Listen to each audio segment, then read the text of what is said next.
You've come to save us from this place. From this place you'll free us. The exposed brain quivers in expectation. Please. Before they return! They return.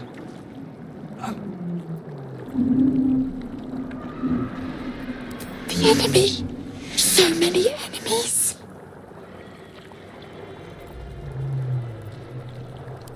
Remove us from this body. From this case. Free us. Please.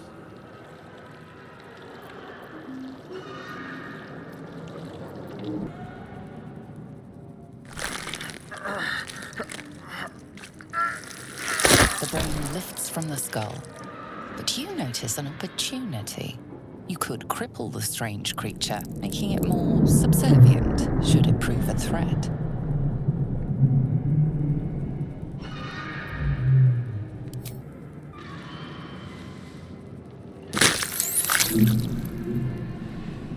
The creature seems unaware of your interference.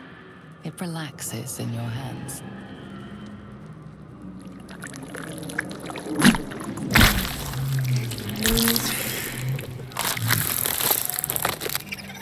We are free. Our freedom is ours, friend. The creature pauses, listening. Something behind your eyes seizes in recognition. We must go to the helm. At the helm, we are needed.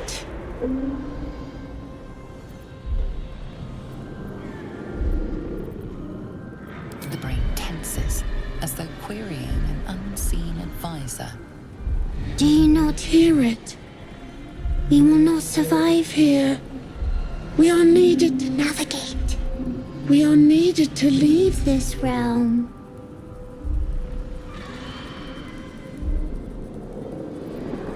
To the helm we go. We are going to the helm.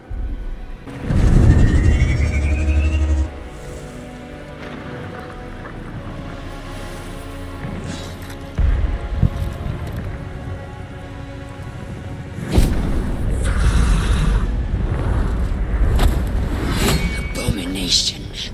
This is your end. Your head throbs and your skin tingles. Visions rush past. A dragon's wing, a silver sword, and a flash of your face seen through the strange woman's eyes. My head. What is this? Skvar. You are no thrall. Vlaakith blesses me this day. Together, we might survive. Who am I? Your only chance of survival.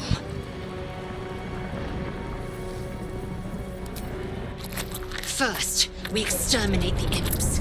Then we find the helm and take control of the ship. As for that thing, it will remain tame as long as it believes we are thralls. It may be of use in the fight to come.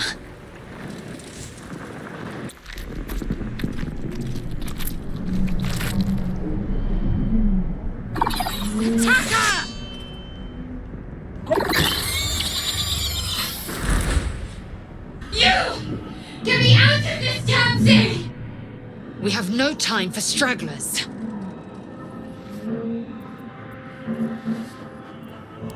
Try that contraption next to the pod. They did something to it when they sealed me in. Hurry! Please! The console appears dormant. The console hums to life.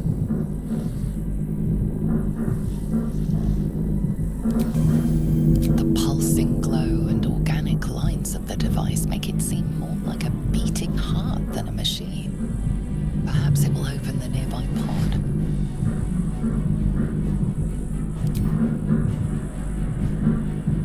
Suddenly, you feel a hideous squirming in your head. A parasite. Then discomfort fades, and another sensation washes over you. Connection. Authority. You feel the biomechanical brain of the console process your command, and yield to it. A shiver runs across your mind. You feel sated.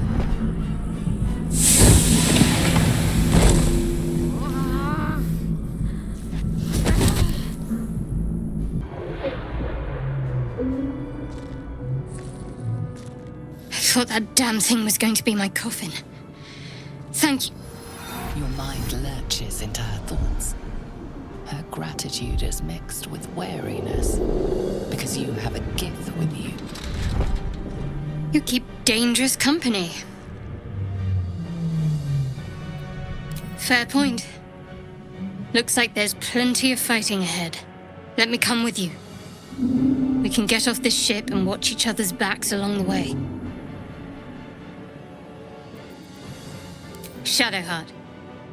One moment.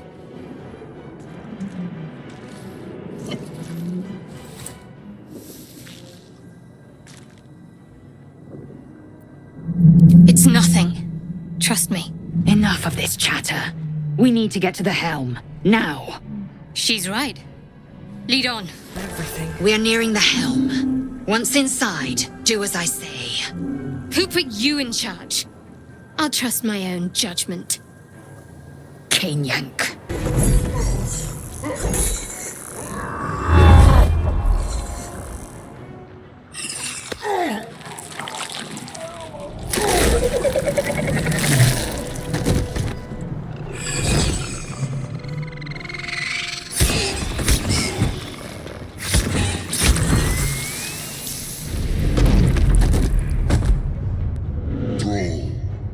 Connect the nerves of the transponder. We must escape. Now. Do it. We will deal with the Geich after we escape.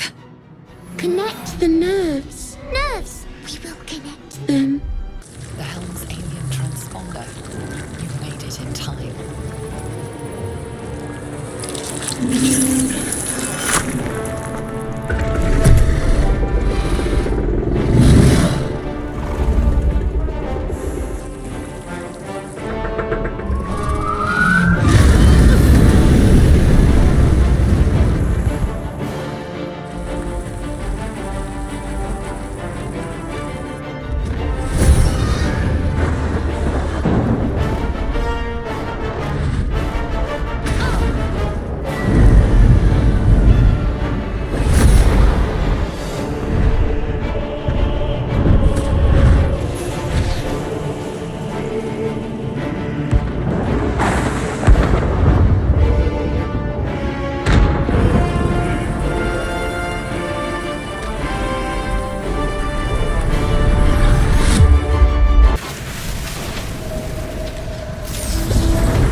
As you wake, the tadpole squirms in your skull. Other than the infection, you're more or less intact. A miracle, given everything you've been through, but it'll all be for nothing if you don't find help soon. The tadpole is a death sentence, and the clock is ticking. You need a cure.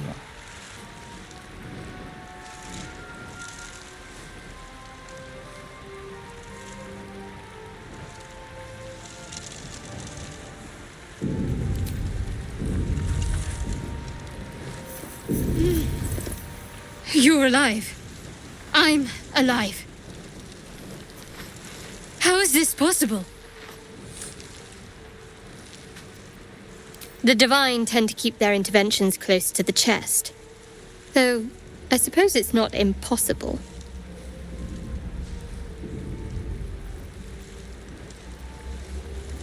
First things first.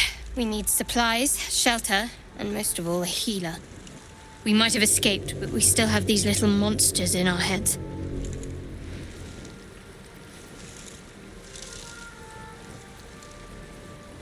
No, I don't recognize this place. But anything's an improvement on where we just came from. We need each other, and we both know what's at stake. Can't think of better company. One thing, just before we go. I wanted to thank you again for freeing me. It would have been all too easy for you to run right past my pod, but you didn't. I'll remember that. Lead the way. Hurry! I've got one of those brain things cornered. There, in the grass. You can kill it, can't you? Like you killed the others?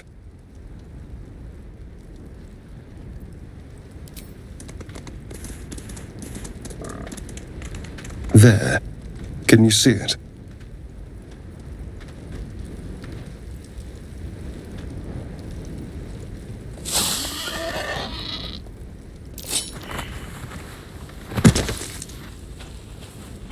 Shh. Not a sound. Not if you want to keep that darling neck of yours. And you, keep your distance. No need for this to get messy. I need her alive. Stow that blade, or I'll show you just how messy things can get. Promises, promises. But I have other business, I'm afraid. Now, I saw you on the ship, didn't I? Nod? Splendid. And now you're going to tell me exactly what you and those tentacled freaks did to me. Don't lie to me. Your mind twists. You're looking out of unfamiliar eyes, prowling dark, busy streets. You try to hold the memory, but it fades to the worm. The light, the fear. What was that? What's going on?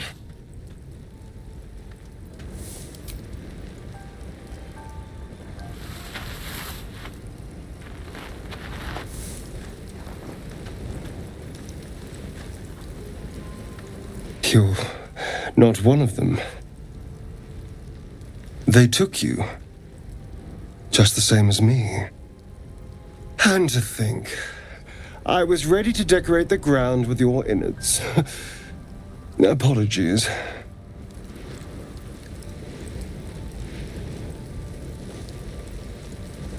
Indeed we are. Please, allow me to introduce myself. My name's Astarion. I was in Baldur's Gate when those beasts snatched me. My, you've been busy. So, did you learn anything about these worms while wandering the ship? Turn us into...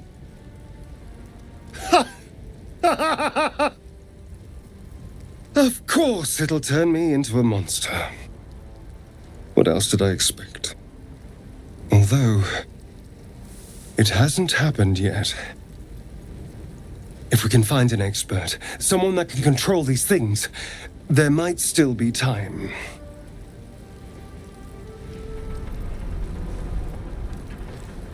You know, I was ready to go this alone, but maybe sticking with the herd isn't such a bad idea.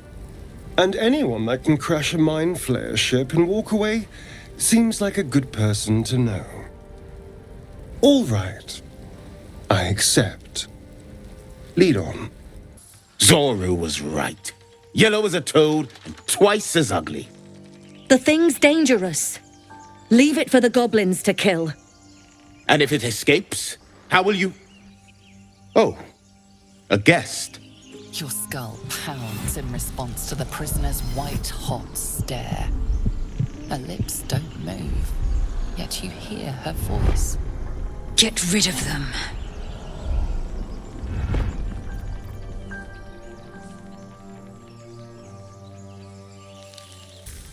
Hells, this isn't worth it.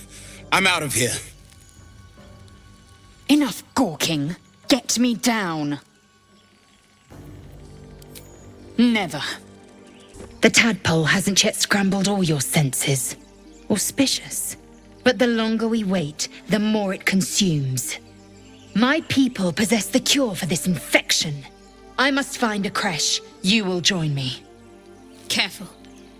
She obviously sees your kindness as weakness. Don't let her take advantage. It is many things. A hatchery, a training grounds, a shelter. Githyanki protocol is clear. When infected with a Gaith tadpole, we must report to Augustil for purification.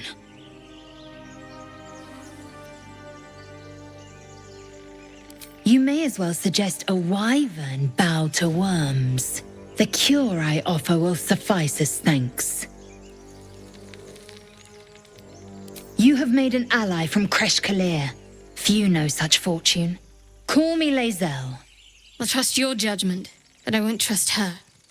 Not until I've gotten the measure of her. You've a sharp tongue, elf. Would that your mind proved its equal. Half-elf. I suppose the finer details are lost on a creature like you. Come. The Horned Ones mentioned a camp. One there, this Zoru, has seen Githyanki. A creche must be near. We will ask this Zoru where he has seen my kin. Approach the sigil on the stone. Magic glitters and swirls from it erratically, as if malfunctioning. It looks slightly dangerous.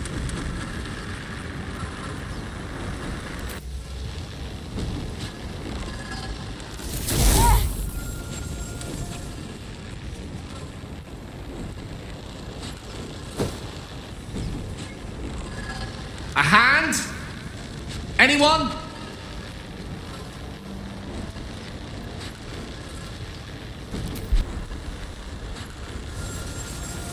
Whatever you're doing is working wonders.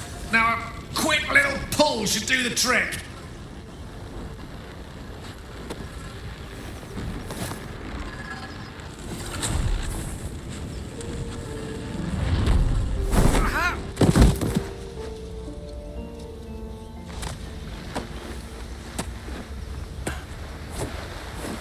Oh. Hello. I'm Gale of Waterdeep. Apologies. I'm usually better at this. At magic. Say, but I know you, don't I? In a manner of speaking. You were on the Norse Lloyd as well. Then I can only assume you too were on the receiving end of a rather unwelcome insertion in the ocular region. No use sugarcoating it, is there? The insertee we speak of, this parasite, are you aware that after a period of excruciating gestation, it will turn us into mind flayers? It's a process known as ceramorphosis, and let me assure you, it is to be avoided. You don't happen to be a cleric by any chance, do you? A doctor? Surgeon? Uncannily adroit with a knitting needle? You seem to know enough about our condition to realize it's beyond most clerics' skills. Most, no doubt, but I find myself hoping to be in the presence of the few. You don't happen to be one of them.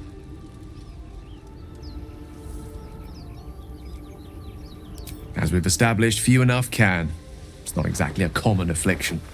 We're most certainly going to need a healer, and soon, too. How about we lend each other a helping hand once more and look for a healer together? Oh, but I see you're traveling with plenty of company already. Perhaps I can join you later instead. I'll make my way to your camp and embark upon a succulent slow cook to be consumed upon your return. Open the bloody gate! Nobody gets in! Zevlor's orders! That pack of goblins will be on us any second! What's going on? Goblins are on our tail! Open the gate, Zevlor, now! You let goblins here? Where is the druid? Please! There's no time!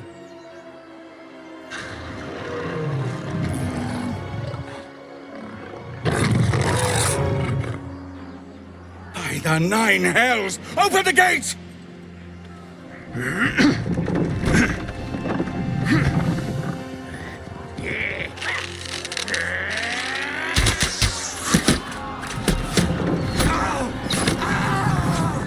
Cannon! No!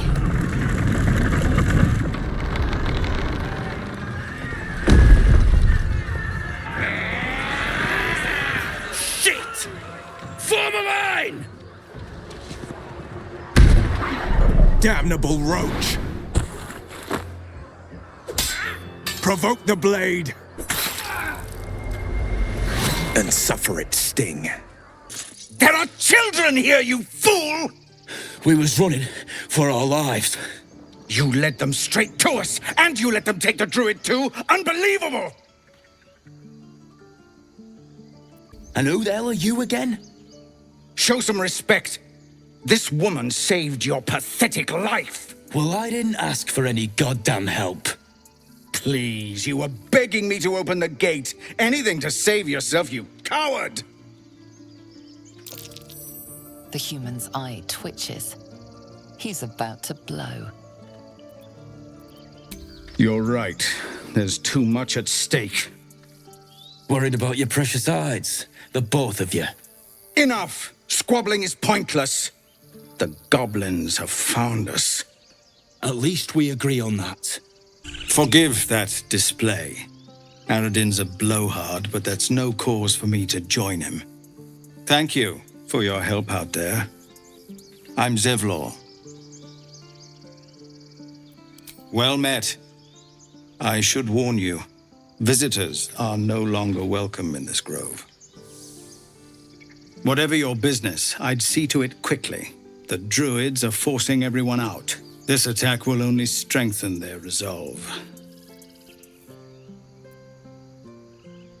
There have been several attacks by different monsters. The druids blame us outsiders for drawing them here. Nobody's welcome anymore. They've started a ritual to cut the grove off from the world outside. We can't stay, but we'll be slaughtered if we leave. We're no fighters. Goblin got you. The druid Halsin's a renowned healer, but he didn't make it back from Aradin's expedition. If it's not too serious, you could try his apprentice Nettie. She's with the other druids in the inner grove. They've withdrawn there to prepare this damn ritual of theirs. We're refugees from Elturel. We took shelter here after gnolls attacked us on the road. We were bound for Baldur's Gate, and it was too late to turn back. Elturel had no place for tieflings after the descent. The Descent, an infernal conspiracy that had seen the entire city of Elturel briefly dragged to the hells. So I hoped, but we've lost so many already, and more will die if we're forced out again. I've tried. Korga, their new first druid, won't even see me. You, though? I know it's not your business, but she owes you for saving this place. Perhaps you could persuade her. For more time to prepare, if nothing else.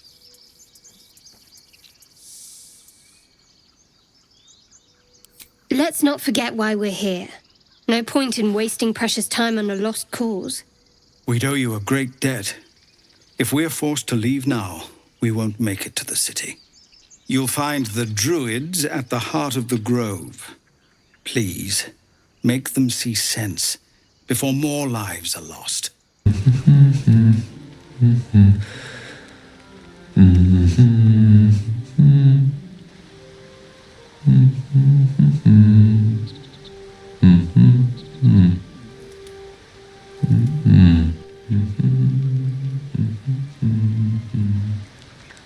Be with you in a moment. Not a trick, my friend. Magic. Be that as it may. Ceramorphosis. What does it make you think of? Spot on. Day 1, fever and memory loss. Day 2, hallucinations and graying skin. Day 3, hair loss and blood leaking from all orifices. Need to go on? My point is this. Our orifices remain blissfully unblooded, our heads remain clear, and our blood temperature normal. Any expert will agree this is abnormal. I'll toast to that. The pragmatic in me, however, sees only the silence before the storm. Something to sleep on. We should get some rest. Hells! We can't just leave. They're kin! I'll not gamble our lives, our futures, on people who are as good as dead.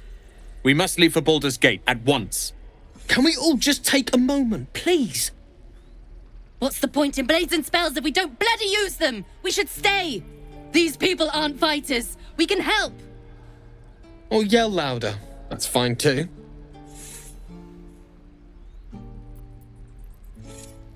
Thank you. It's the right thing to do, and you know it. She's right, Roland. We're better than this. Zergan. Fine, I'll stay too. Lest you both end up with your throat slit by Goblin Blade. Thank you, Roland. Go on. Give me your best shot.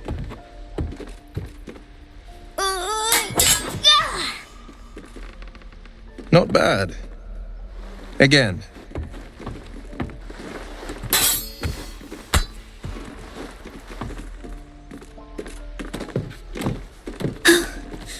I can't do it. I'm not like you. Umi, I don't need you to be like me. You just have to buy enough time to run. Come on. I believe in you. You can do this. You're on the right path, Umi. Go on now. Practice what you've learned. Well met. The Blade of Frontiers at your... The man's smile bends downward, and his thoughts become yours. You are the Blade of Frontiers, racing through the wastes of Avernus.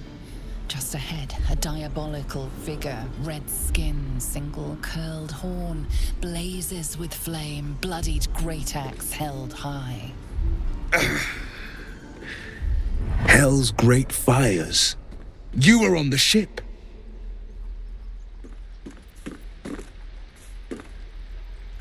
Better friends than the ones hitching a ride in our skulls, at least. I'm sure you know the stories. Doomed to shed our skin and become illithid. They say there's no coming back. But we haven't sprouted any tentacles. Not yet, anyway. Could just be good luck.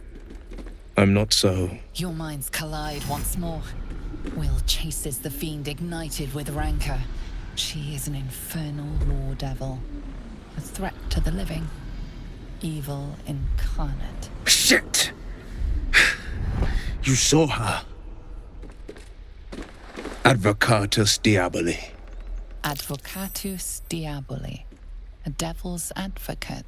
A champion in the blood war between diabolical forces and demons.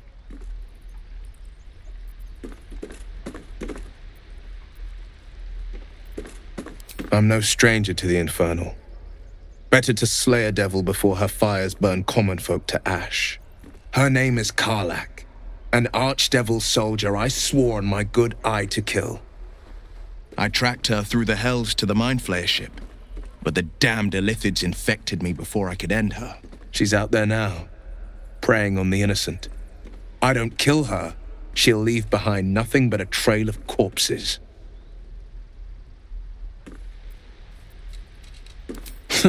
I like your thinking. Besides, I watched you fight at the gate. I could use an ally like you. Ready when you are. The famous Blade of Frontiers in the flesh. Clever, this hero act you've got going. Hero, Blade. Names strangers gave me. My friends call me Will. Excellent. If we ever become friends, I'll know what to call you. Step! Parry! Strike! Damn it! It's just not landing.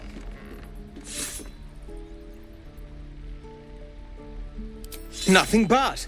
Goblins in the wild, out for blood, and the druids in here looking to kick us out. Or worse. We need to be ready for a fight. But I'm useless with a sword.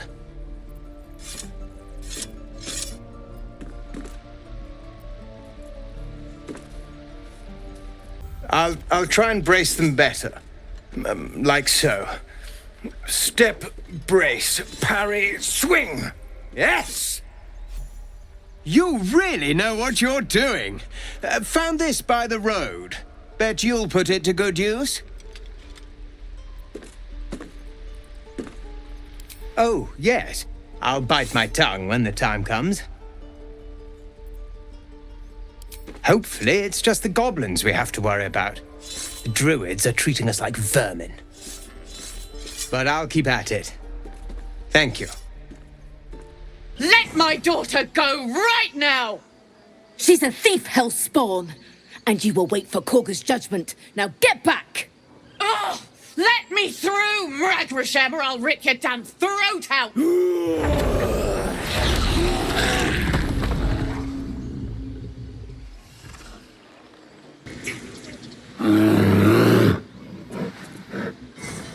Calm, Magrin. Give her a chance. You, get back!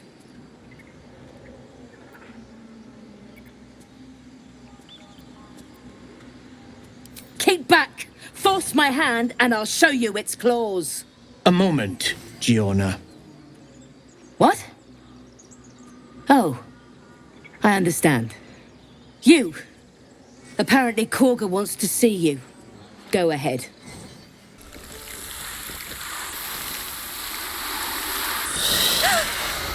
Please! I'm sorry. This is madness, Korga. She's just a... A what, Wrath? A thief? A poison? A threat? I will imprison the devil. And I will cast out every stranger.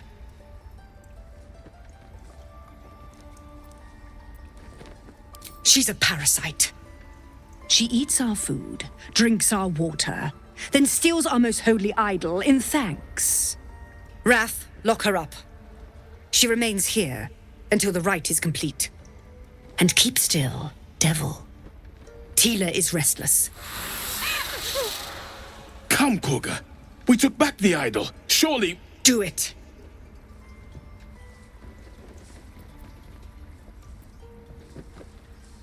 The words of the Tree Father, spoken plain. It is as you say. Sifisif, Tila, to me. Out, thief. My grace has its limits. It hurts. Thank you, Korga. Master Halsin will... Halsin isn't here. Keep his name off your tongue, lest Tila pierce it. That woman has more venom in her heart than a snake in its fangs. But at least the child is safe. What is youth if not a time to be forgiven for one's transgressions?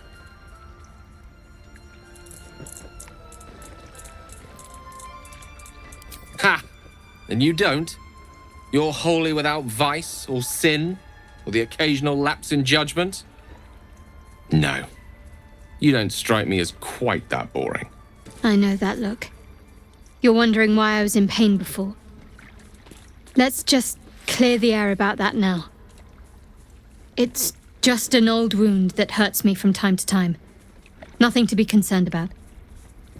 It's nothing to do with the tadpoles, at least, in case your imagination is in danger of getting away from you. It's just something I have to live with.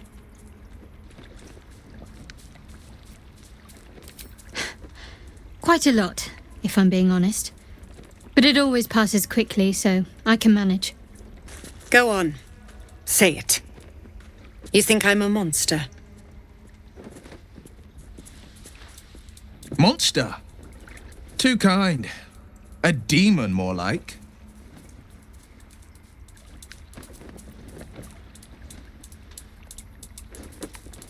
Yes, you would say so.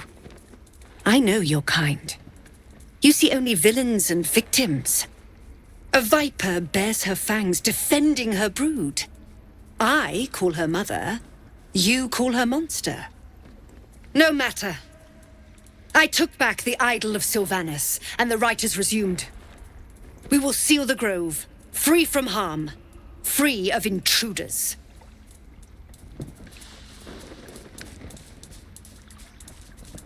And mine perish if he stays.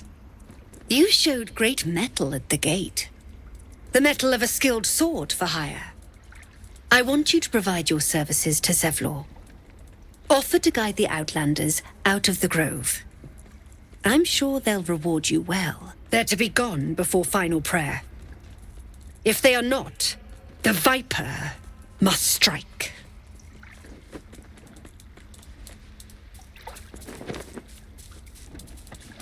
You will do more than speak.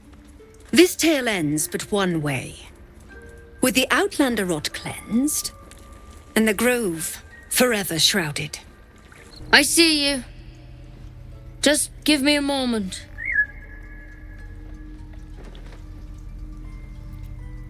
This may be Catherine's. There. It's up to her now. Life or death. Now, what was it you needed? I do what I can. For most folks, that's enough. Come here. Let's have a look at you. You seem healthy enough.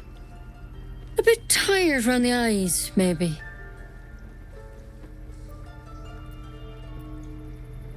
A tadpole. A mind flayer tadpole.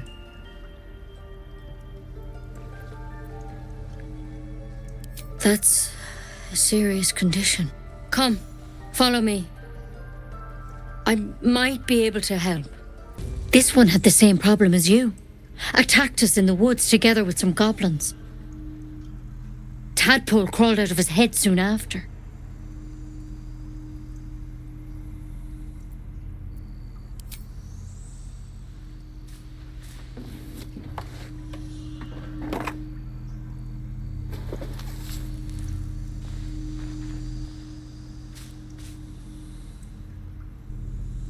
I'll do the best I can.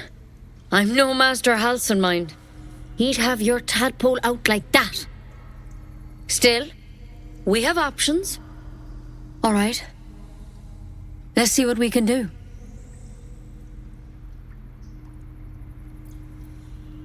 She shifts uneasily, hesitating. Something's off. It might. But first things first. Tell me about your symptoms. Have you noticed anything strange happening?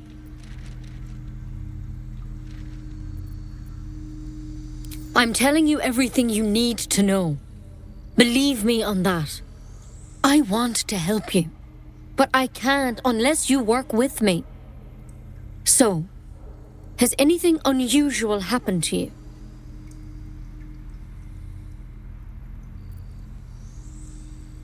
Victims can identify each other. Not that the others know they're victims, of course.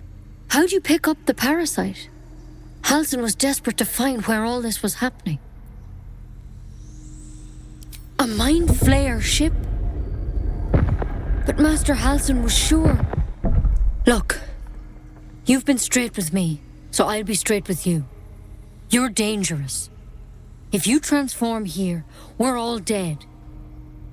But you seem like a good soul.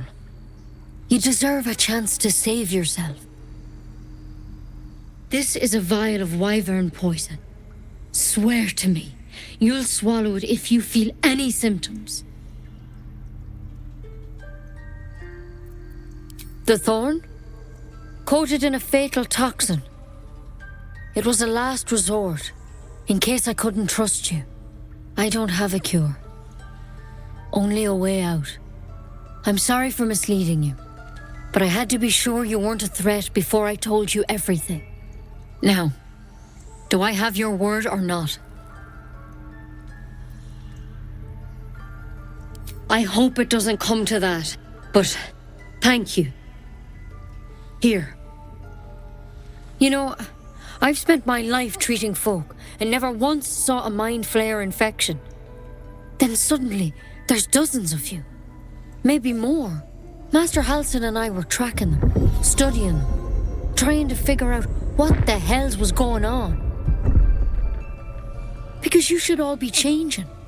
There should be a small army of mind flayers out there. But you're not. Weird powers aside, you seem perfectly normal.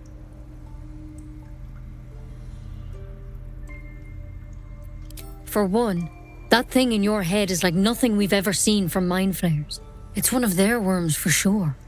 But this one gives you powers. Telepathic connections. And it doesn't turn you into one of them. Not yet, anyhow.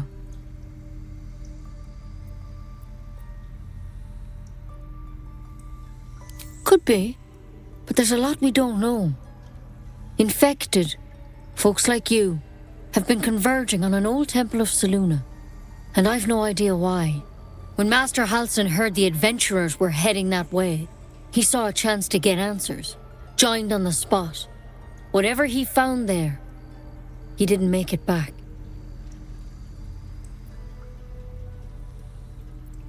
I think so. I hope so. I've sent birds to find him, but they can't get close without goblins trying to shoot them down. You, though, you're one of them. Technically speaking, I mean. They won't kill someone carrying their parasite. If you can find Halsin and get him out of there, we can discover what he learned. And perhaps he can save your life. How's that sound?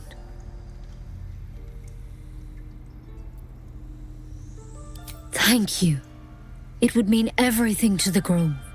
To me. I wish I could tell you more. But only those adventurers know what happened out there. All I can say for sure is they all went to the old temple of Selûne. And Master Halsin didn't make it back. Good luck out there. And if things start to go bad, remember the vial. Remember your oath. Ah, my good friend. You were at the gates just now, no? When the goblins came? You saw them up close? A few questions, if you please. There's no overstating my interest. Glory.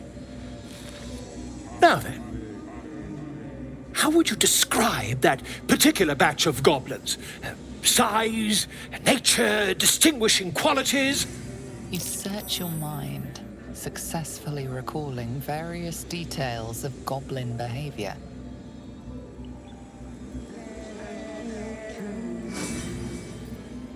My, a scholar after my own heart.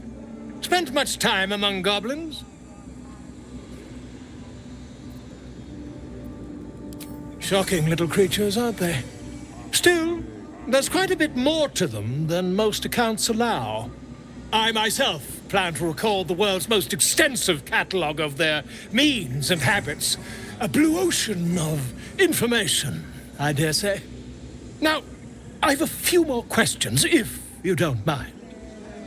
And the dragon they had marching in the rear, was it of the brass or silver variety? A gold dragon! How marvelous. Thank heaven you were here to specify, or I might have recorded a bold-faced lie. Last question, then you'll be quite free. Did the attackers rally to the absolute when they fell upon the gates? They did, didn't they? Oh, curious. Oh, curious indeed. I've interrogated one, a captive in this very camp. She reports they've abandoned their god Maglabiet in favor of someone called the Absolute. The scandal! Oh, I'd imagine him quite displeased. Since their change in allegiance, these goblins are informed by a kind of strategy anathema to their kind. I, for one, intend to get to the bottom of it. I'm just preparing to head to their camp as we speak, in fact. If you'll excuse me, I ought not to door roll. Oh, never you mind. Who needs mercy when you've a quick tongue, And an invisibility potion stashed in your back pocket? Until we meet again.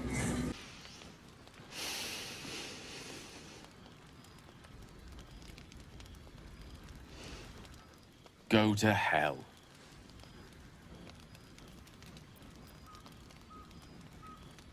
Ha! You're a good sport. Go to hell. An everyday expression. So trivial it's almost meaningless. But we've seen hell. It's real. And it isn't trivial.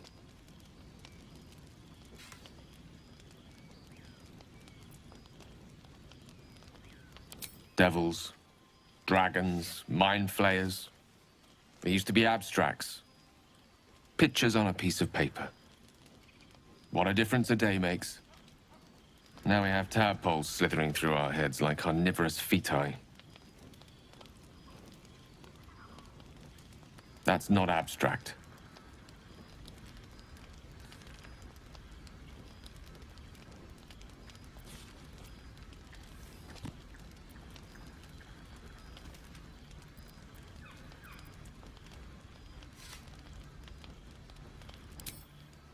Point well made. I see. I'll wake you bright and early. We'll need to find a healer before the wee one gets hungry.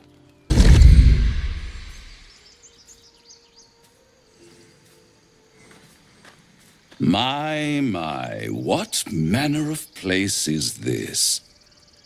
A path to redemption? Or a road to damnation? Hard to say, for your journey is just beginning. What would suit the occasion? The words to a lullaby, perhaps. The mouse smiled brightly. It outfoxed the cat. Then down came the claw. And that, love, was that. They do know how to write them in Cormier, don't they? Well met, I am Raphael. Very much at your service.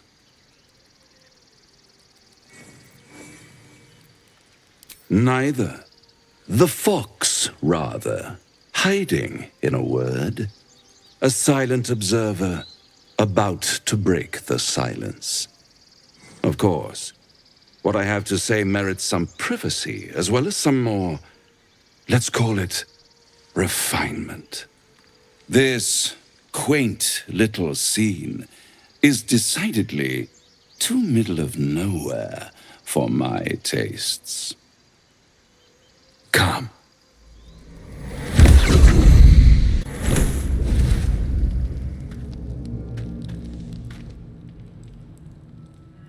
There, middle of somewhere. The House of Hope, where the tired come to rest and the famished come to feed lavishly. Go on, partake, enjoy your supper. After all, it might just be your last.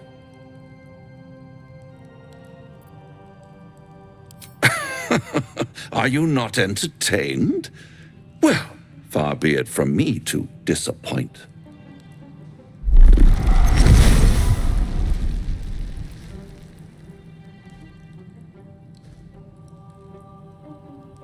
What's better than a devil you don't know? A devil you do. Am I a friend? Potentially. An adversary? Conceivably.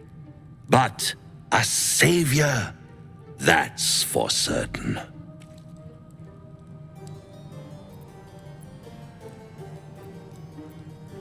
Because my compassion is boundless. I stride among the needy, giving comfort where I can.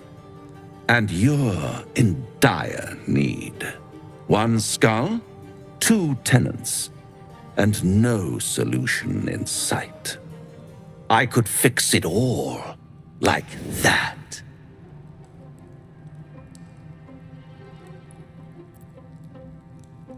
And what is madness but a denial of reality? Still, I have a feeling you'll change your mind before it's changed for you.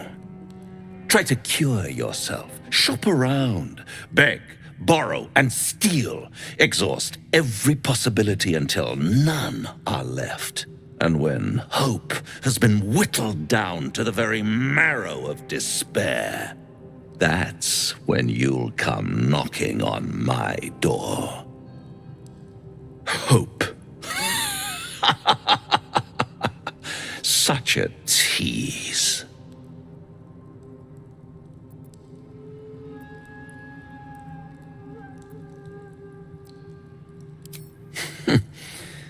I've always wondered what a laughing mind flayer sounds like. All those pretty little symptoms, sundering skin, dissolving guts, they haven't manifested yet, have they? One might say you're a paragon of luck. I'll be there when it runs out. Now there's a bloody devil trailing after us. Well, this gets better and better. Shop around, he said. He seems sure we won't find anything. And he might be right. We've had no luck so far.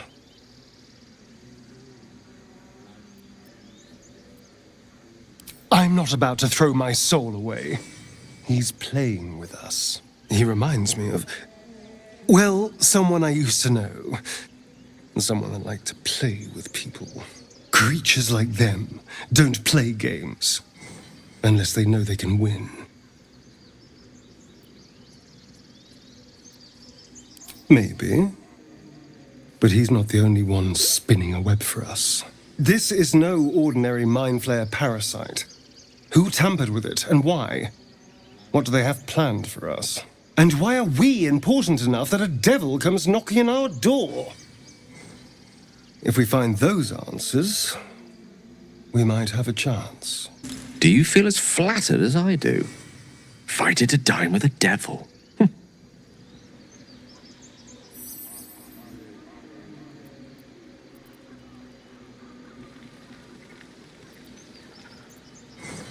Don't let his bluster fool you. All that talk of desperation merely illustrates his own. I think he wants something from us. Badly. And in that knowledge lies our opportunity.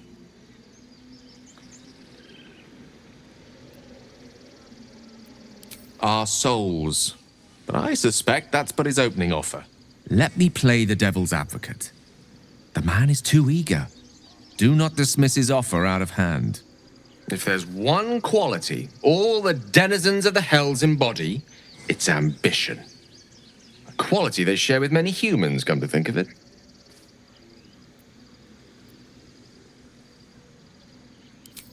By figuring out his true intentions. Fact one, there's something very strange and very powerful about our tadpoles. Fact two, a devil offers to take it away. Devils aren't known to aid mortals out of simple kindness. Whatever Raphael wants, we must be the key to getting it, along with our tadpoles. So, I say for now, we wait. If I'm right, Raphael will seek us out again, and when he does, there's a mighty bargain to be made. Remember his Cormyrean rhyme? Down came the claw. Perhaps we should start growing our nails. Tiring business, isn't it? All this traveling and adventuring. Why don't we take a little break, Allow ourselves a few moments of rest? Gives me a chance to talk to you about something, well, rather important. We've been on the road together for a while now, haven't we? Survived some perils, overcame some obstacles. Ever since you were kind enough to free me from that stone, I've seen you demonstrate remarkable guile and courage. The way you diffused the tension between Zevlor and Aradin. The way you got Korga to release the girl. In short, I've grown to trust you. The reason I make a point of saying this is that I've grown confident enough to tell you something I've yet to tell another living soul, except for my cat. You see, I have this condition. Very different from the parasite we share, but just as deadly. The specifics are rather personal, but suffice it to say that it is a malady I've learned to live with, though not without some effort. What it comes down to is this. Every so often, I need to get my hands on a powerful magical item and absorb the weave inside.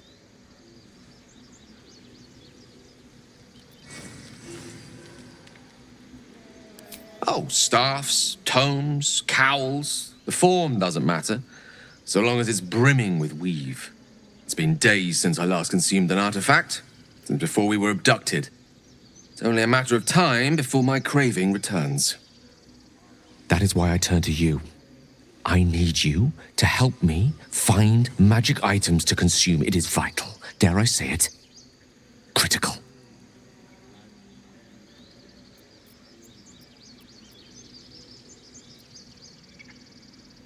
We've already done the finding. In fact, you have one in your possession. You know for yourself how hard-won such an item was, and it will be no easier when even more are required to assuage my hunger. There'll be danger involved, or great cost.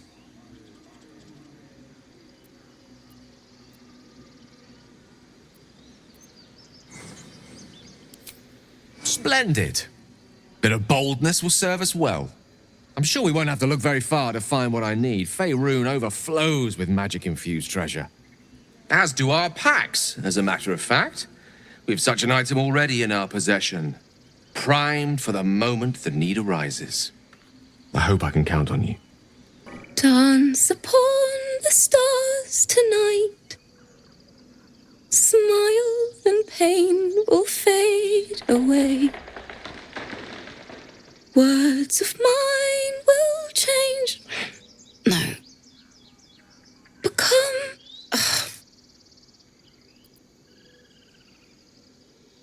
Words of mine will turn to ash when you cool the last light down. All the love I can't repay, rest and know that I will pray. Farewell, my dear old friend. Wait, that's it!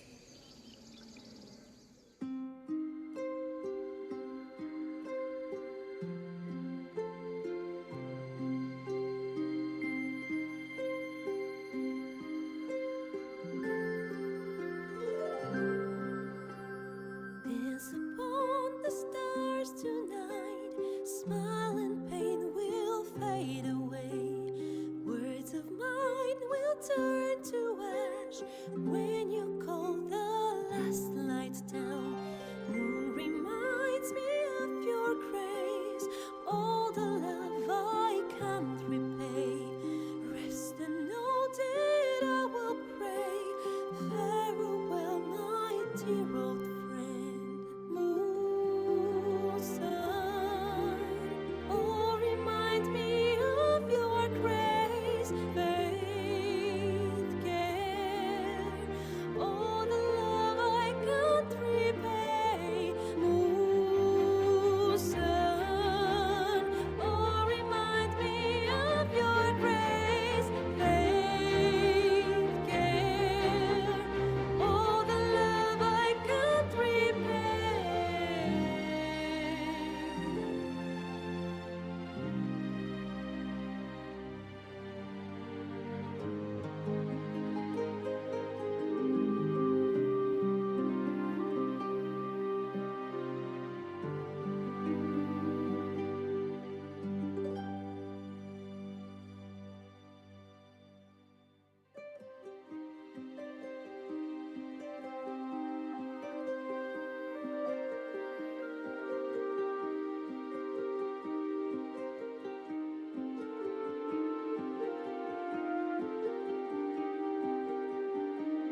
Dance upon the stars tonight. Smile and pain will fade away. Words of mine will turn to ash when you call the last light down. Moon reminds me of your grace. All the love I can't repay. Rest and note it, I will pray. Farewell, my dear old friend. Dance upon the stars tonight. Smile and pain will fade away.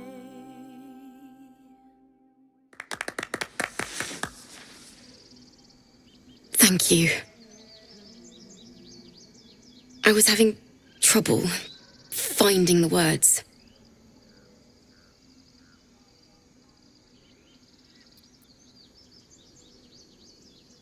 Lihala, my teacher and friend. Sorry. Damn it.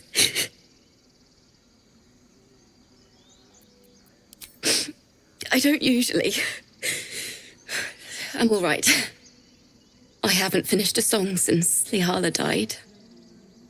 I haven't played at all, if I'm honest. She was playing her lute. We didn't hear the gnolls coming.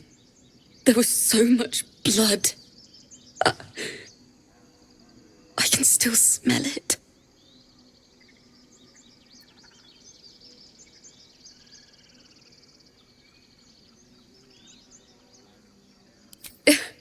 She'd yell at me for that meter and make me play it over and over again. And that's exactly what I'm going to do. Finish the Weeping Dawn. For her. I've a long way to go. But thank you. I needed this. Thanks. Lihala made me love music. The sound, the feel, the thrill.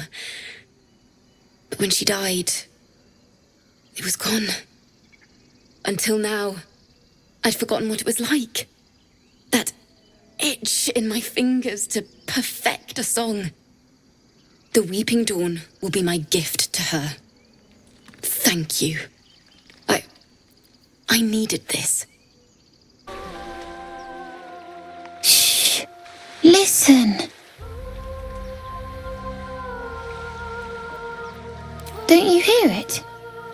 It's so peaceful. A sweet melody beckons you. It vibrates with magic. A harpy's charm.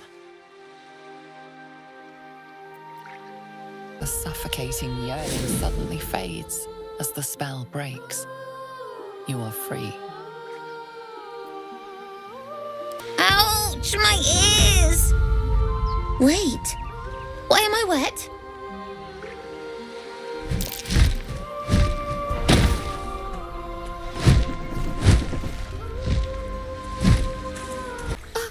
Are they gone? Who are you? Wow.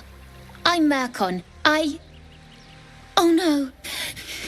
I had to get the gold from the nest. Mole will be so mad. I got to go. Wait, you should meet Mole. She'll be grateful you helped me. Find a boy called Donny. Tell him you want to see the dragon's lair. That scamp reminds me of myself when I was a nipper. Always getting into trouble.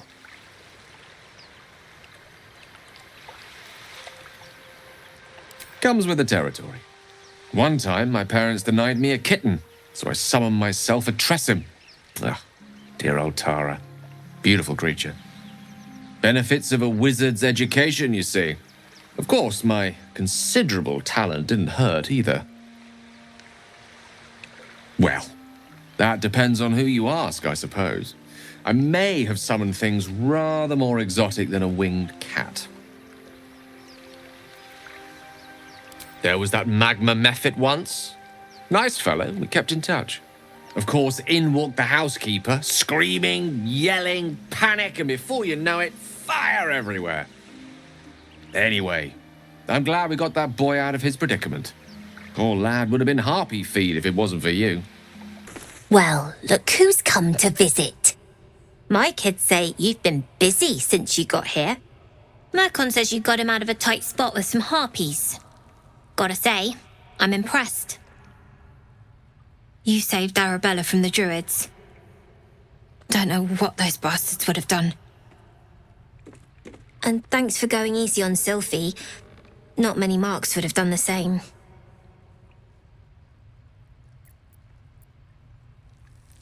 We're saving up for a better hideout when we get to Baldur's Gate. Why? You planning on telling me stealing is wrong?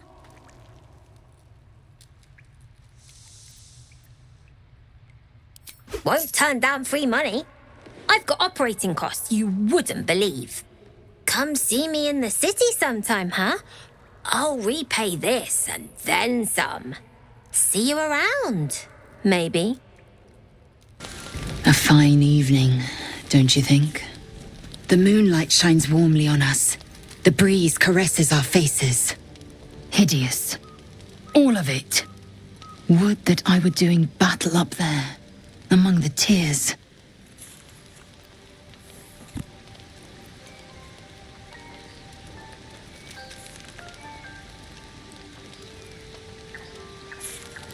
Look above. Watch the moon cross the sky. The tears follow behind it. Rocky bodies tumbling through the sea of night. One of them is my crash. Clear.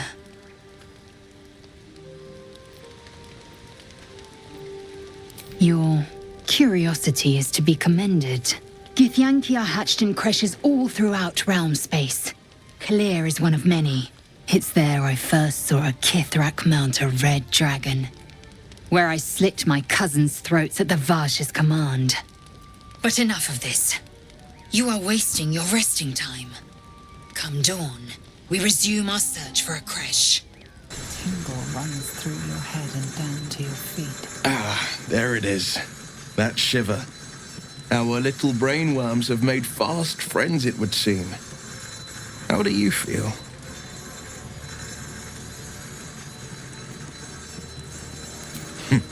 Surprising is just the word, isn't it?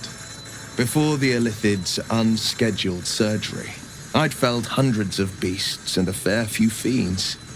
The tadpoles weakened me, suppressed greater talents, but beyond that, I've showed no signs of turning. No nausea, no pain, not even a hot flash.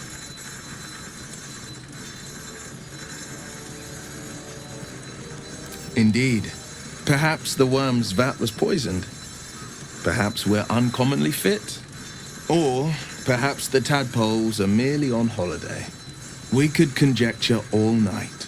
I suppose the why doesn't matter so much as the what next.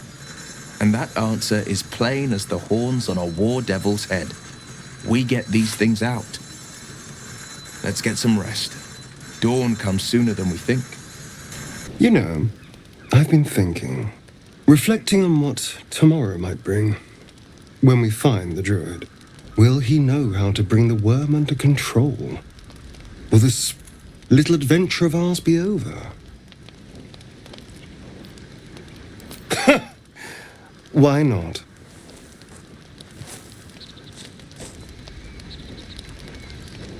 You've been to the Halsin back, survived the crash, survived everything that's followed.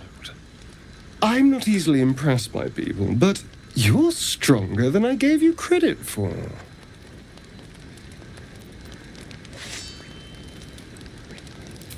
Aren't you just?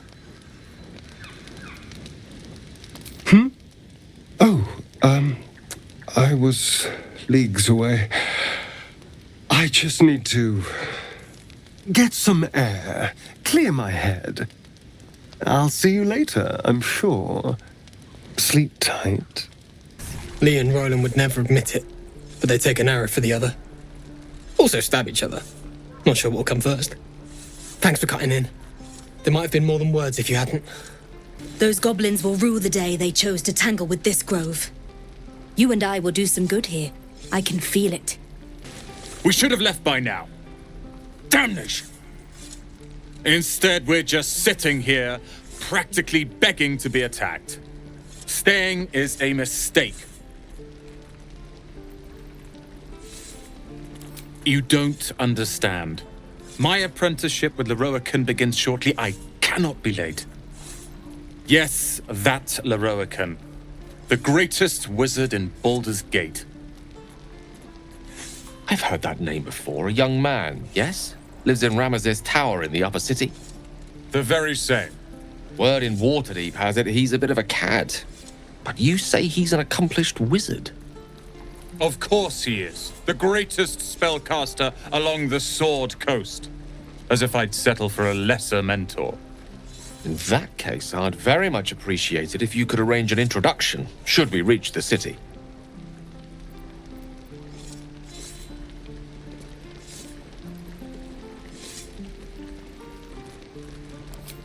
Common gossip. The byproducts of ignorance and jealousy. I've admired Leroican for years. Never dreamed he'd answer my letter. But I've worked myself to the bone for this. Few can match me in either magic or talent. The names Roland and Leroican will be known far and wide. You'll see. And we'll have a dog, right? They don't allow them in Baldur's Gate. Cats, though? A little orange cat. And a house with a little door so that it can come and go as it pleases. And a high fence to keep eavesdroppers out.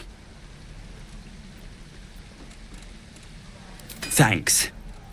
I suppose we'll all need it. What about you? Big plans for when you get to the city?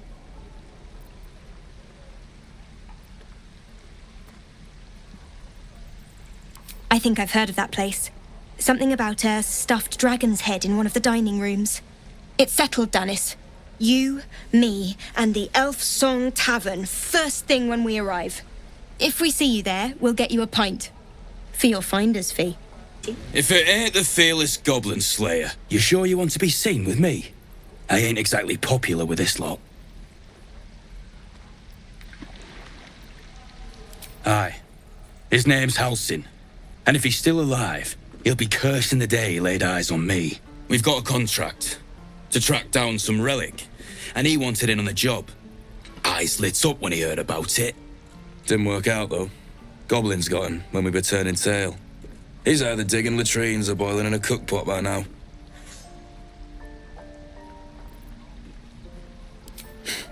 Job's all yours, if you got a death wish. There's a wizard in Baldur's Gate that'll pay gobloads for a relic supposedly buried round these parts. But gold ain't any use if you're too cold to spend it. If I knew that, I wouldn't be back here with half my crew gone. But look, if you're itching to meet Kellenvor, I won't stop you. It's called the Night Song. Supposed to be hidden under the temple where the goblins jumped us. I'd give you the map and wish you a happy funeral, but my mate Brian kept hold of it like his own Todger. Goblins made sure to the fat old chunk. All I've got's the contract. It'll show you where we turn back, if you feel like dying. Don't thank me.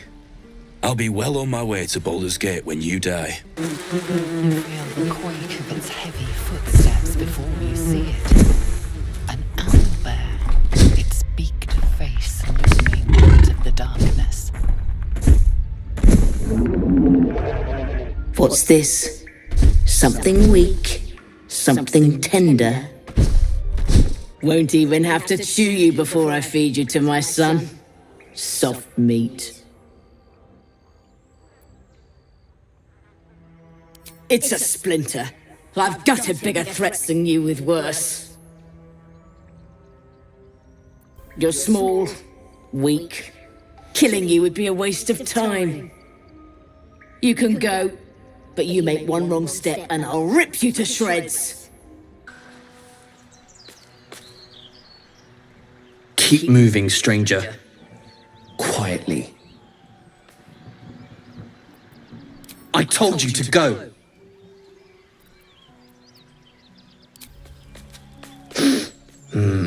The There's death in your scent, but not in your words. Still, you should go. My friend is injured. He needs rest. Of course he will, and then we'll return home. We were attacked.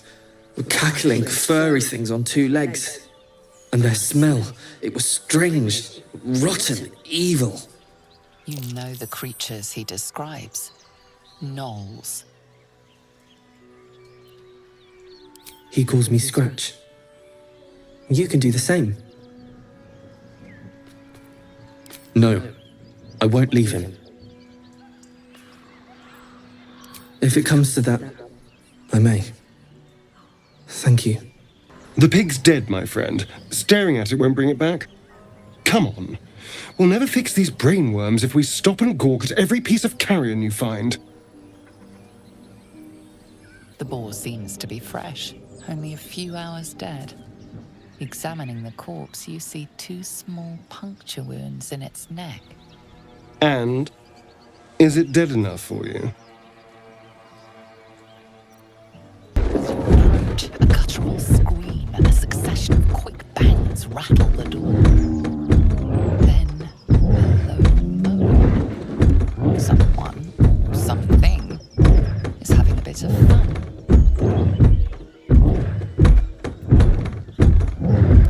Go away! Wait, don't interrupt them. Let me do it. They sound disgusting.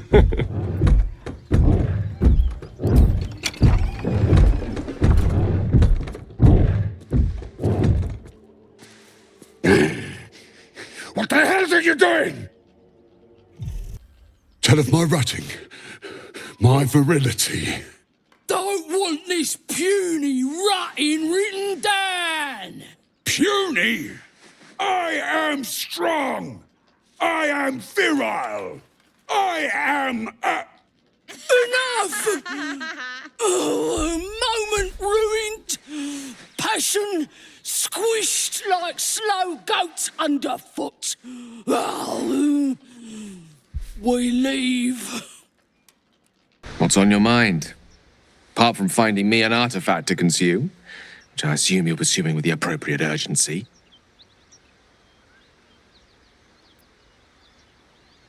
That is most gratifying to hear. May I? Thank you.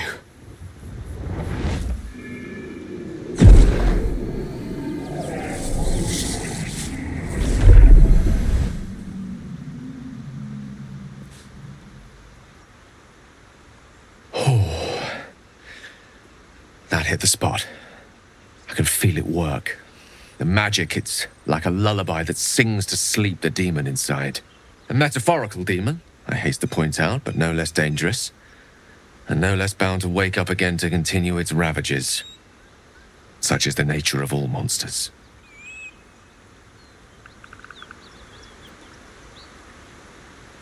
Oh, it's not so bad once you get used to it. And, on the plus side, my tower in Waterdeep has never been so free of clutter.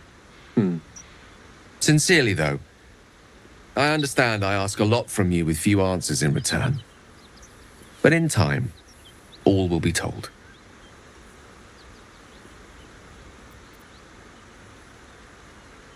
My lady, I bow to your boundless kindness.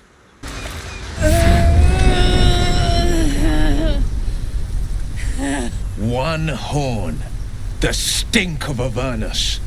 Advocatus Diaboli.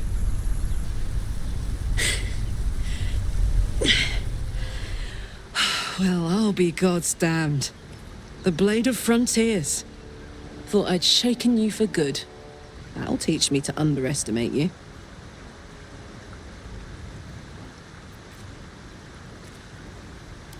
Bloody right. An honor to be chased by the Blade of Frontiers, but I... A great heat roars through you, her heat, fiery as the hells. Then you're lost in visions of demonic armies as you tear through a landscape of fire and blood, the Blood War. You saw it from above as the Nautiloid passed through Avernus. This woman was on the front line. What was that? Evidence. Proof that you're a devil. A gladiator in the archdevil Zariel's army. I can explain, but it's a whole situation. If you just hear me out... Another vision. Karlach's blade raised, slicing through devils, Zariel's servants, as her eyes dart around, seeking escape. Her rage and desperation seep into you. She is a victim of the Blood War, not an agent of it. She's trying to trick us. Don't believe her lies. You saw the truth. I never wanted to serve Zariel. I was enlisted in her army against my will. Forced to fight, and fight I did. When I saw an opportunity to get away, I took it. Finally home. Or near it, anyway. You served her! That's enough to damn you!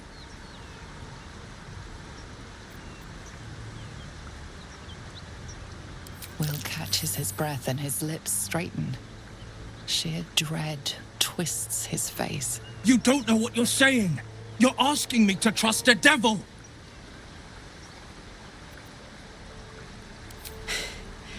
You know monsters, right? Better than anyone. Look into my eyes. Can't you see I'm not what you think? Shit. You really are no devil, are you? I've been deceived. Oh, thank the gods. Thought I was gonna have to take your head. You would have died in the attempt.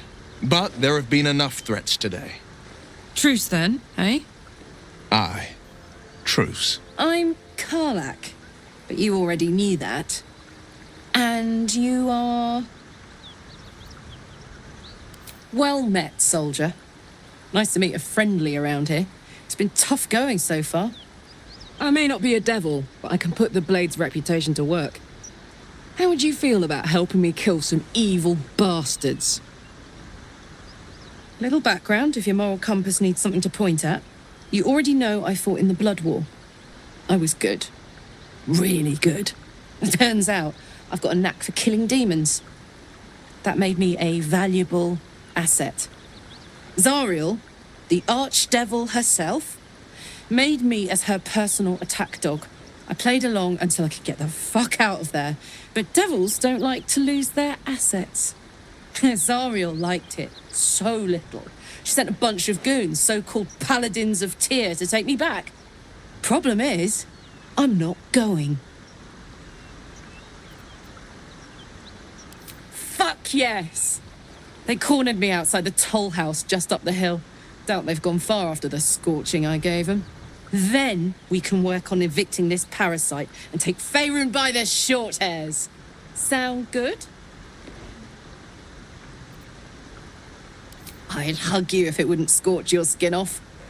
Hang on though. Looks like you've got enough backup at your side. Not sure there's room for me. I'll catch up with you when it's time to camp for now. But don't get to any of the fun stuff without me. Got it? You've been witness to a pantomime, I'm sorry to say. And I've played my part all too poorly. I can say only this. Karlach's not the only one who's had a villain's knife held to their throats. Gods, what now? Do you have a tax collector on your tail? You're closer than you think. One night soon, when we make camp, the veil will be lifted, and I'll pay my penance. You're not in any danger, I promise. I can't say the same about me. Please, no more. Leave us in peace, and we shall leave you in kind. Cut the crap, Anders. I know what you are. Don't let her hurt us. Please, we just want to go home.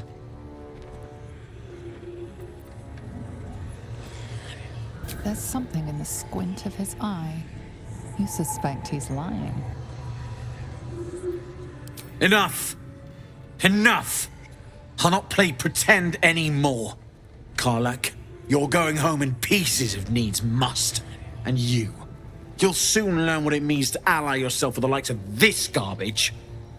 Avernus was never my home. It was my prison. I'm free now. And I'm never going back! Fuck them. Fuck Sariel. I won't go back. I'm never going back. And if any of Mummy's little friends want to pick up where the others left off, they'll find nothing but a pile of ash.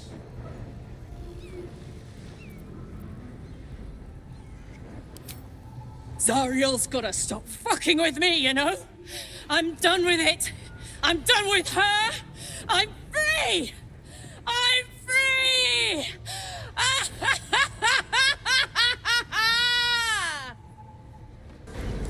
Whew. Had to let off a little steam after facing off with those ignots. Granted, the fire's lasting a little longer than it should. How do I look?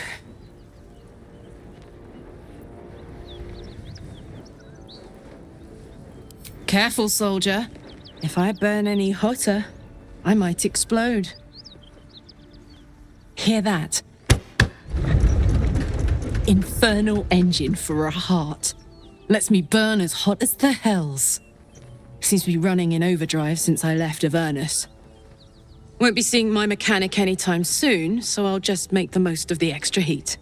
Just don't get too close, till I've found a way to calm it down.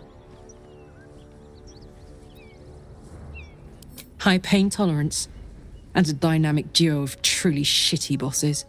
But it's a bit early in the game to be getting into tragic backstories. Let's save the Scar show for later, after we've worked up an appetite for tragedy. Meanwhile, I'll need to find someone who can tune up my engines sooner rather than later. Believe me when I say this thing is hot. The first time I faced down those paladins, they let slip there was an infernal mechanic in the area. A tiefling. He might be able to stabilize things, if I can find him. Sounds like a good lead. Hopefully our guy will be among them. A tune-up would do this old tub a world of good.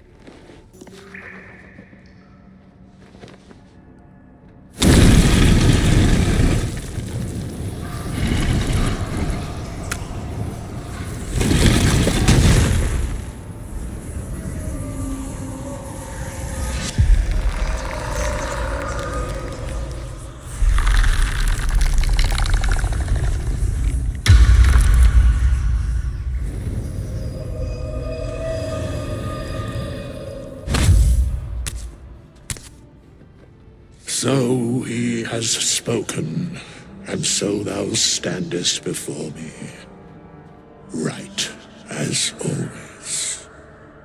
What a curious way to awaken. Now, I have a question for thee. What is the worth of a single mortal's life?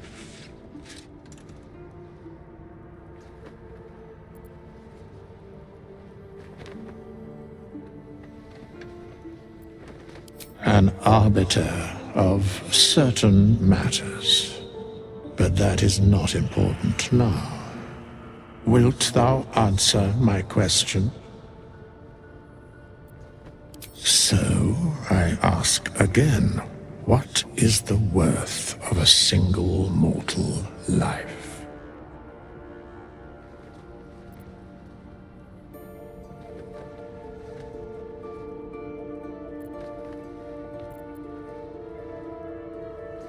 A life and how it is lived are different equations. Very well. I am satisfied. We have met, and I know thy face. We will see each other again at the proper time and place. Farewell.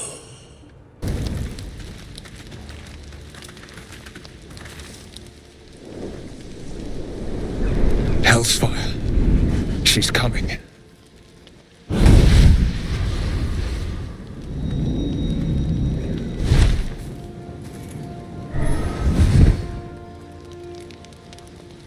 Well, naughty.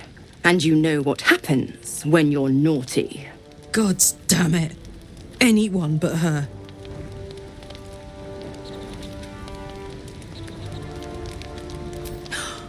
Well, you absolute stinker. You kept me a secret?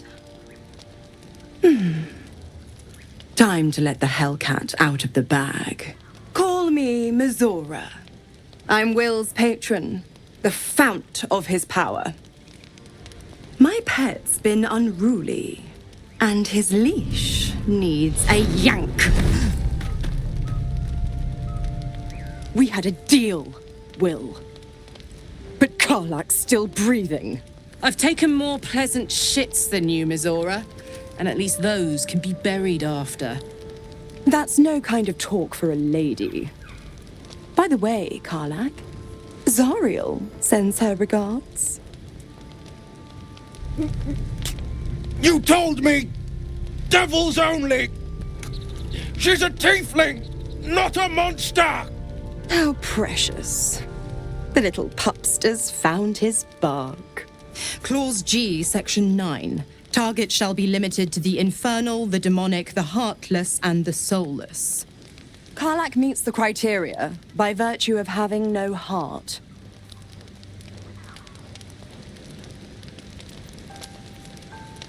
Don't you worry. That ship has long sailed the Styx. But a defiant pup must still pay his price. To wit.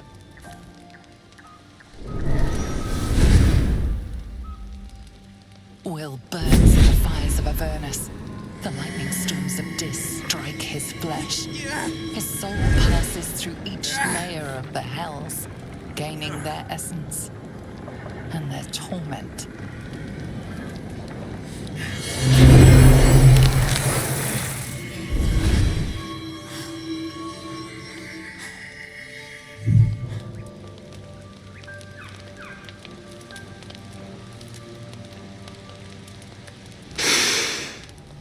That's better. What the hells have you done? A promise broken, a price paid. You know the terms. Get used to the new form, pet. There's no going back.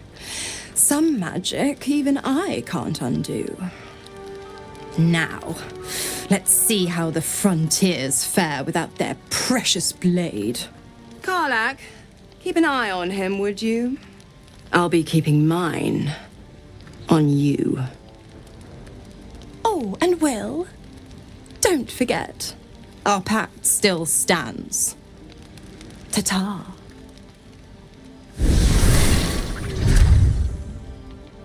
Gods damn her, straight back to the hells. Just look at me. I did what was right, and Mizora made me pay for it. I'd be hunting devils and demons, she said. Traitors and hypocrites, heartless evils of all sorts, but not Zariel's victims. Not innocent tieflings. Warlock pacts tend to be unforgiving from what you know of them. Will was lucky he didn't face a more severe punishment.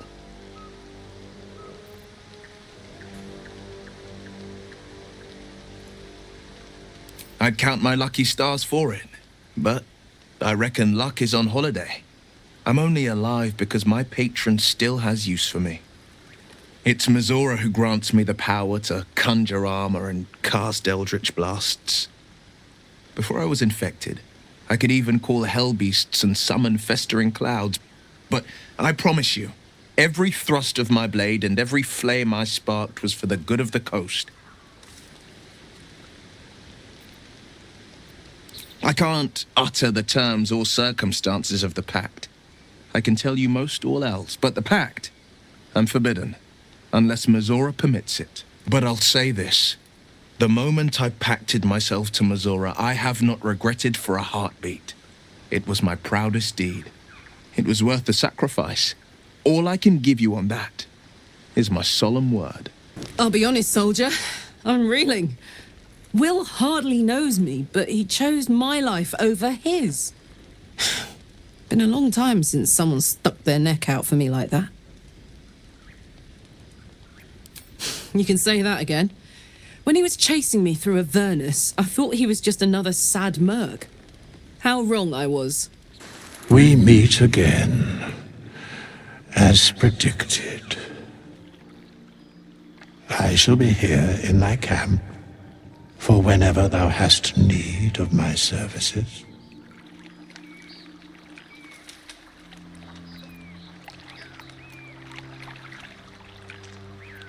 A mending of the threads between life and death. Should thou or any of thy compatriots perish, I will cleave soul to body once more.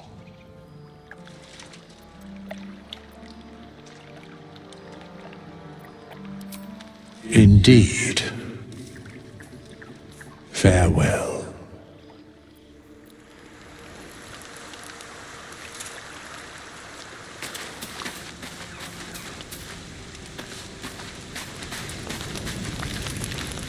Well, hello. What can I do for you? Oh, what's to tell? I'm a magistrate back in the city. It's all rather tedious.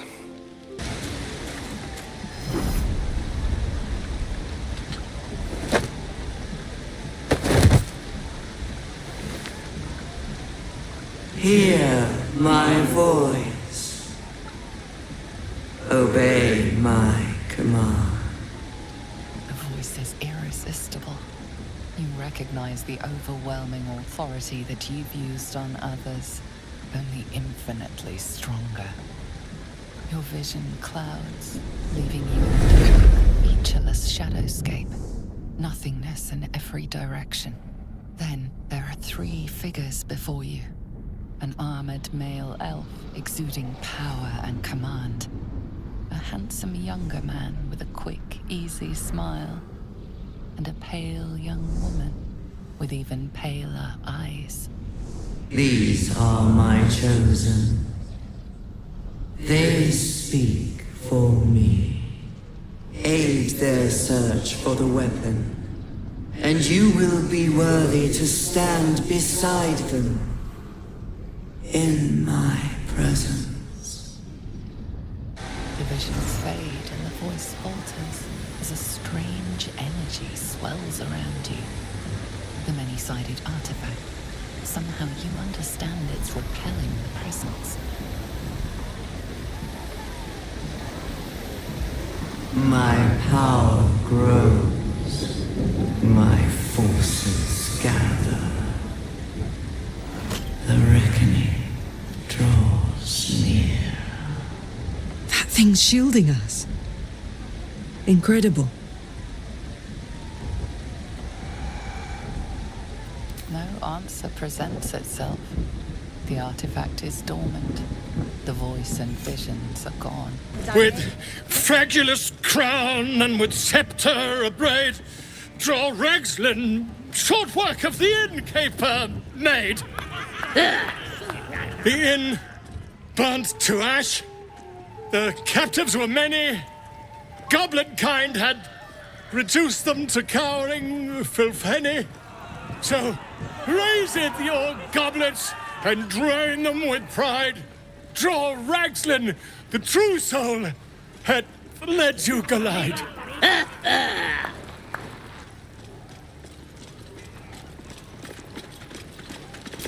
Huh? That was good. Carry it on, Pigeon.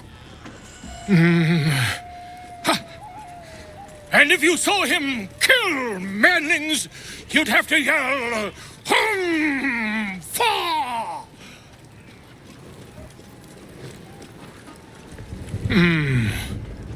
Why? He's a meatier creature than any I've spied. Oh, Balderdash.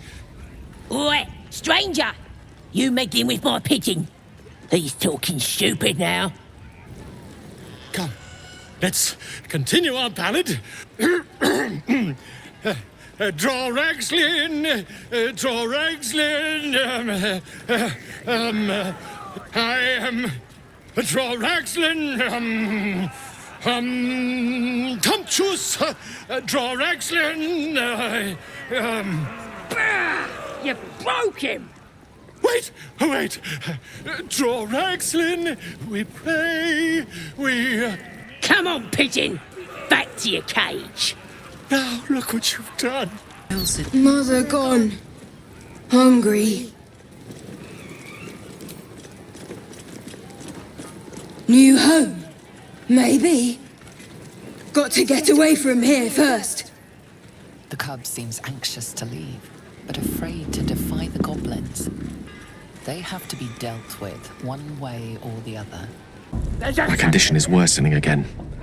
I need to consume some powerful magic or it may become volatile. Thank you.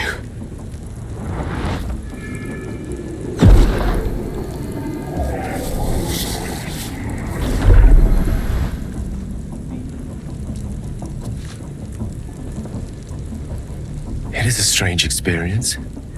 Each time anew, like a lost soul is spelunking through the darkness that is me, only to be sacrificed on the dread altar of the heart. Somehow the second artifact hasn't had the effect of the first. Somewhat relieved the discomfort, but I fear my hunger hasn't quite... And once the whelp starts singing, we'll know who's... You do plenty for me, more than you realize.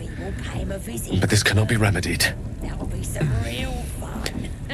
The magic isn't having the effect it should have. It's not like the last time, like a rainstorm that quells a forest fire. It merely drizzles. The embers still sizzle, the fire remains undefeated. I'm not certain what's going on, but nothing good. Please, I need to think. I need to retrace my steps to a glade of calm and think. Thank you for the artifact. A great deal of trouble it was too. A great deal of trouble indeed.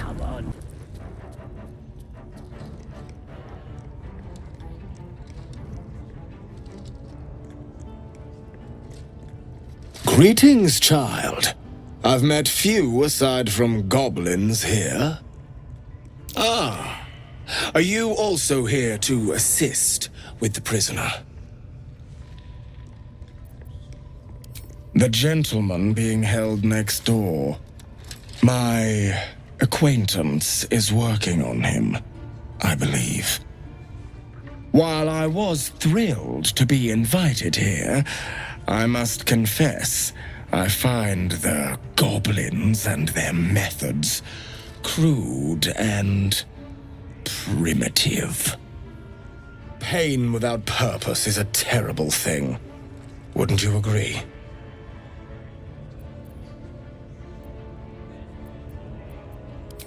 Exactly. Pain is an intimate thing. It should be delivered with a loving and measured hand. But trying to discuss such subtleties with these creatures is simply... Forgive me, but that look in your eyes, something terrible has happened to you.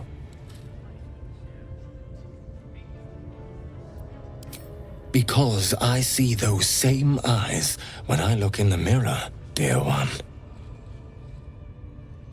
We've all suffered in these dark times.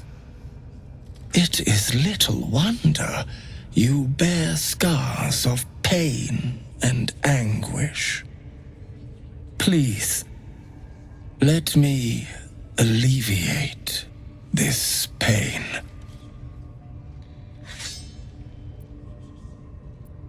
As the Maiden of Pain, the goddess Loviatar teaches us, through penance, administered by my skilled hand. My work can grant peace and serenity, the likes of which few experience. It will be worth it. I promise. I must see this. Don't you dare say no.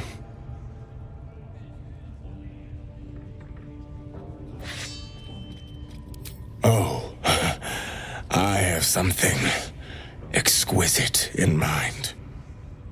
Both Loviatar and I are interested in how you handle pain. dear one. And should you delight her, you will most assuredly receive her most gracious blessing. Trust me. Simply face the wall, and we can begin. The pain you suffer will cleanse you. Do not fight it.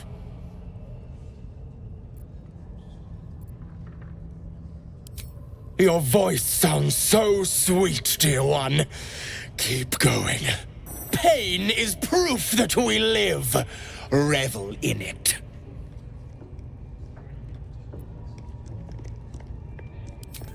Your voice sounds so sweet, dear one. Keep going. You are doing so well.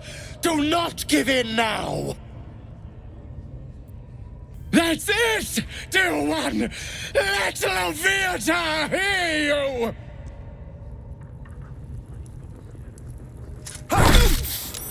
Sweet child, you bore the pain like a true believer. I am proud to have served you this penance.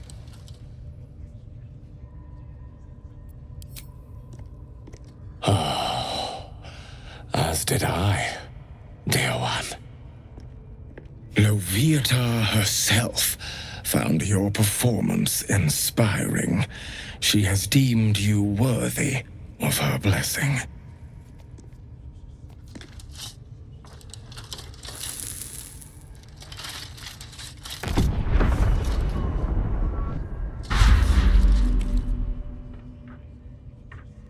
And on a personal note, thank you.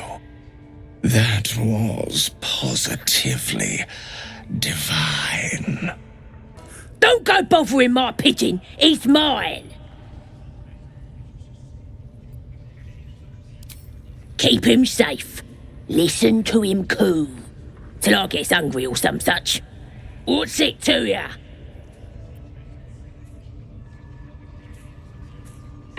Then catch one on your own. The mark glows, but you feel nothing in response. Your illithid power is beyond reach until you rest. Take him for a jog, why don't ya? And don't let the lads snatch him up. No, tell him what they'll do to him. Bring him back when he's all tuckered out. Here's the key. Pigeon's all yours.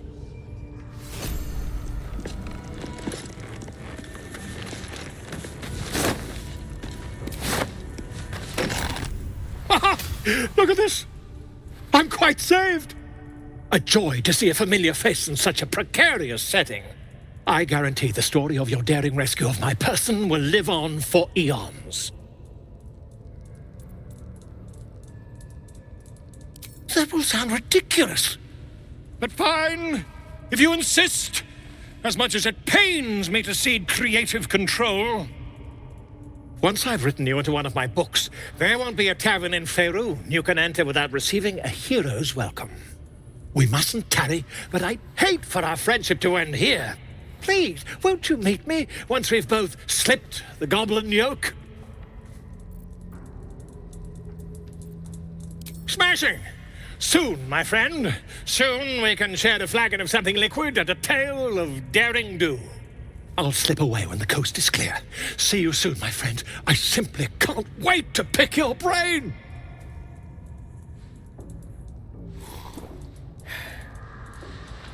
See? It squealed! Hit it again! Keep your hands steady, Three. Stop them! Free me! Again! Again! Make it squeal again. We're juicing it up. The beast came in here with those robbers, killed Dink and Mince too. Boss is thinking of serving it to the wargs. And it makes funny noises. We made it squeal.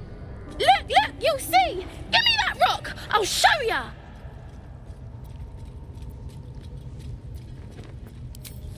What here? Get lost if you can't stand a bit of roughhousing. Release me! Get rid of them! Time for blood!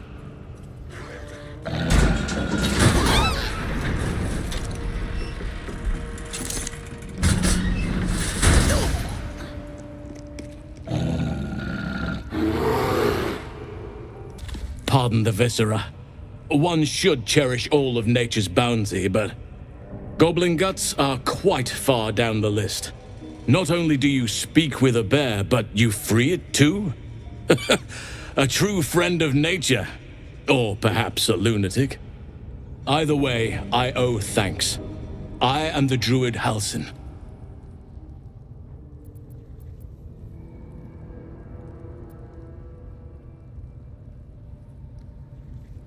Indeed.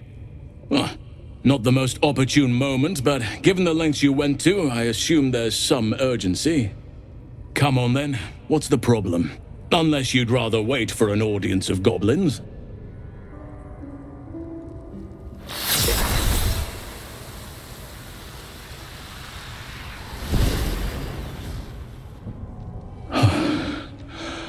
Oak Father preserve you, child. You're infected, aren't you? The Mind Flayer's spawn. But something's different. You're aware of the monster inside you. You don't bow to the Absolute like the true souls do. How is this possible?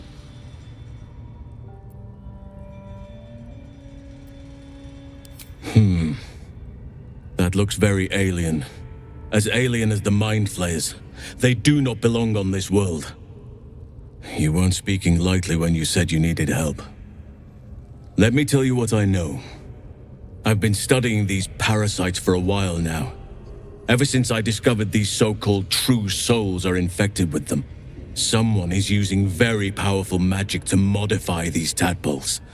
They're using them to exert control over the infected. I'm sorry to say, I can't undo that magic, which means I can't cure you. But that doesn't mean I can't help.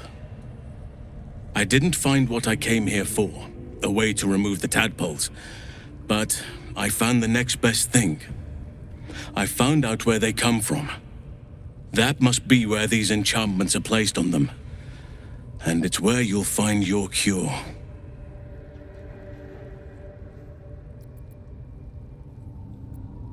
No, this is different. Altered. The magic used is beyond me. It's either not of this world or so ancient as to be lost to even nature's memory. I overheard that the cultists are sending all of their captives to Moonrise Towers. Innocents go in, true souls come out. Given that all of these true souls are infected, it has to be the source for this magic. If you want to find a cure, you must head there and discover how the tadpoles are being manipulated.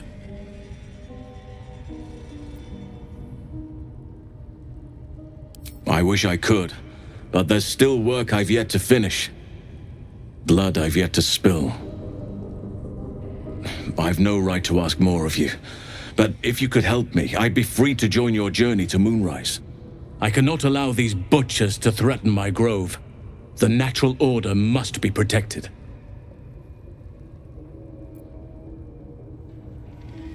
My thanks. If you prevail, I'll owe you the debt of a lifetime. Rare is the beast that survives decapitation. Help me eliminate the Drow Minthara, the Hobgoblin Draw Ragslin, and that perversion of a priestess, Gut. They are the ones holding these parasites together. Remove them, and nature will cure itself.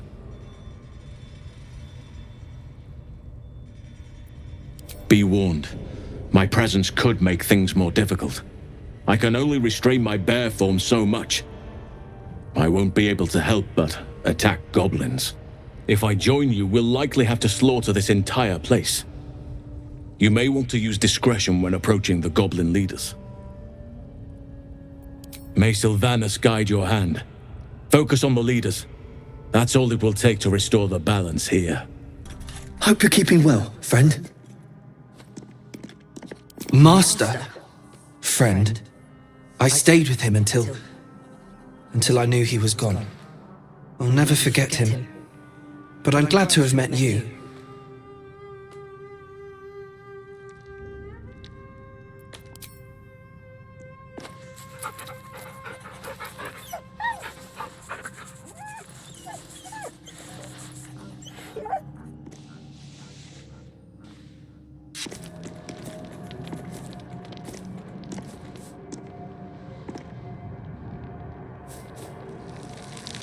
The air is heavy.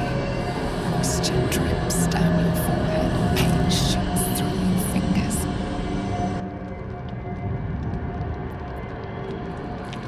The ache builds as you squeeze your hands together.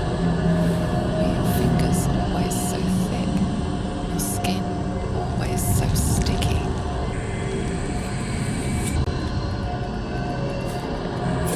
Chukil Gate Vlakith Mazathok! Can you feel it crawling through you? Tendrils squirming in your chest, gripping your heart, piercing your belly. Your bones popping, your flesh swelling. I can. I see it in you. I feel it in me. We are lost. I will be quick with my blade. First you, then the others, then myself. Your minds intertwine. You sense a touch of uncertainty, a touch of disgust.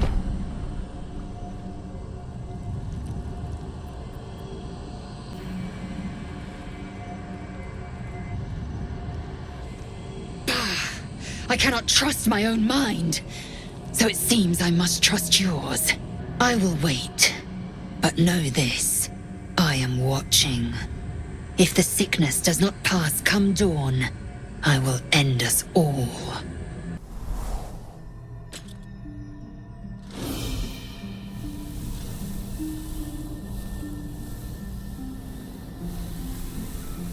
I came just in time.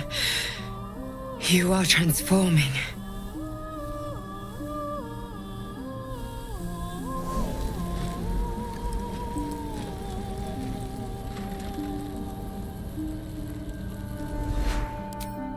Yes, you have. I saved you before.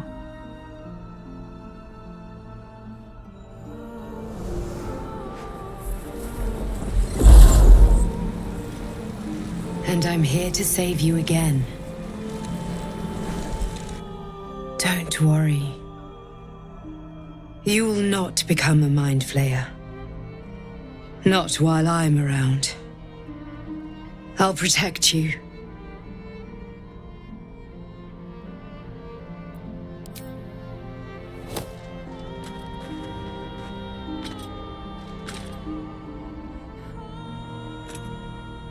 We haven't much time, so listen closely. There is great potential within you. It comes from that parasite. Your instinct is to resist the power it gives, but you must accept it, nurture it. I will keep it from consuming you, but for the sake of both of us, you must learn to wield it.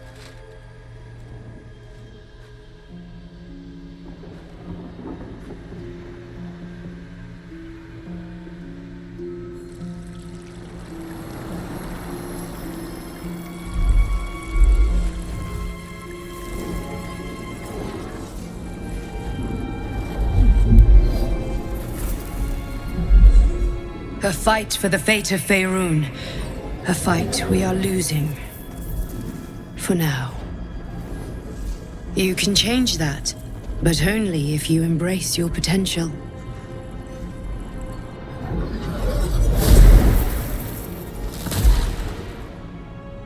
I have to go.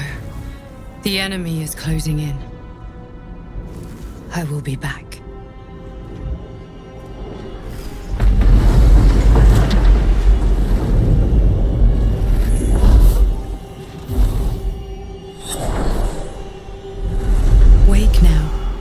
You'll feel better.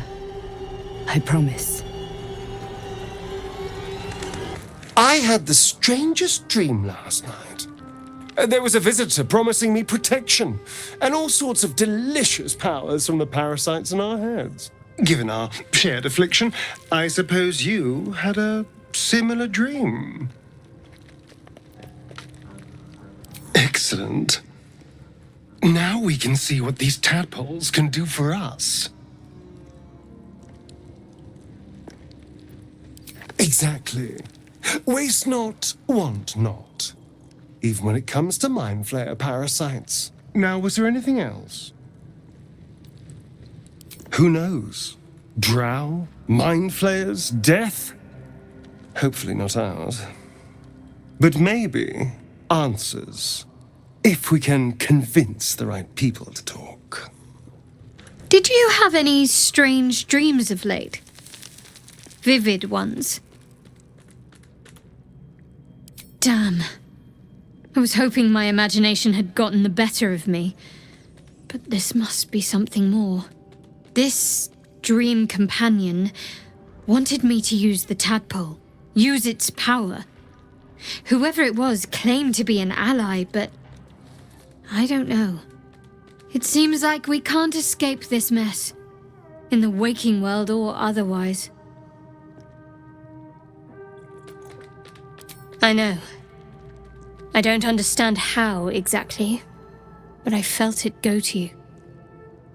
It's important. Keep it close.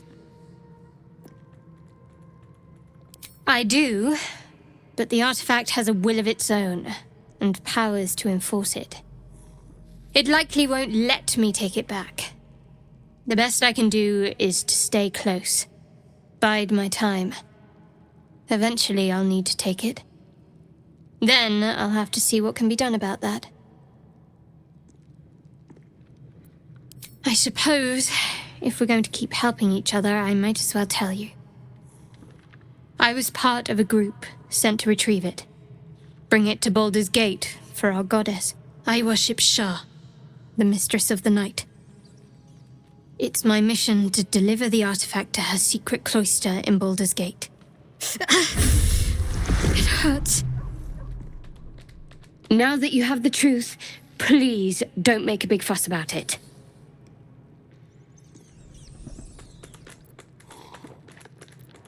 True.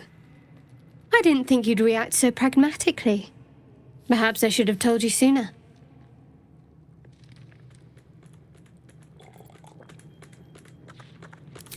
All right. As I said, Shah is my patron, my mistress. Goddess of darkness and loss. I assume you've heard of her?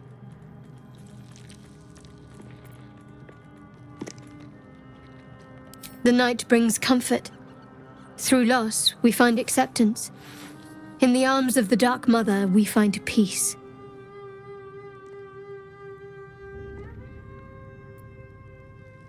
Most fear the dark, like children, because in darkness they see their fears reflected.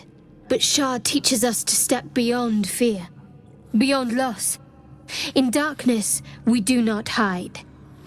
We act. Pain, hope, the promise of better days. All of these are heavy cloaks that bend our backs and burden our hearts. We shed those cloaks. Before Shah, we stand gloriously naked, beyond the vanities of mortals.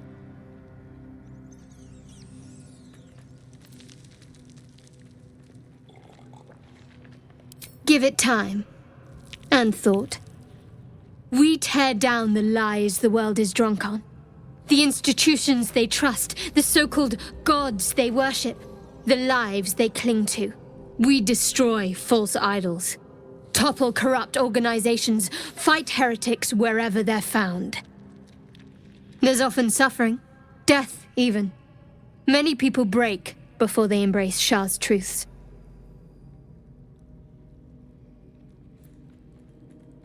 Curious.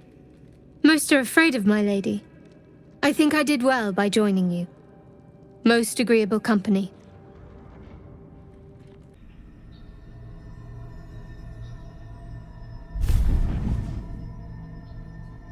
I promised I'd be back. Don't worry. I have things under control. For now.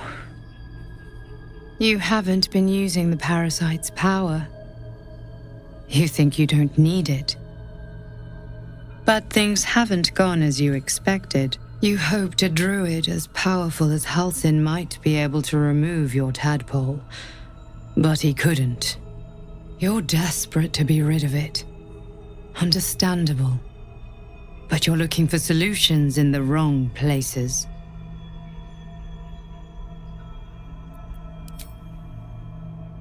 Yes. Halsin is correct. Your parasite is unusual.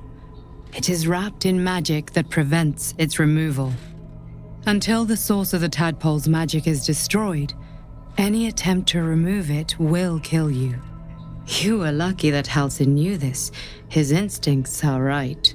The parasites are merely a symptom of a greater sickness in Faerun. I am not sure yet. To find the answers, we must first find the source. These parasites are more than illithid spawn. They are vessels for control. The infected hear the voice of the Absolute and believe it to be a god. That is how the cult of the Absolute is spreading. The highest of their rank, the True Souls, carry a tadpole just like yours. It is how they receive their orders. It is what makes them obey. When the order to transform is given, it will not be a matter of days. They will be mind flayers in an instant. Were it not for my protection, so would you. Because I am just like you, and I need an ally. Just like you, I was infected with a mind flayer parasite. Just like you, I seek to be free of it.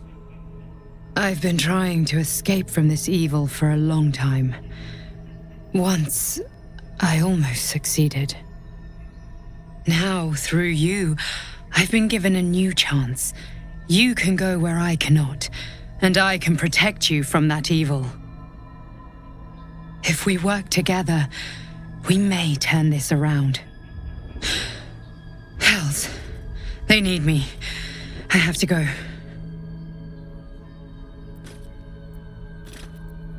No, I can handle this. For now. The power I used to protect you, I stole it from someone. They want it back. I will hold them off for as long as I can, but sooner or later I will be worn down. You must discover the source of the magic that controls the parasites before that happens. The cultists are gathering at Moonrise Towers. Use the powers your parasite gives you to convince them you are one of them. And when you find the source of their magic, destroy it. Go. Our freedom depends on it. This one is a true soul parasite. It can enhance you. You can absorb its potential. Open your mind to it. You already know how.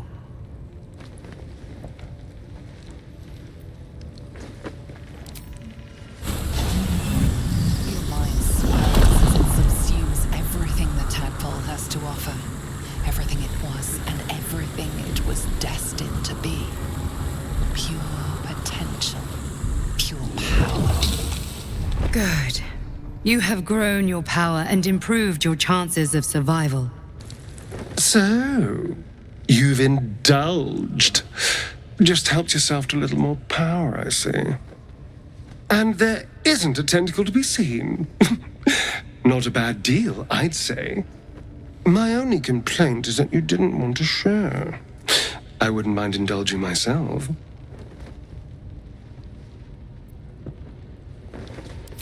I admit I wasn't keen to be the first to try it, just in case there were any, surprise side effects. But now that we know it's safe, I'm all for experimenting. I might just hold you to that.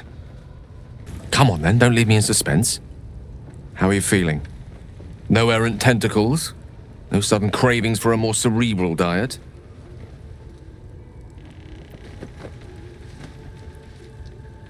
Wonderful.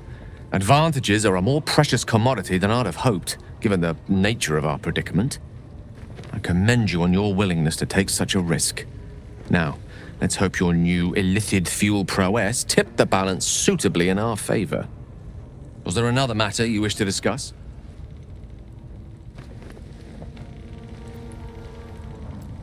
Think of it as tribute. The kind a king might pay to a more powerful neighbor to avoid invasion. As long as I pay, there will be peace. But should I ever stop, along comes a war. I can assure you, the battlefield would extend well beyond the borders of my body alone. You don't rest well, flitting between dreams and nightmares. Maybe you break your meditation because you know something is wrong. Or maybe you just get lucky. Shit. No, it's not what it looks like. I swear. I wasn't going to hurt you. I just needed, well, blood. There, in the dim firelight, you see him for what he really is. A vampire, a slave to sanguine hunger. It's not what you think. I'm not some monster. I feed on animals, boars, deer, kobolds, whatever I can get. I'm just too slow right now. Too weak. If I just had a little blood, I could think clearer, fight better. Please. A strange sensation courses through you, and your companion's mind unfolds, secrets half revealed.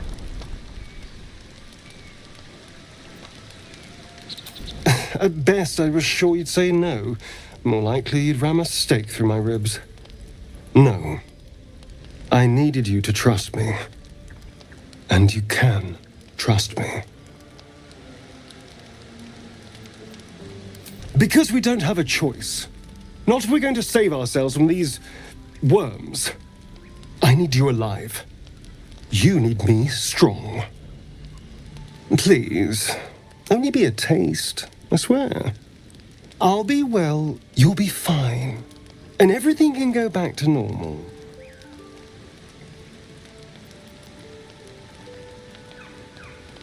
Really? Of course. Not one drop more. Let's make ourselves comfortable, shall we?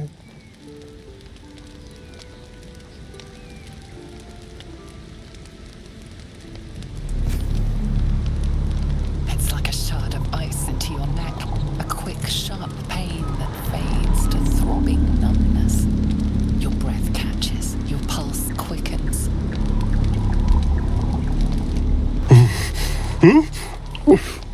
Oh, of course. That was amazing. My mind is finally clear. I feel strong. I feel happy.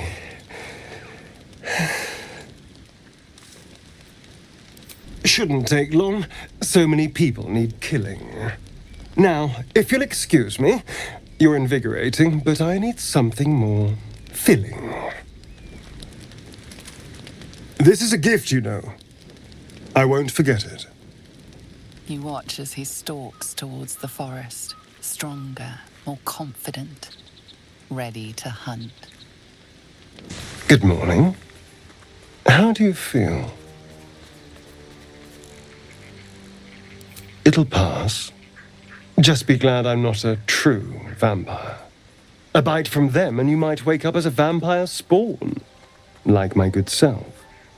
All of a vampire's hunger, but few of their powers. Oh no, I should be cinders in this light. I hadn't seen the sun for 200 years before we crashed here. Someone, or something, wants me alive. They've changed the rules. Standing in the sun, wading through a river, wandering into homes without an invitation. They're all perfectly mundane activities now.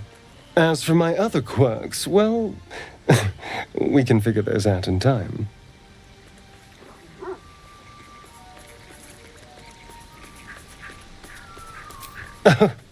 You're such a sweetheart. I'm just glad you're being sensible about these revelations. I was worried people might turn up with torches and pitchforks. Although there's still time. Vamps don't scare me, as long as they keep their teeth to themselves. No sense judging someone for who they are. Except devils, obviously. Oh, and a quick word of warning, Astarion. I taste absolutely awful. Keep your distance.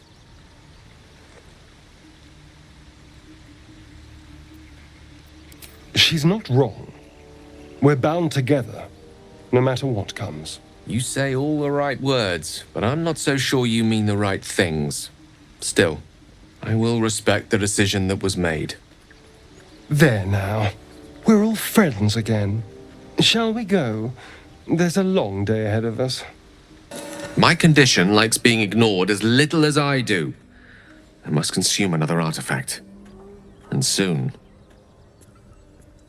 Thank you.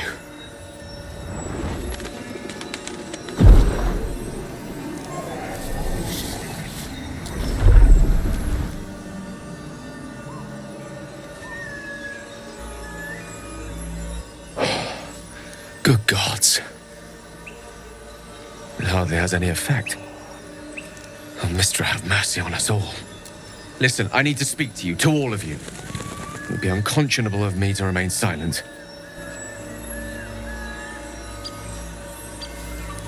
I might just be about to remedy that. You have to know who I was. You have to know who I really am. What I am is a walking shadow of the promise I once held. And what one might call a wizard prodigy. Who from an early age could not only control the weave, but compose it. Much like a musician or a poet. Such was my skill that it earned me the attention of the mother of magic herself. The Lady of Mysteries. The goddess Mystra. She revealed herself to me and she became my teacher. In time, she became my muse. And later, even my lover.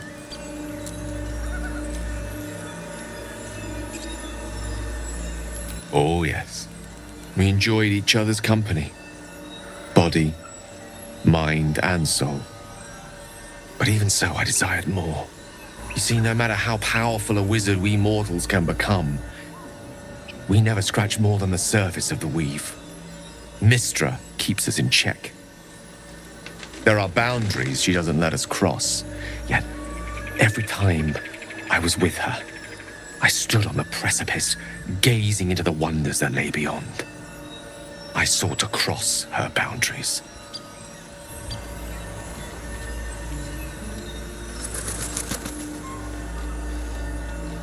I tried to convince her.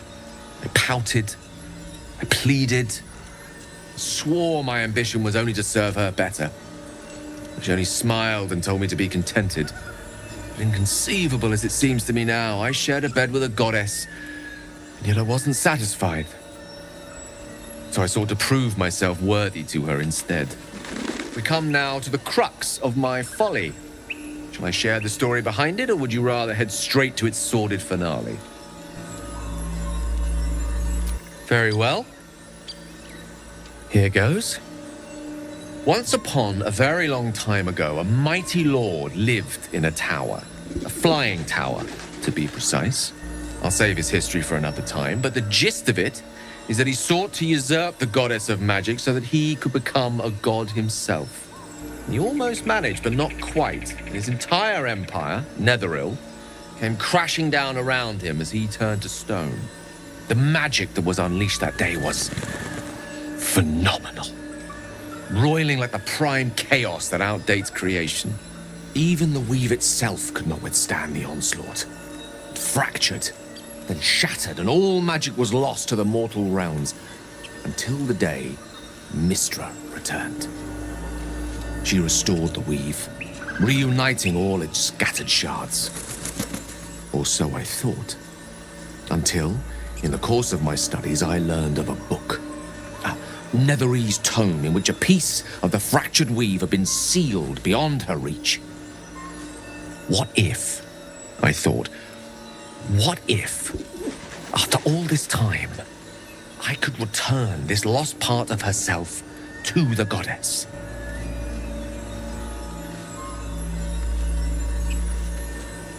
You know me. My gestures can never be grand enough. I was certain that this deed of raw power, draped in romance, would convince Mystra to take me by the hand and welcome me into her hitherto forbidden domains. I was mistaken. I obtained the fabled book and took it into my study. As for what happened next... Here. Place your hand over my heart. Let me show you.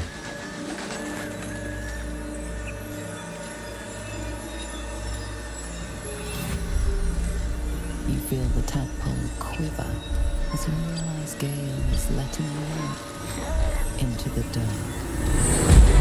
You see through Gale's eyes, staring down the corridors of a dread mirror. The book burned and suddenly opened. Inside there are no pages, only swirling mass of blackest weave that pulses. Its teeth, its claws, it's unstoppable as it digs through and becomes part of you. Commences it ever. What is it? What do you see?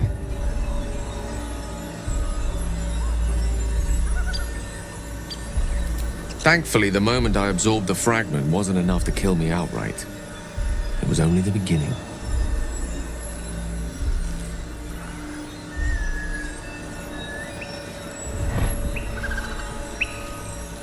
This Netherese blight, this orb, for lack of a better word, is balled up inside my chest. And it needs to be fed. As long as I absorb traces of the weave from potent enough sources, it remains quiet. Were it ever to fully destabilize, however.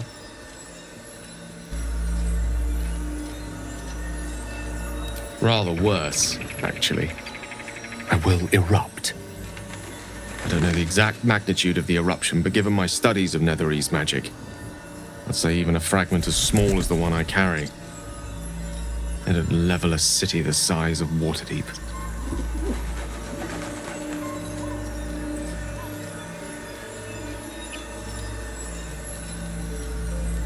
We might chance upon a king's collection of magical artifacts around the corner.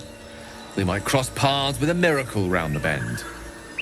Then again, we might not. All of this, it must feel like a betrayal. Say the word, and we'll part ways.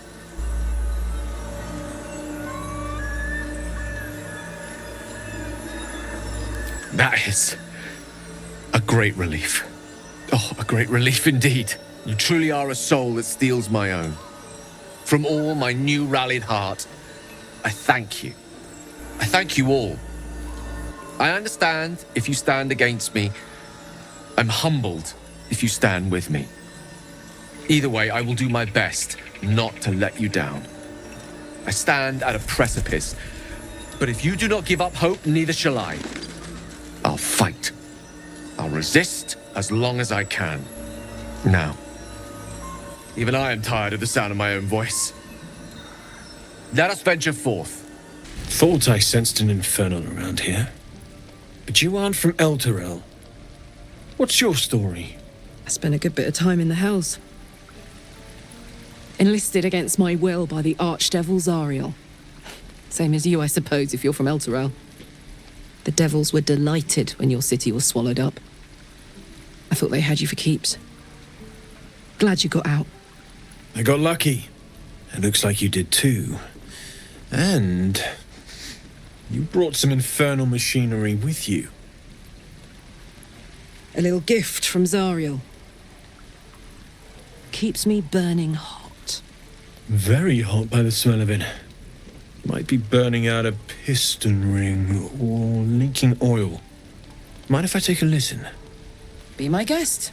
But don't get too close or your eyes will melt shut.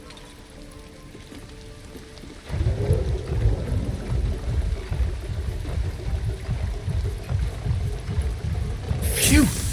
You really are burning up.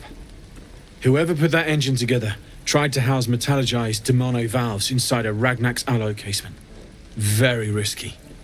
I might be able to help, but I'd need infernal iron. And a prayer that my hammer will survive the work. That thing isn't meant to operate outside of Vernus. I'm not sure how much longer it'll keep running the way it's going. Will you be able to turn down the temperature a little? Worried I'm gonna go in for a handshake and singe someone's arm off one of these days. I'd worry about surviving the night first. But help one, help both. If we can cool you off, it'll stabilize your engine and allow you to touch whomever you please. Hey, soldier. I think we picked up some of that infernal iron already. What say you? Should I give it to him?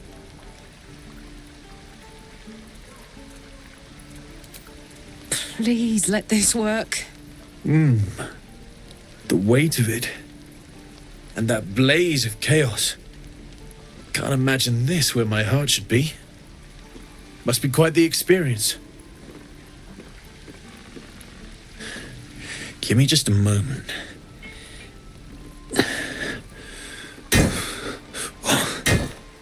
And I think...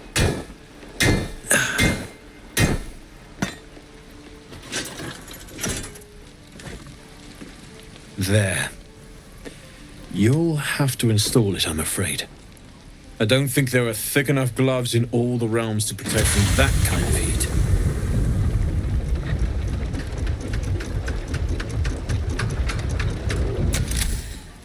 That feels... good. I'm still burning hot as hell's hole, but I feel less... changeable. Cheers, mate. Pleasure. And as for the heat, I haven't got any solutions now, but I'm not giving up. Could be if the combustion chamber had its own insulation, or if we had some kind of enchanted coolant. Find me again in Baldur's Gate. If I'm worth my salt, I'll have figured something out by then. Take care, Karlach. And hopefully the next time I see you, I'll have something promising to report. Pocket any infernal iron you find along the way, Damon's upgrade didn't cool me down, but it did juice me up. I don't think I've ever felt more powerful.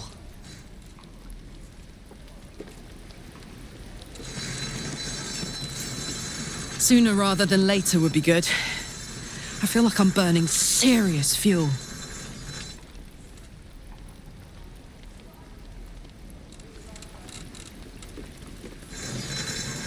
Oh, fuck yes. I'm ready to burn all night. Speaking of, I could eat a giant badger. Is it almost time for dinner? What can I do for you, my friend? It's simple.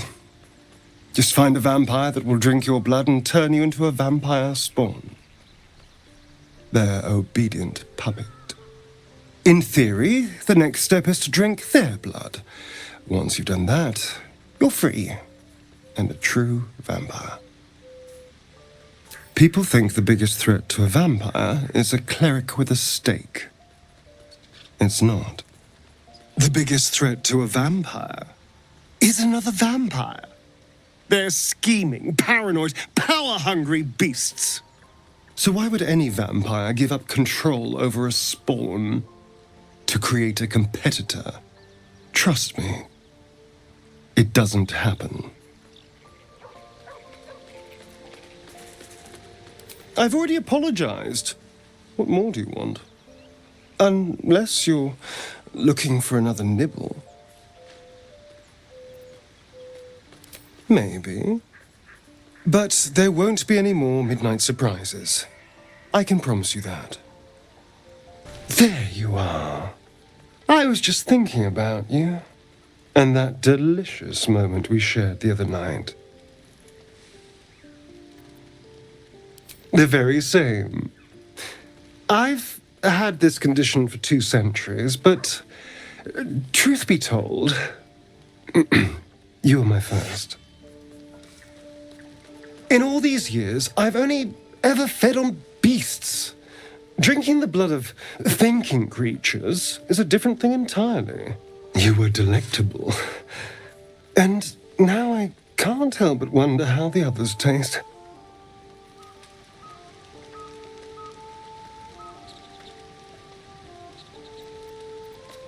Don't worry.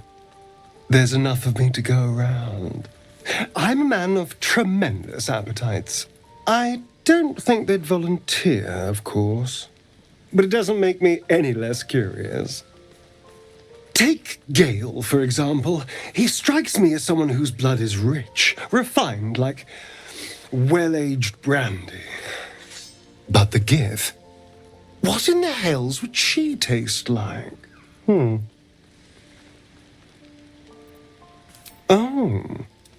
Well, that sounds very appealing. I'm almost convinced.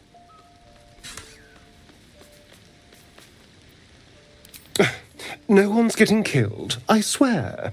We're just 2 friends talking.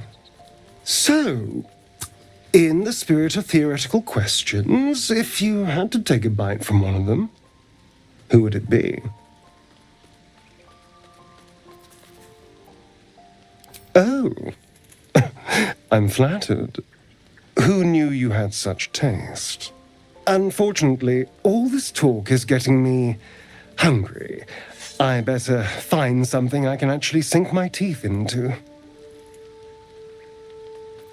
There's nothing that tasty lurking out in the woods, but I'll make do. Sweet dreams.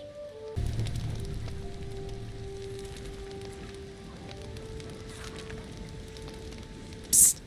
Hey, soldier. You aren't asleep, are you? I'm buzzing, honestly. I couldn't wait to talk to you. Isn't it mad? How good life is.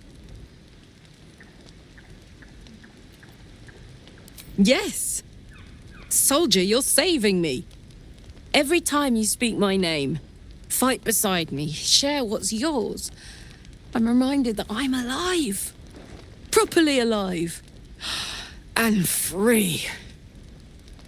Oh, gods, I want to ride you till you see stars. Guess not. I just feel what I feel. No sense hiding it.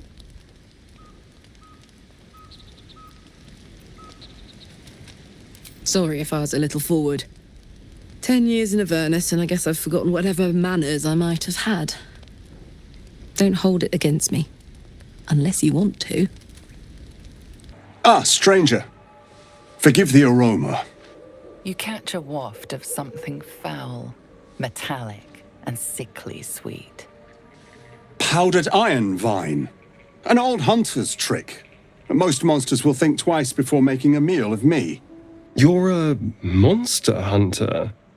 I'm surprised. I thought all Ger were vagrant cutthroats.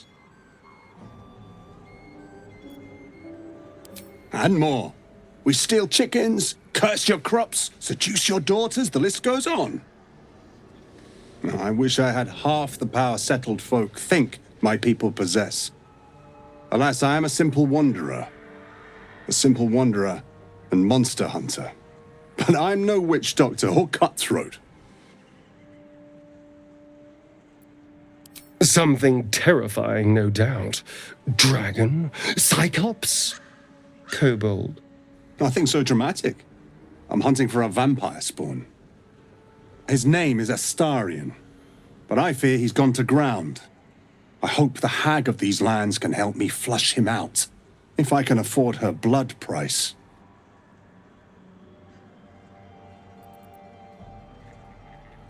I don't know. I'm sure a vampire spawn could still rip out your throat if he felt like it. He is right, unfortunately. They are only weak when compared to their masters. During the day, we have the advantage, but at night, when they hunt, you'll not find a more deadly quarry.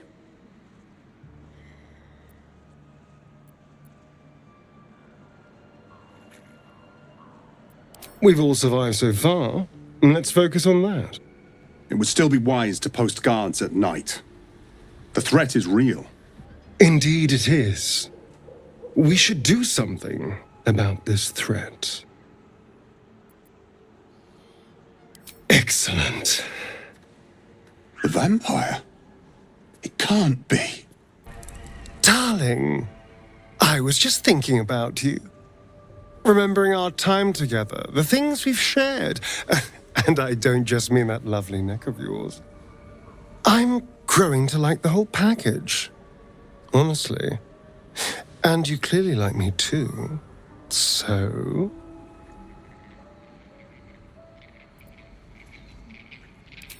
Come now. Don't be coy. Your body's already given you away. I could feel it as I was getting lost in your neck. Your little shakes of excitement. You enjoyed it, didn't you?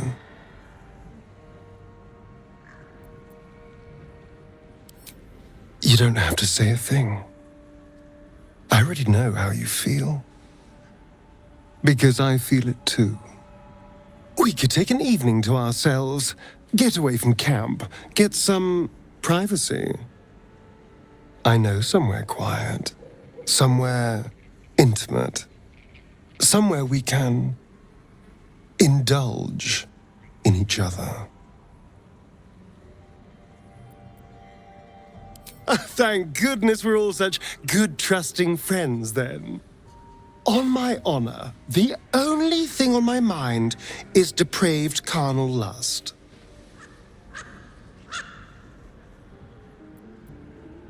Wonderful. I just hope we don't have to wait too long before we can steal away. But once we can, I promise you a night you'll never forget. See you there, lover. A quiet evening for once. Perfect for two people who'd like to take some time to themselves. If you catch my meaning. And I do mean sex, to be clear. We've been waiting long enough.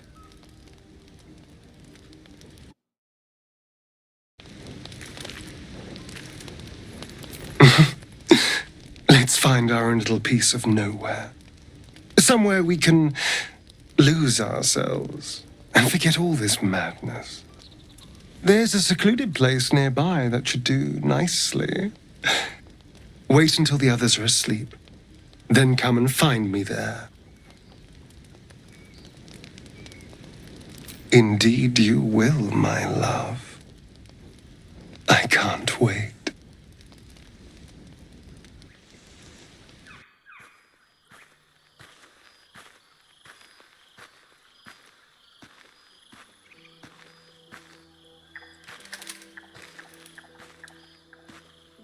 There you are. I've been waiting. Waiting since the moment I set eyes on you. Waiting to have you.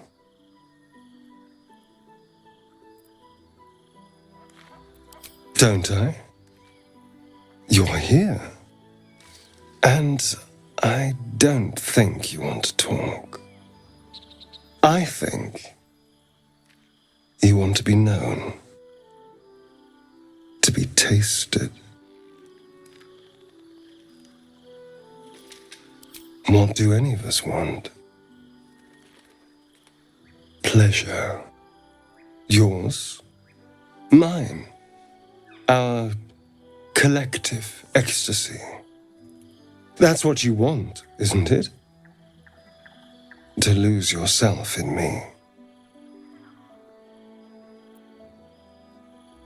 I thought so.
sleep light.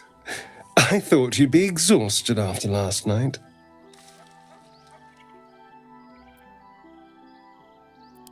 I was holding back a little, it's true. I didn't want to lose control. Delicious as you were, I didn't want to go too far. Now, shall we get on?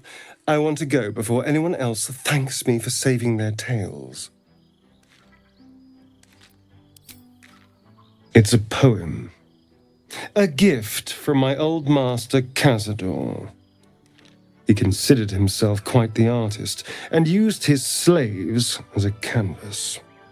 He composed and carved that one over the course of a night. He made a lot of revisions as he went. You recall the sharp, complex lines of the script. It was written in the language of the Hells.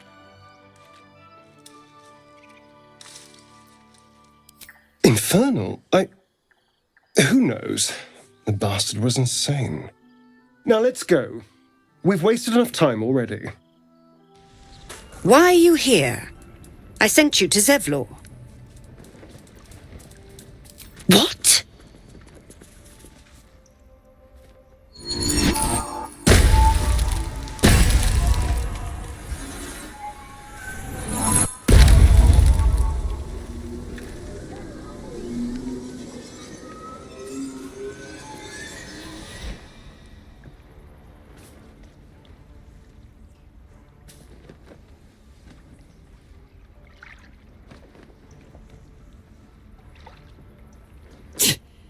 That damn nose of yours has gone poking in our business. Mistress Olladin, I can explain. Shh. No need. It couldn't be helped. Korga, what is the meaning of this? You think yourself quite the spy, don't you? Go on, tell him.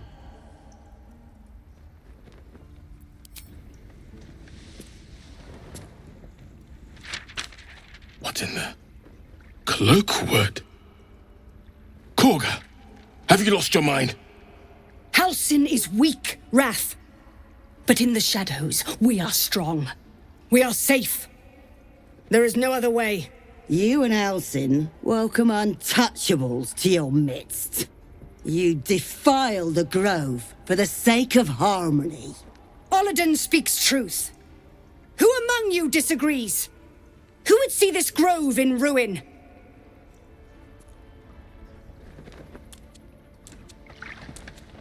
The choice is made.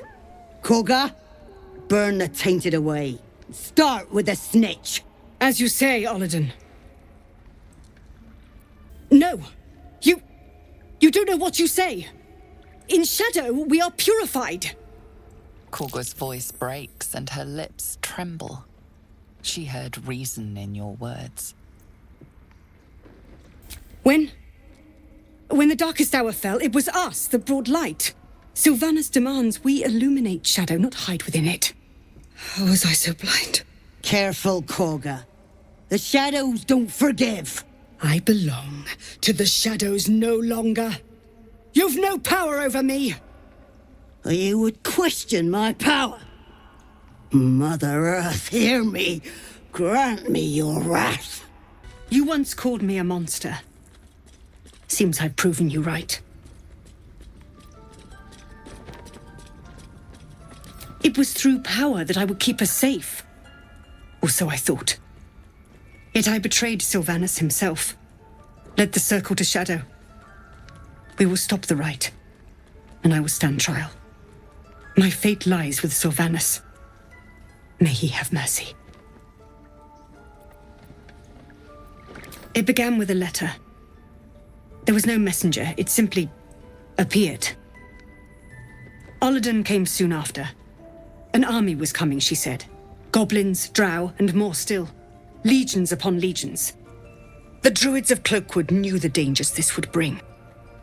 They ordained that all circles cast the rite to shelter from the storm. Olladin taught me to harness the Tree Father's power to wall us in. In return, well, you know the rest. I would turn the grove over to them. I won't forget the wounds I've inflicted. I pray Halsin returns to heal them in full. We will grant them safe harbor until they depart. Meanwhile, help us contend with the goblins. Perhaps we can dissuade them from attacking. I'm told the druids have stopped their damned chanting. What happened? Truly, Ilmater's ashes.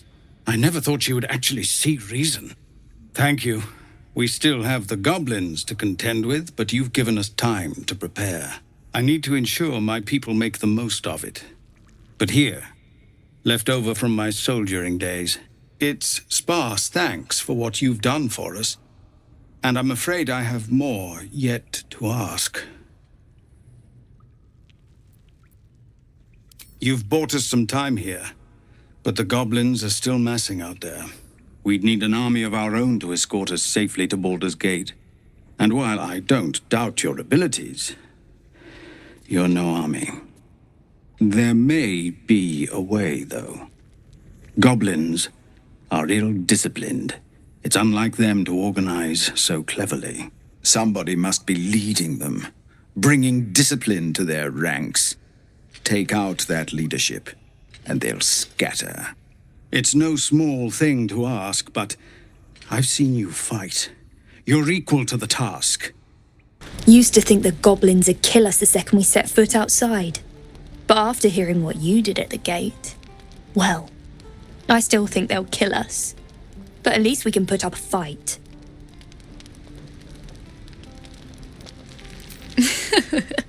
There's optimism, and then there's stupid, hun.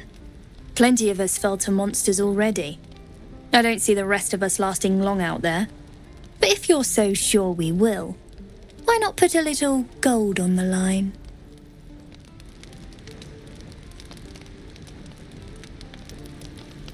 Oh, I'm sure you're good for it.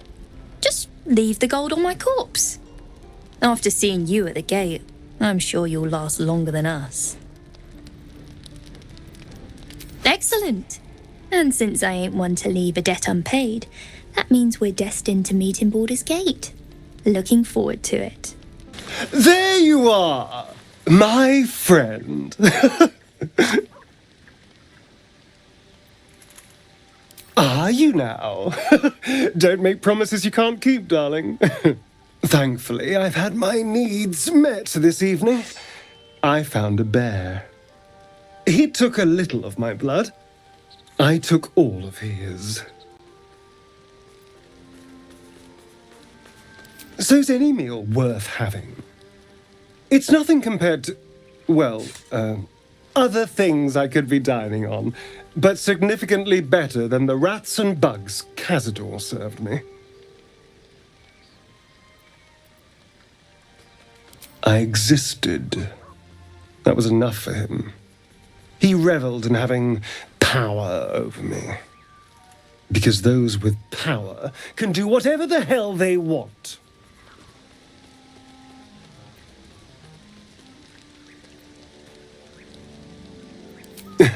Indeed they are.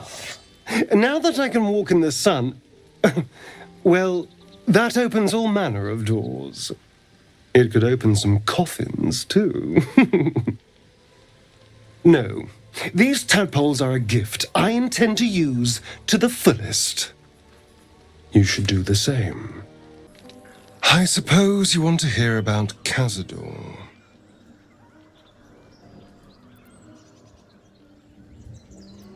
I don't want to say a damned thing, but that won't do anyone any good. Cazador Zar is a vampire lord in Baldur's Gate, the patriarch of his coven, and a monster obsessed with power. Not political power or military power, I mean power over people. The power to control them completely. He turned me nearly 200 years ago. I became his spawn, and he became my tormentor. Not him, no. A gang of thugs attacked me, angry about a ruling that I'd handed down as magistrate. They beat me to death's door when Cazador appeared. He chased them off and offered to save me, to give me eternal life. Given that my choices were eternal life or bleed to death on the street, I took him up on the offer. It was only afterwards I realized just how long eternity could be.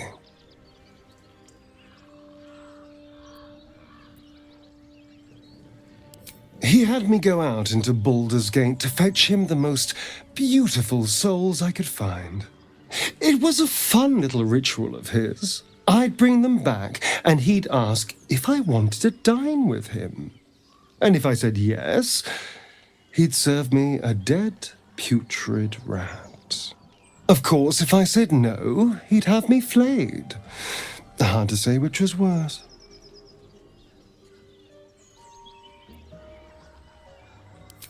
Thank you, but this isn't about sympathy. It's about knowing what we might be up against. The Mind Flayers aren't the only monsters out there, and they might not be the only ones hunting us. All I'm asking is that you keep your eyes open and watch out for anything lurking in the shadows.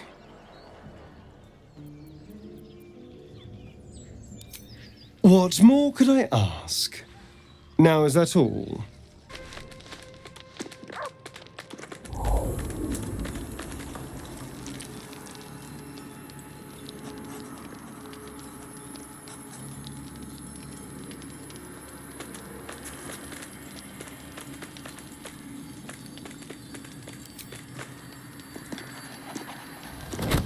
Oh.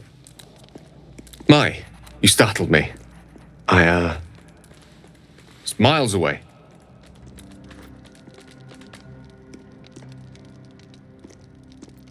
Just pondering what I lost.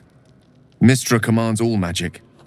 Salvation, if such a thing exists, is hers to bestow or withhold. And yet even now, more than I fear losing my own self and soul, I fear losing my command of her art. Magic is my life. I've been in touch with the weave for as long as I can remember. There's nothing like it. It's like music, poetry, physical beauty, all rolled into one and given expression through the senses. Is it the same for you?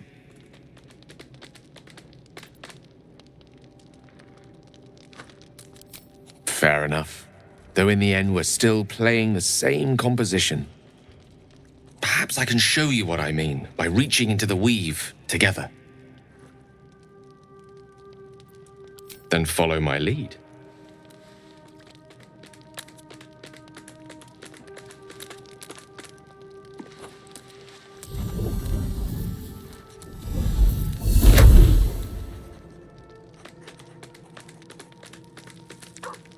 Now you.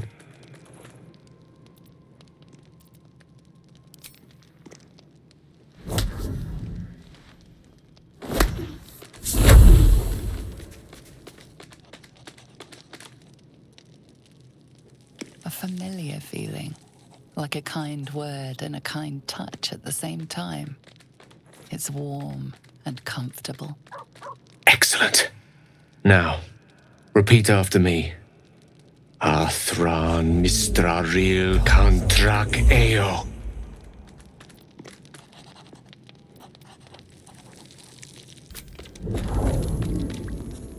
Ah, yes. The scent of rosewater and a sense of well-being. A sliver of weave that tastes sweet on the tongue. Very good. Now, I want you to picture in your mind the concept of harmony, as true as you can.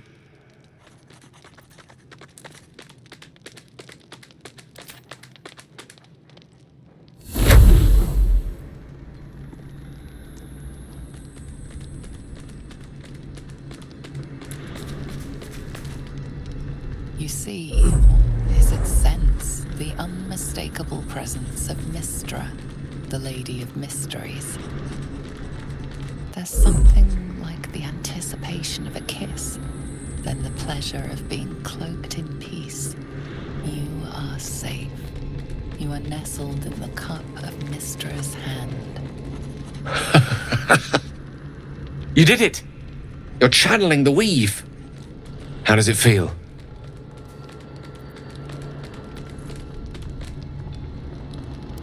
Oh, I know. The weave connects you. The moment feels intimate.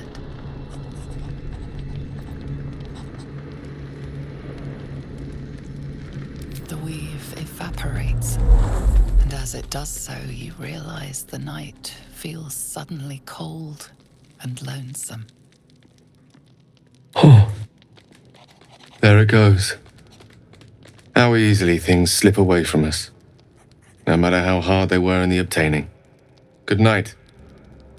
I enjoyed sharing a moment of magic with you. The ringleaders have to die. The very natural order of things is in danger, thanks to them. You did it! You actually did it! The leader's dead! Praise Sylvanus. No, that's not right. Praise you, my friend. The Grove owes you a debt beyond measure. Killing's never my first choice, but those three were too dangerous to leave alive.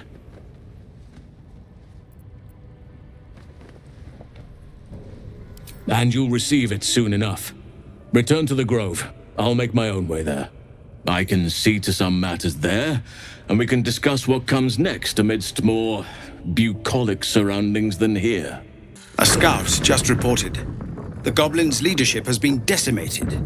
We might escape this place yet. And I hear you are the one to thank. I'm grateful. I took a collection from all of us. It isn't much, but you've earned it. It's not enough, but it's all we have.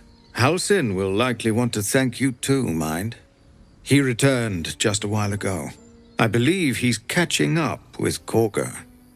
As for us... No armies at our heels. Amazing. We can finally leave. But perhaps we need not speak of farewells. We'll join your camp tonight to celebrate if you'll have us. I knew this would come right if we just stayed positive. Not that your blade didn't help too. God, it seems we might actually make it to the city now.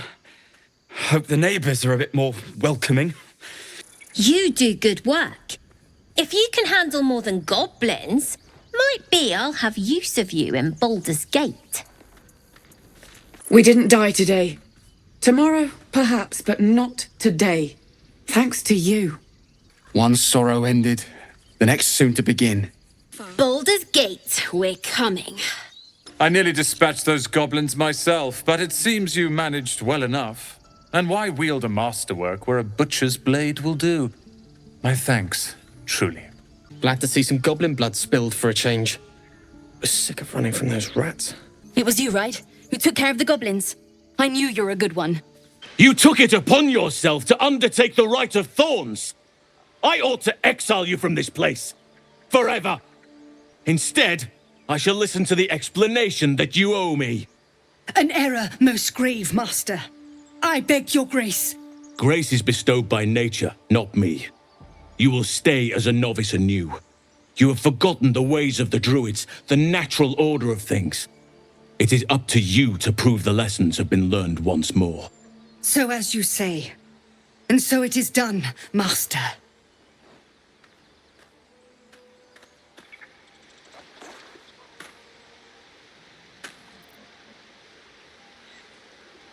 She shows great insolence. But time will humble her. And the Grove still needs her. You will soon see why. But enough of that for now. I owe you my thanks. The Grove stands. Nature prevails. And again, I am in your debt. Speak to Wrath. He will reward you for your efforts. The journey to Moonrise Towers, and all the dangers that entails. But that's tomorrow's problem. Take some time for yourself tonight. Rest, celebrate. Come morning, I'll be by your side. I have seen the Kithraki tear a screaming Neogi's legs from its belly to fashion into blades, yet they could not match your nerve today. It was enough to drive me to madness. I smell their blood on you still. I smell your sweat. I mean to taste it.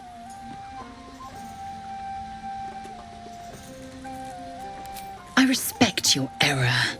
There are, after all, other spreads before me. I will not go long without pleasure. Here's my little treat with their cheeks all flushed. You will come to my bed tonight, won't you? Oh, I certainly can. It would be my pleasure.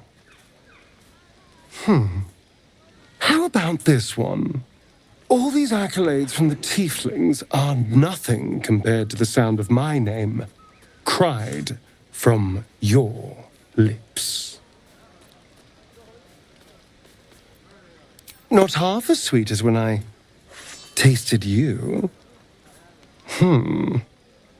Let me give it another go. Every part of your perfect body whispers temptation. It's as if the gods made you just to ruin me. I can go all night with the flattery. But is that really all you want? How about if I said these little words? Everyone's favorite. I love you. I am. It's hard not to with you. Now, as much as I relish standing around and saying all my favorite lines at you, I'd much rather we got to experience each other's full portfolio of talents once again. I'll be waiting. This might be the wine talking, but I'm feeling inspired. Thinking of writing my next song about you. But I need an angle. Any ideas?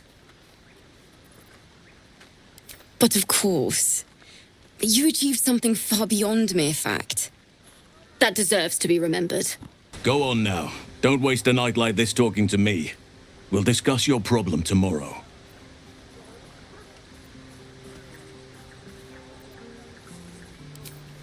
In truth, I rarely imbibe. The stuff goes right to my head. Before you know it, I'd be breaking into song or declaring love to the first person I laid eyes on. Then you have never heard me singing, which makes you very fortunate.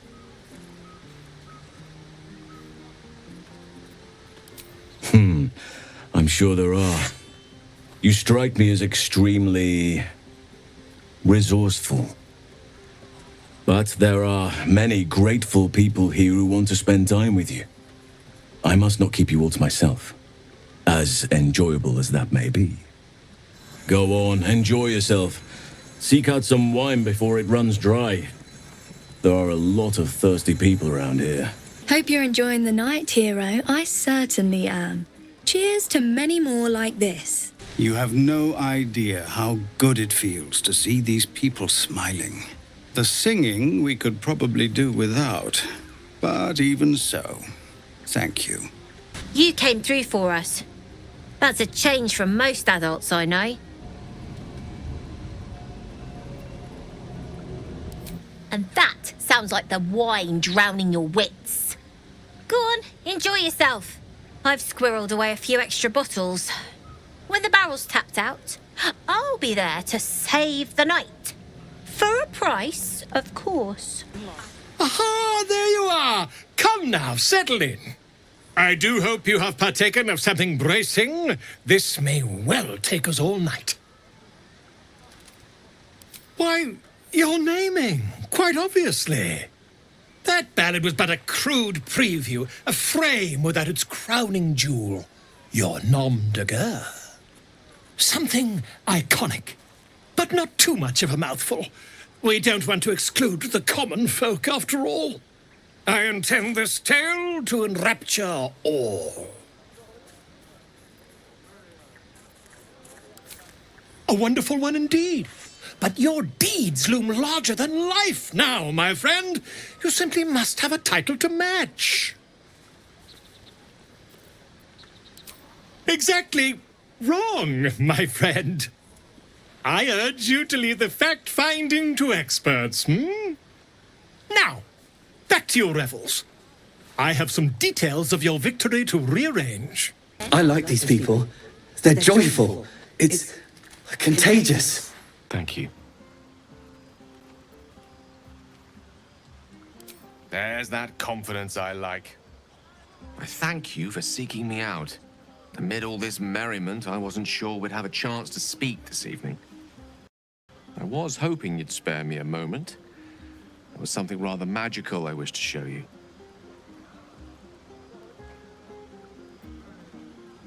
A lesson. And trust me when I say few have experienced the pleasure I offer to teach. However, it's something best experienced in more intimate surrounds. Once the revelry is ended and the stillness of the night has been restored. For now, please enjoy the celebration. When it is done, I will show you all. Sherry! That's infernal for cheers. Or possibly turnip. I need to dance! No, I need to lie down. Ah, hells. I was hoping you wouldn't notice I was gone. Really? I'm honored. In truth, I don't feel in a festive mood, and I didn't want to cast a grey cloud over the night. I'm a devil. I love the people from the Grove, but I unsettle them deep down, as I seem to unsettle everyone nowadays. You don't want a devil at your party. Horns this sharp will pop the balloons, you see, and the guests won't take kindly to scars quite so monstrous.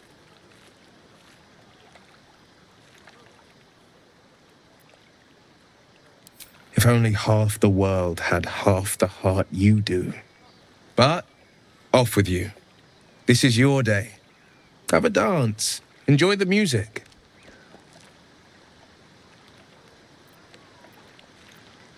Some time alone beneath the stars, and I'll be back to my old self. Promise. Still, it's a night to remember. You've made sure of that. Look at them all.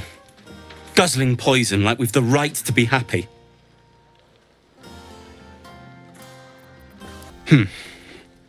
Perhaps it'll make the evening more tolerable. Think of it. No more caves, no more tents, no more running away. We'll be in a city with roads and markets and homes. Patience? Have you no respect for showmanship? Having performance issues, Roland. Hush you, and behold!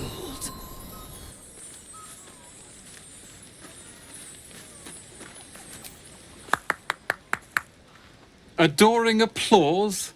You're too kind. Remember when he could barely cast that? They grow up so fast. Never have I met such troglodytes. Now, pass the wine. Are Roland and Leah actually getting along? I know you cut down a horde of goblins, but this is far more impressive. Look at them. How happy they are. We did that. Yeah. Don't tell Roland, but his magic show might be the highlight. He's been doing them since we were little. He'll make it big in Baldur's Gate. I know it. Everyone seems to be in high spirits. Strange. You know who I never thought I'd find myself caring for? Exactly right. Never gave them much thought. Certainly not that bunch in the Grove. Yet we came through for them. We saved their lives. Odd. It's not talking enough for my liking. Share a bottle with me? As you like. Try not to tire yourself out too much. Would you look at this place? All these people happy because of us. It's nice to be somewhere where good is still possible. Speaking of possibilities, what's this I've been hearing about you and Astarion? Don't get me wrong. I'd ride him to the Feywild and back if I had the chance, but I wouldn't let my guard down around him. Good to see the two of you getting along anyway. At least one of us is getting a little action. I know I was a little hopeless when we, before. I want you to be happy. And I want you to be with someone you can actually be with. I can handle it. After all, life was made to be lived. And that's exactly what you're doing. Enjoy yourself, soldier. You deserve it. Buzz of celebration quiets to a soothing hum as you approach your bunk. You've picked up a few pleasant memories on your journey amongst your struggles. Your heart skips a beat. What treasures might this night bestow? I hoped you would come. I have missed you. And now you're all mine. And I'm all yours. Until morning, at least. Let's see where the night takes us. I trust you enjoyed your evening. After all your efforts, it was well deserved. It may be some time before you're afforded another such night. There is much to be done, and I promised I would help you however I could. I'm certain a cure for you can be found at Moonrise Towers, but it's complicated. The journey specifically, it's extremely perilous, though it seems you're well accustomed to navigating danger. Finally, we're catching up on our puppet master, and the hunt ends at Moonrise Towers.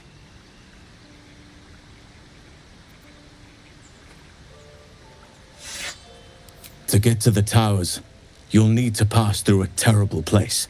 A cursed place. This curse shrouds everything in shadow. You will not find life, light, or anything natural there. Any who linger are twisted by the curse. They become shadow beings, tormented, dangerous souls. You could go overland, along the Risen Road or through the mountains. Easier at first, but you'll run into the shadow curse eventually. You could also go under. There is a tunnel somewhere in the ruined Temple of Selûne. It leads to Moonrise Towers through the Underdark. Long ago, a man called Ketheric Thorm built a secret stronghold deep down there, before rallying a whole army of Dark Justiciars, Shah worshippers. Aridon and his lot were looking for a way down there. They were promised riches if they retrieved a relic called the Night Song. But I think there's more. From this stronghold, Ketheric's forces could access both the Temple of Selûne and Moonrise Towers. But he was defeated before he could launch an attack. If you can find this place, I'll wager it will reveal a more direct path to Moonrise Towers. And maybe even bypass the worst of the Shadow Curse.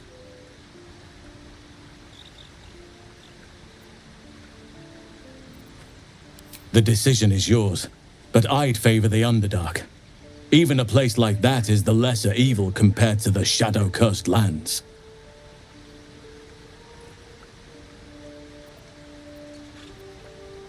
Anything is preferable to risking the shadow curse. I would like to join your camp, if you'll allow me. I can offer my skills, my counsel. I've long sought to return to Moonrise Towers. It seems our fates have aligned. I've chosen a successor as first druid, Francesca of the High Forest. A bird's already been dispatched to summon her. Precisely. Who indeed?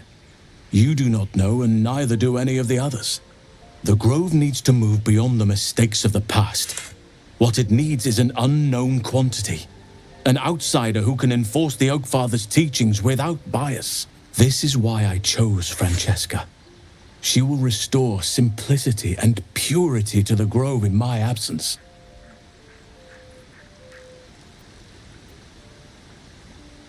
Indeed. We've quite the journey ahead of us. I advise you start in the Temple of Selûne. If you find the Dark Justiciar's hidden entrance, it could lead you all the way to Moonrise. Councillor Floric, are you all right? Will, by the main God, what's become of you? A story best left for calmer days. Now breathe deeply. Are you in pain? Scorched throat. A few hairs singed off. Nothing a bit of time and fresh air can't cure. Gauntlet, a new duty calls. Drow have taken Grand Duke Alder Ravengard westward, if my eyes and ears can be believed. Report to the Manic and send for reinforcements. We must find the Duke. On your command, Councillor. No, it can't be. You mean they've taken my... Yes, Will. The Drow have your father.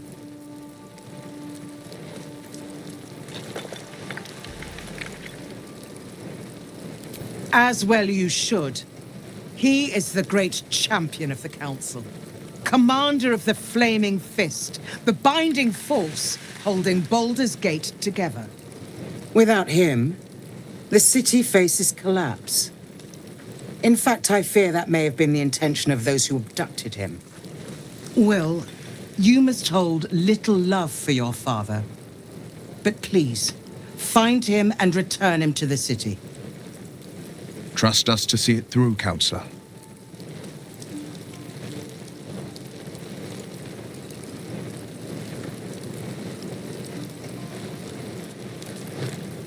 Moonrise Towers, along the old road. That place is cursed. Few could survive there, unless darker forces are at work. This was no random attack. The Grand Duke was their target.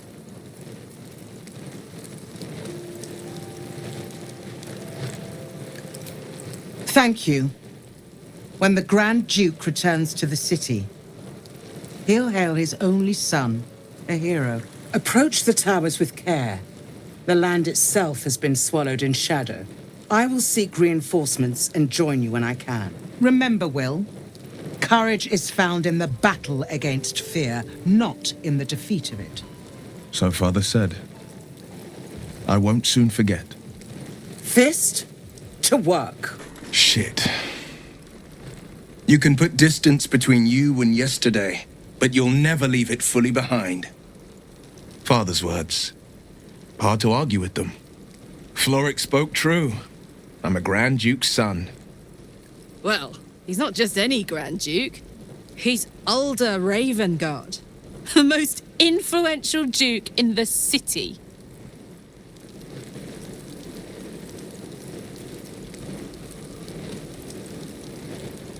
Thank you. That means a lot. But I wonder, what makes a Duke of Baldur's Gate so interesting to the Drow? Even the houses of Men's Oberanzen would have little use for my father. No, this is no Drow plot. These absolute nutters, these true souls are behind his abduction. His absence alone will sow chaos in the city. If they were to infect him, he could lead Baldur's Gate to ruin. All the more reason to find him. The Absolute has seized not just my father, but the future of the Sword Coast. A line with a fork and 1, 2, 3 dots. Bloody infernal. How was anyone meant to read this garbage?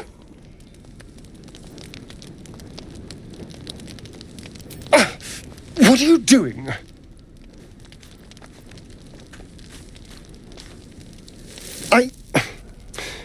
Well, if you must know, I've been trying to make out the scars on my back. I can't see them, so I've been trying to feel my way about.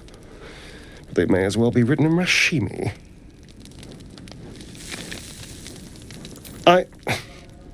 This isn't your problem, you know.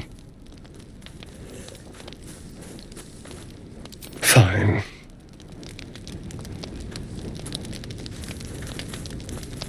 jagged script is definitely infernal, the language of the hells, but you can't make out its meaning. And? What can you see?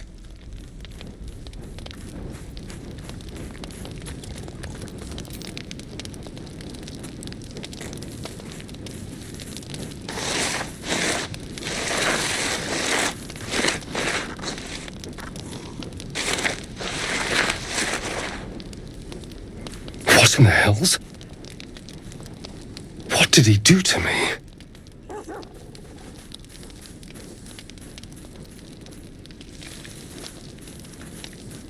No. No, let's keep this between ourselves. At least until we know what it means.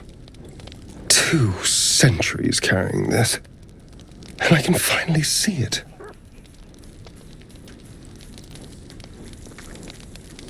No. I could have missed it, of course, but I doubt it. Cazador was only figuratively hellish. There were never any devils hanging about the crypt. Whatever he's left carved in my flesh, it's a mystery to me. Thank you, by the way. This is... well, it's something. Will we? How... sweet. Even in such fraught times as these, there's peace to be found in the stillness as evening draws in. I used to while away many hours just like these with my companion, though in far comfier surrounds. She preferred it when we were alone, curled up before a crackling hearth with some ancient, esoteric tome between us, ink glinting in the firelight.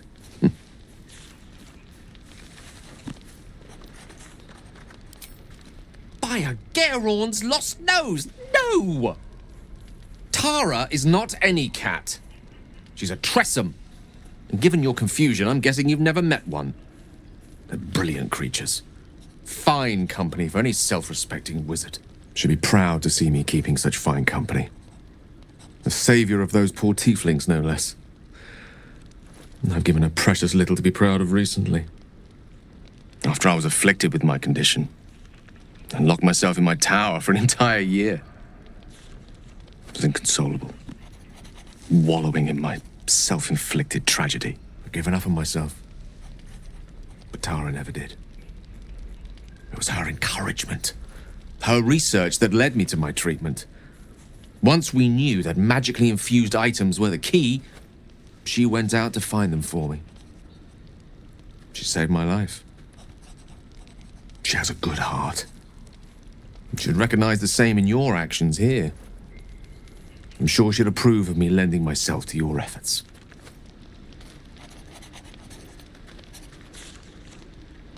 You remind me of her somewhat.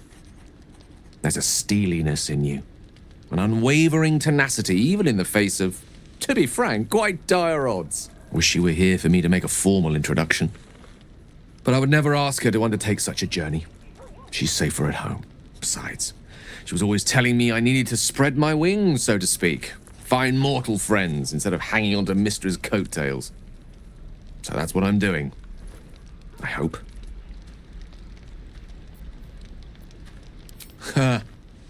Very funny. But as we all know, nymphs are sticklers when it comes to their bathing routines. You, my friend, haven't been near a fresh spring in a 10-day or more. Not that I don't appreciate your... musk? Actually rather like it. Well, this seems as good a time as any for me to stop babbling on. Were I to recite that list, I fear we'd be here at dusk tomorrow. Many things, I assure you. But a conversation better saved for another time. With my condition as volatile as it is, I fear any undue excitement may tip it over the edge, so to speak. Go, enjoy your evening. Nothing better for the heart than a good night's rest. And mine is gladdened to know I'll have the pleasure of your company again come morning. You recognize the feathered creature. It's the owlbear cub you rescued.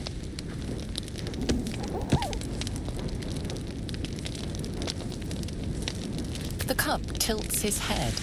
He does not trust you. Yet.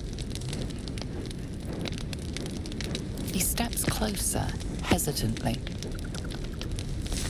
What a delectable little pet. Alarmed by your companion's approach, the cub turns heel and runs. Oh, now look. You've scared off the little snack. Drop your weapons! I'll feed your innards to the ants before I do that, Istik. This is your last chance! No, look up. That was your last chance, Istik. Now burn!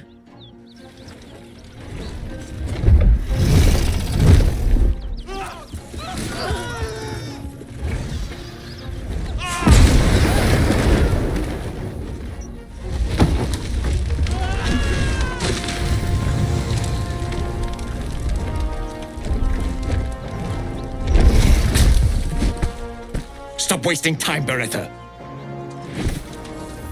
You're not here to play with the locals. Of course, Kithrak. We merely sought to... No excuses. Question, kill, then move on. Find the weapon. Our queen watches us. Fail her at your peril. A red dragon. I envy its knight. Would that I rode such a steed. A crash must be near. Come, my kin await. The dragons serve Githyanki. I'll see it does you no harm. Follow me. We are close to the cure we seek. Rider, my time is short.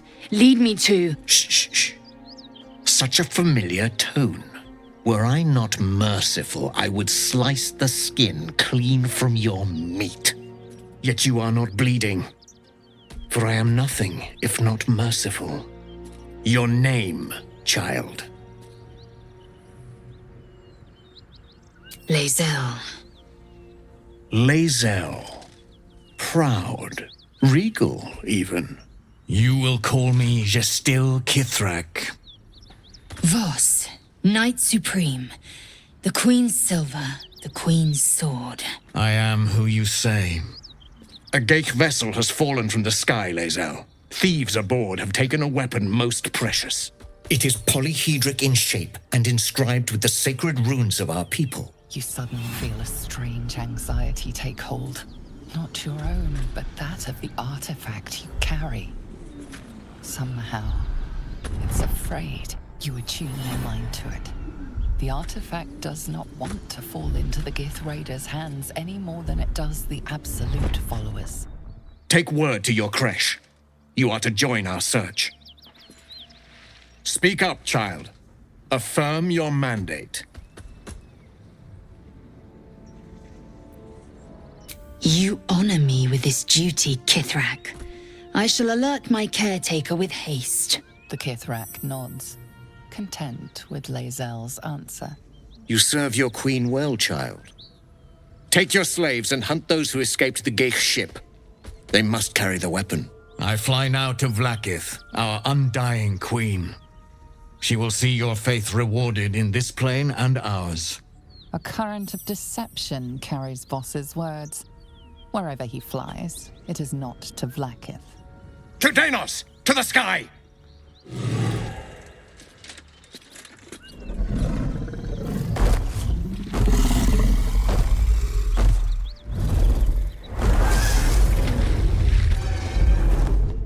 Damn it all!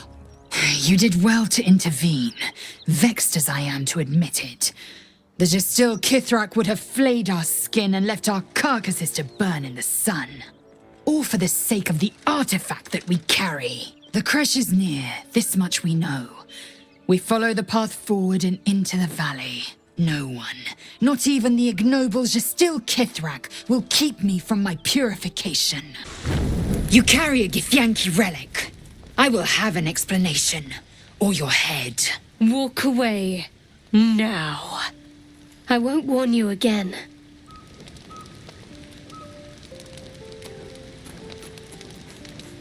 That artifact is an heirloom of my people. Likely she spilled Githyanki blood in order to steal it. This cannot stand. Heirloom? Plunder from some conquered realm, more like. This artifact is the only thing keeping us from becoming slaves to our parasites. Be glad I have it.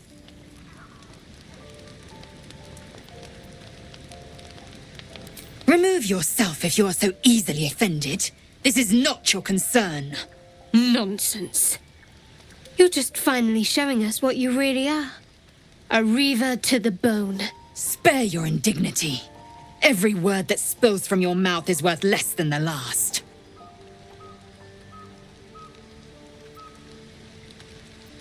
Lae'zel thinks I have something important to her people. She's deluded, clear. Lies. She carries an heirloom of my people. I must know why.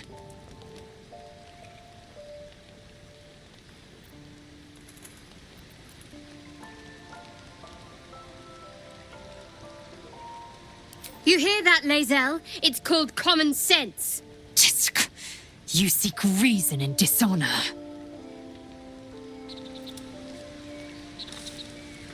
Incorrect. Judicious bloodletting settles feuds and roots out the weak, the deceitful. Do you hear this, tribe? Our lives are at stake, and she wants us to turn on each other. No others. Just you and me. I doubt this one's wits will be any sharper by then. I do not wish to spill blood here. Come daylight, we will find a place to end this. Fine. You can accept you're wrong, or we'll be rid of you permanently. Either way, I win.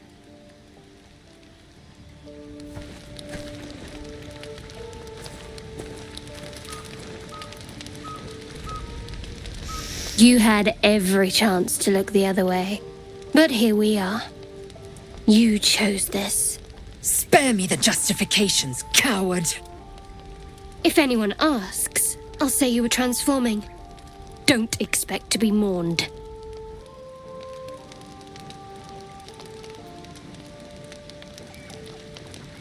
She's a liability. It's the artifact we need, not her. Let me up, and I'll show you.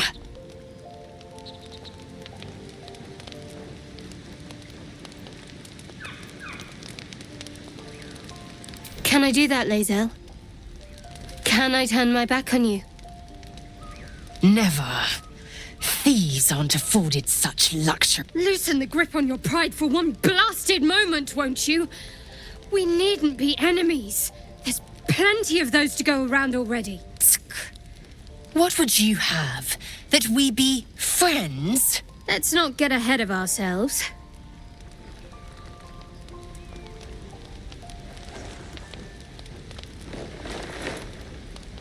But imagine what we might achieve if we channeled some of that hostility back at our real foes, instead of each other.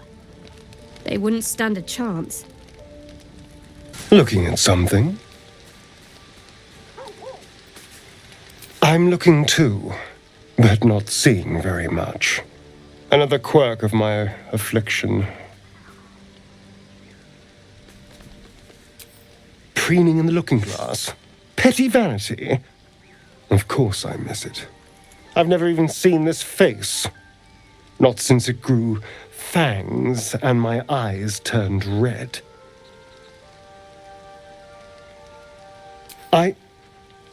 I don't know. I can't remember. My face is just some dark shape in my past. Another thing I've lost.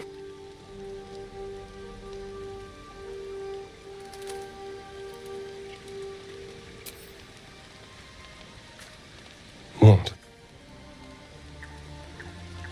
I want to know what the world sees when it looks at me. What you see.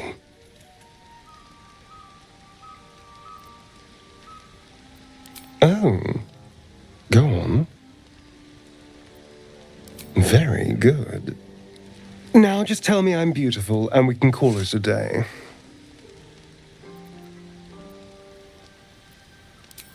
Hardly. There's also gold, sex, revenge. Quite the list, really. But failing any of those, I will always settle for shallow praise.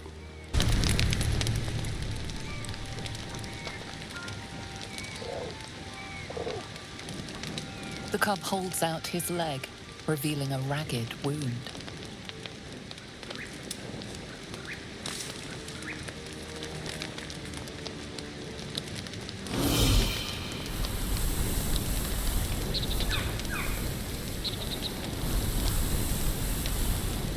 The cub inspects the wound, giving it a curious peck.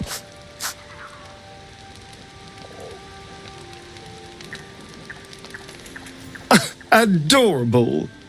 Let me know when it brings you something fresh.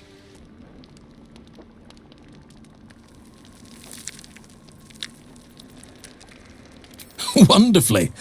If I'm honest, the grove was too comfortable for my tastes. I felt removed from nature. I'll miss my books. That I can find all the wisdom they contain out here, firsthand.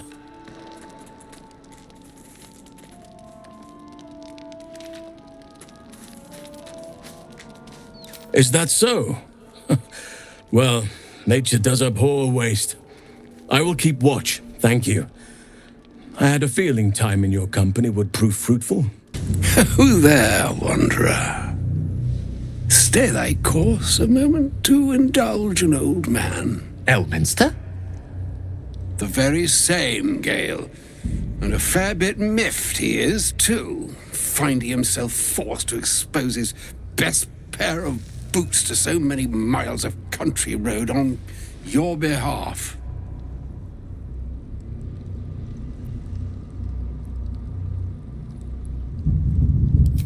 I know a minstrel by trade when I see one. Tell me, what ballad bold enough to lift me onto the pedestal of acclaim enjoys your musical predilection?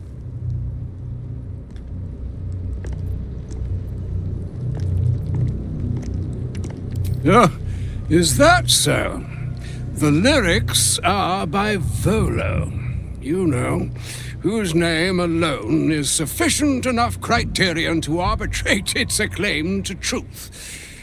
2 weeks I had to endure a frozen beard and wicked frostbites, yet he makes it sound like a dalliance through the dales. Yes, yes, yes. Be that as it may, you said you came all this way on my behalf, did you not? For what purpose? I was bid to spare neither time nor my own self to find you. She sent me, Gale. You know of whom I speak. But why? Out with it, Elminster. Please. Young man, has your sojourn away from Bortity washed away your decorum as well as your patience? Nigh a 10-day I've gone without honest fare, worthy of the name. Drank naught, but what the sky entitled my thirst. Why, some bread, cheese, and a cup of wine would appear unto me a feast. Surely you would begrudge me a mite of rest and repast before I get out with it.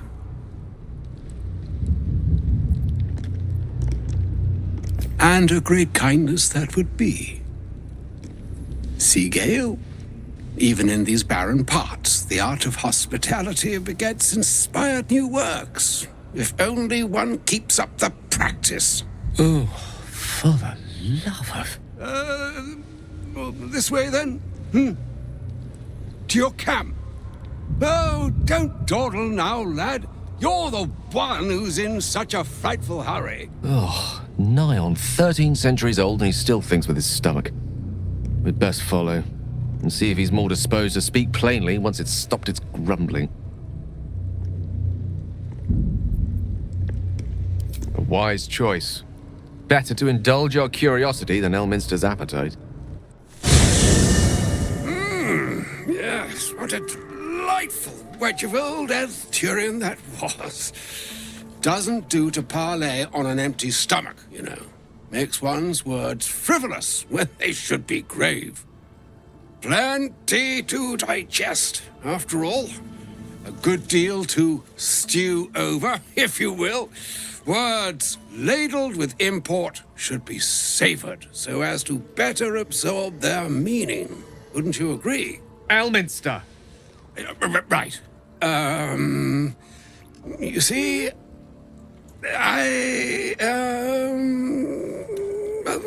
That is to say, Gale, my boy, I've come to address a most pressing matter. I'll speak as plainly as I can, forswearing the accustomed frills that decorate my speech. I'm here on behalf of Mystra. The message and the charge I bring you are hers.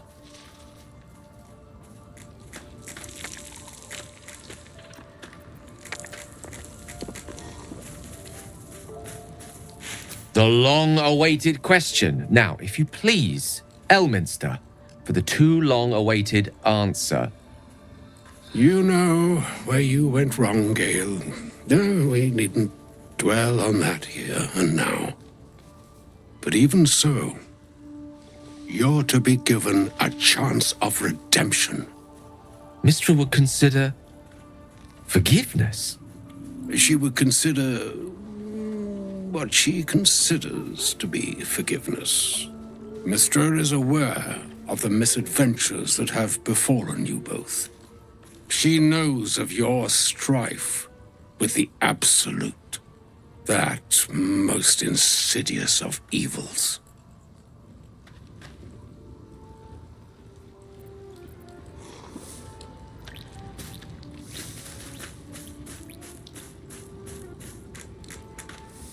Alas, the creature that afflicts you, the ill-begotten magic that it weaves, is inextricably conjoined with both the greater purpose and the greater master that it serves. You must know that the Absolute is more dangerous than you can possibly conceive. It threatens all who live, even those who are undying. It threatens the gods, the weave, the very fabric of the universe itself. That is why I have come here to charge you, Gale, with its destruction. It is Mystra's belief that only you can.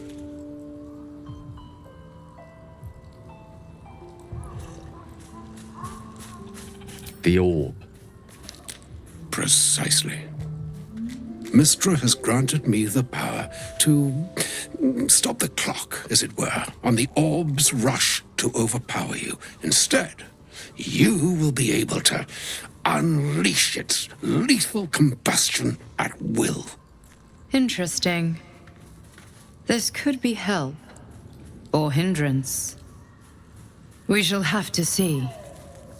You must find the heart of the Absolute, whatever that may be, and use yourself as the catalyst that will burn it from this world.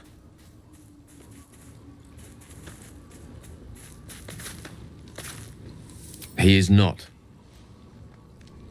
But it seems that Mystra is. It brings me no pleasure saying this, my friend, but such is Mystra's will. Yours must be the sacrifice that will undo the Absolute, and for your sacrifice you will be redeemed. Such is Mystra's promise. With that, I've said my sorry piece, and need only bestow unto thee the charm I was bid. Meine Hastra Mistrariel Italion Thras Annas Dithra.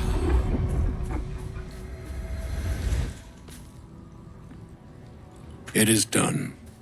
Both charge and charm have been committed into your care. To you, I commit into care Gale himself. I count on you to shepherd him well on this strangest of journeys.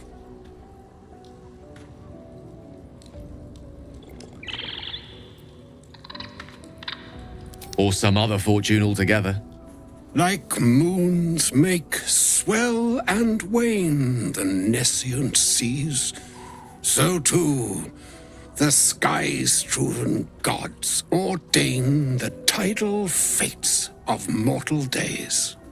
And yet, an ocean born in lonely hours, come ebb, come flow, come all that is beyond the breadth of our dominion, be a moon unto yourself. Even the waves of fate can break upon the shores of will. Farewell, my friend. Farewell, Elminster. I'm glad she chose you. An audience with Elminster is never less than memorable. I'd have hoped to introduce you to him in less dire circumstances. But those are hard to come by these days.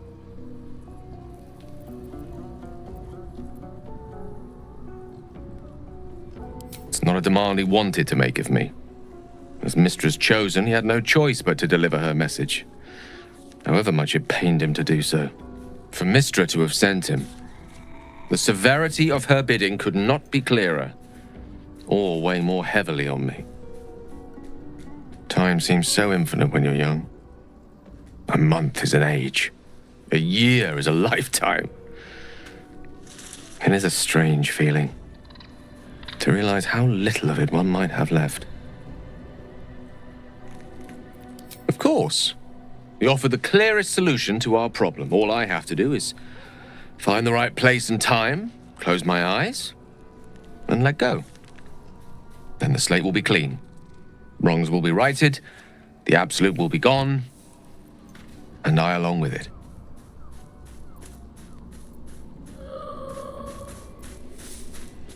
If there was, I'm sure the goddess of magic and the greatest wizard who ever lived would have identified it. But alas, only one solution is offered. That remains ahead of us for now. The heart of the Absolute must be discovered before I can stop its beating. Let's save such certainty for the moment such a decision is upon us. You may feel differently once we know what we're truly up against. I can't believe Mistress demanding Gale sacrifice himself to destroy the Absolute. It's just a waste of a perfectly good cult that we could be controlling. And a waste of a perfectly good Gale, I suppose. Oh, was that Gale's granddad?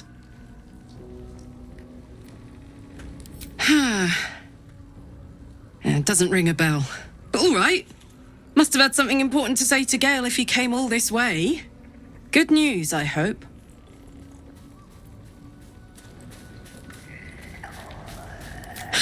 Whoa now, he's got a... Well, I guess that would explain a little, but... Mistra? I mean, this is a lot to take in. What's he going to do?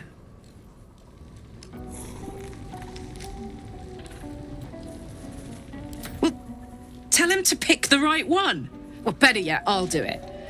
Fucking wizards, man. They always need help picking the simple, obvious option. If Mistra can't think of another way to stop the Absolute than sacrificing Gale, she's no god worth worshipping. I'll say that to Gale in, gentle terms. A shame my first brush with the famed Elminster couldn't be a tad more optimistic. Listen, I might invoke the Triad from time to time, appeal to Helm, but I'm no man of faith. Not like Gale. I don't know what drives a man to consider his own death, among countless others, to be an appropriate exchange for his goddess's forgiveness. To me, it all sounds like nonsense. The faith that matters most is that which you hold in yourself, in the ones that most matter to you. Big Bomb be damned. Gale's got everything he needs to defeat the Absolute already. Talent, nerve, and powerful allies at his side. I hope he'll come to see that. Not so enchanting as you'd think. The Portiers, the Caldwells, they were the blue bloods hosting the fancy balls and drinking from gold goblets.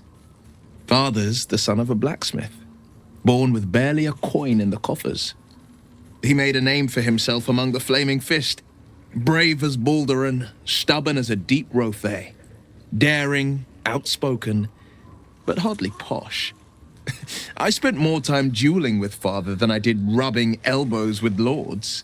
Not to say I didn't develop a taste for good wine and a talent for courtly dance.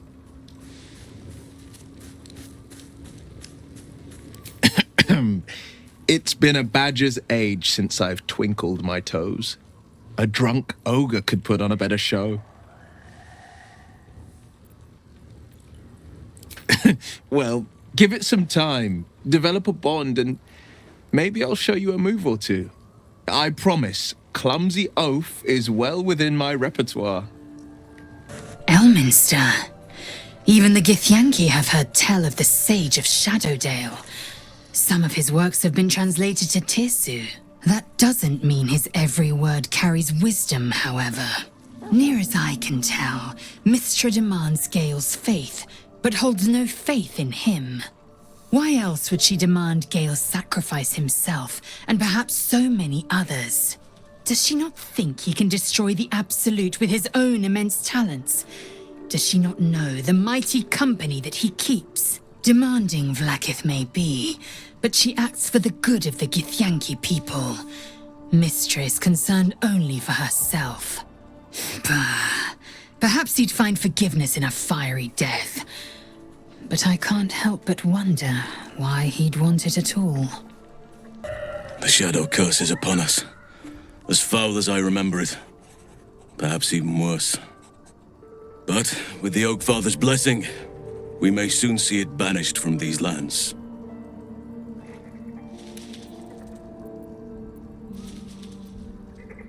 I studied one up close.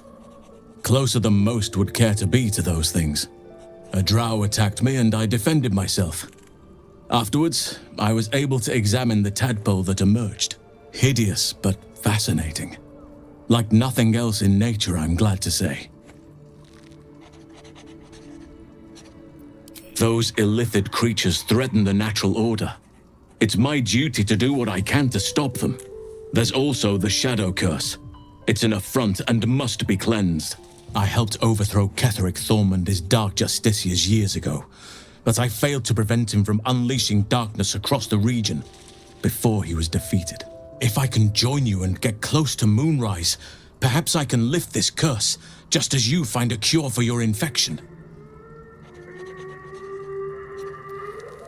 Well, there's hardly anyone left to share the responsibility with. Few who witnessed the fall of Moonrise still draw breath. What Ketheric Thorm unleashed is not something that nature can undo by itself. I must do what I can. I studied the Shadow Curse for years, but to truly understand it and stop it, I must reach its source. It's not easy seeing the ravages of the Shadow Curse. But your camp is a most welcome solace. You've shared your fire with me, your company. A small pocket of light against the darkness. But one I couldn't do without. Thank you.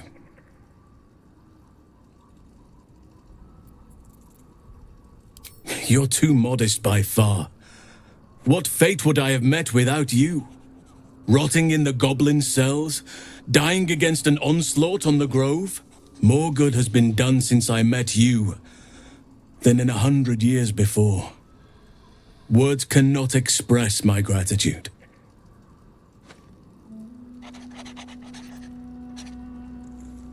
Yes, I think you do. Forgive me. Sometimes I forget myself, gazing on the beauty of nature's creations.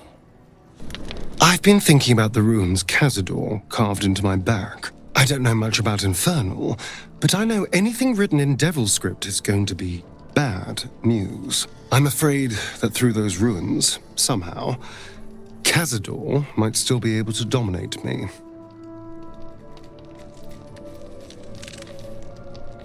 Find an expert, of course. And I already have one in mind.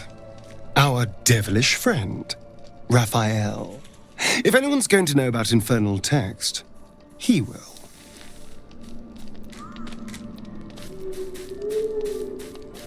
Well, we won't know until we ask now, will we? Unfortunately, he comes and goes in his own schedule, so we'll just have to look out for any sulphurous odors or the sound of questionable poetry. Meanwhile, I think I'll spend some time studying the art of infernal negotiations. This place. These shadows. I don't seem to be affected. Not as badly, anyway. Perhaps I shouldn't put it to the test, but compared to everyone else, I feel fine. Better than fine. Do you know what this means? I must be blessed. Lady Shah is protecting me where others are left to face her wrath. She loves me. She must do.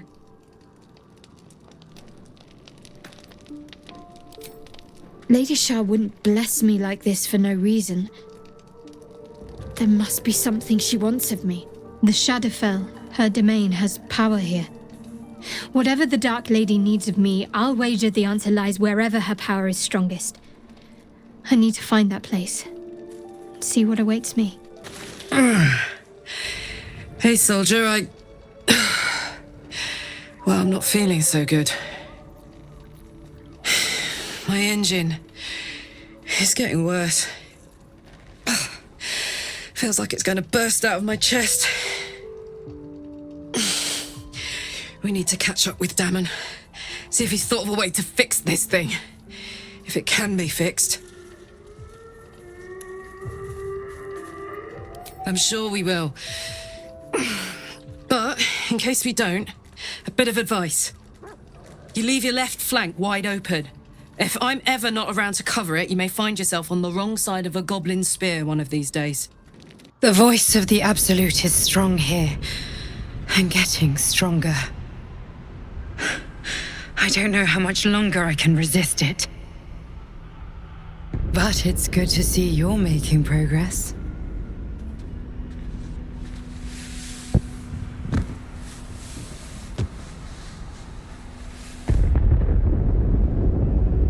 You took an unexpected route here. You did a brave thing, saving those people in the grove.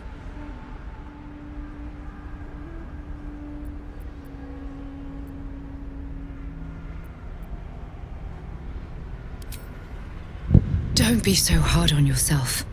It's not your fault the world is wicked. You did the right thing. The hurt runs deeper than she's willing to show you.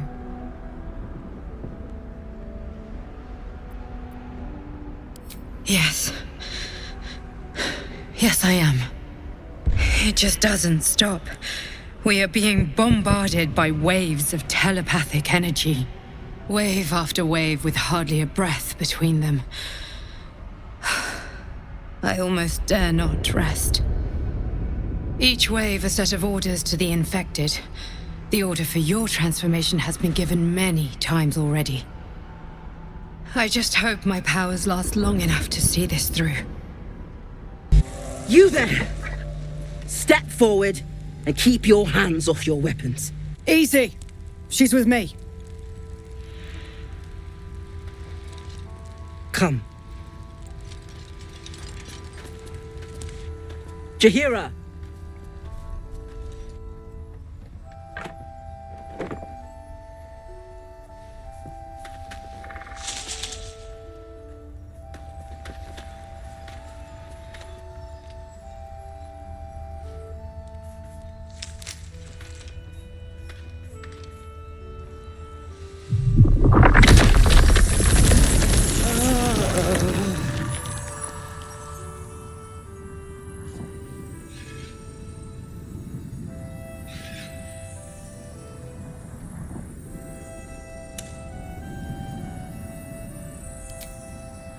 Hello.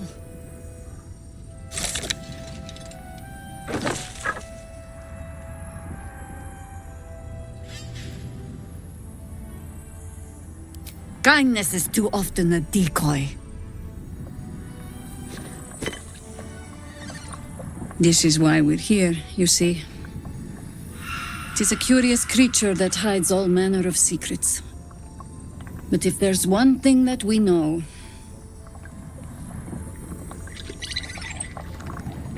it's that it knows its own kind.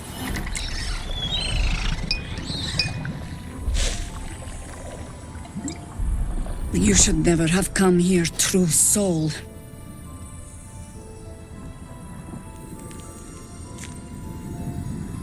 Stop! What's you doing? She's the one who saved us! She's the one who protected the Emerald Grove. Yup. Didn't leave a goblin standing. Not so bad to hang around with either. Saved 2 of my friends. One from a harpy, and one from a mad druid with a snake. Didn't make a fuss of our thieving either. I'd pretty much trust her with my life. A true soul with a mind of her own? How is that possible?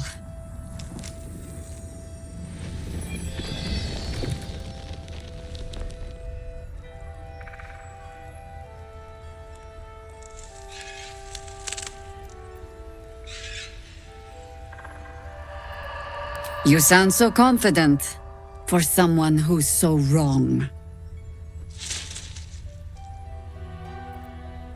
Congratulations. You've earned yourself the benefit of the doubt. Hear me, Harpers. All clear. I'll not pretend to understand why you, the enigma that you are, suddenly crossed our path.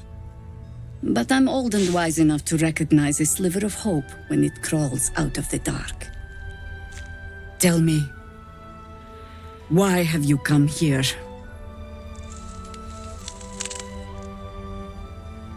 Then you found an ally in me. For that is precisely why I am here. There's food in the inn over there. Beds too if you require rest. Aloe oil in the cupboard, in case the vines gave you a rash. Settle in. Then come join me for a drink. You may just be the godsend we've been praying for. Karlach! I thought you'd be in the city by now. We were ambushed by cultists. Half of us were captured, the other half ran here. Off the anvil into the forge. We'll find them. Hopefully.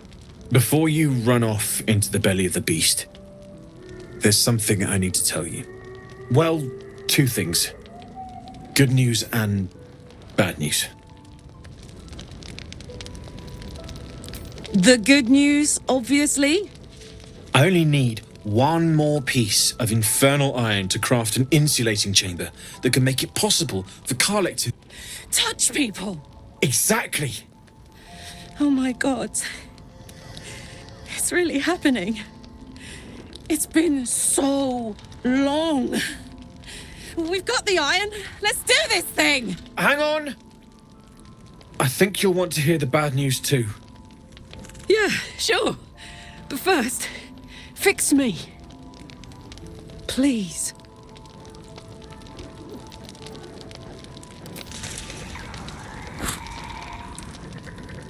Well, all right. This shouldn't take long.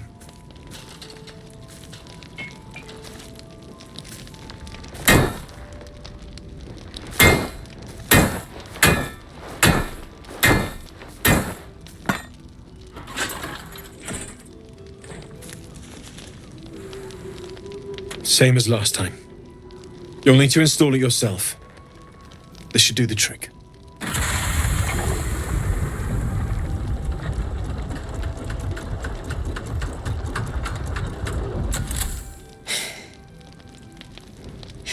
There. So did it work? Only one way to find out.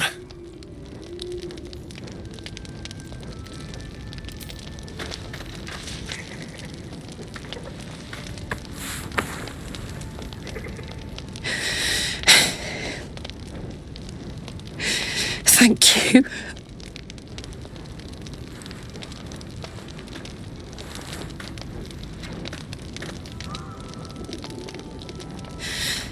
I can't believe it. Thank you, Damon. Thank you so much. It's the least I could do. Before you go, there's something I need to tell you. That engine of yours, it's contained for the moment, but it's just too hot to exist here in the material plane indefinitely. I know you know that, but the thing is, there's a cure. I wasn't making any headway with the mechanics, none at all. The environment here is just too cold to sustain metals like the ones inside you. You have to return to Avernus. For good. Or this thing is going to burn you up from the inside out. And sooner than you think. The minute I set foot back in Avernus, Zarya will force me back into service. I'm not doing her bidding again. I'd rather die. I get that, but don't rule it out. The world just might be better with you in it. Even in Avernus. I won't stop trying to figure out a cure, but at this point, I think we all have to face the inevitable.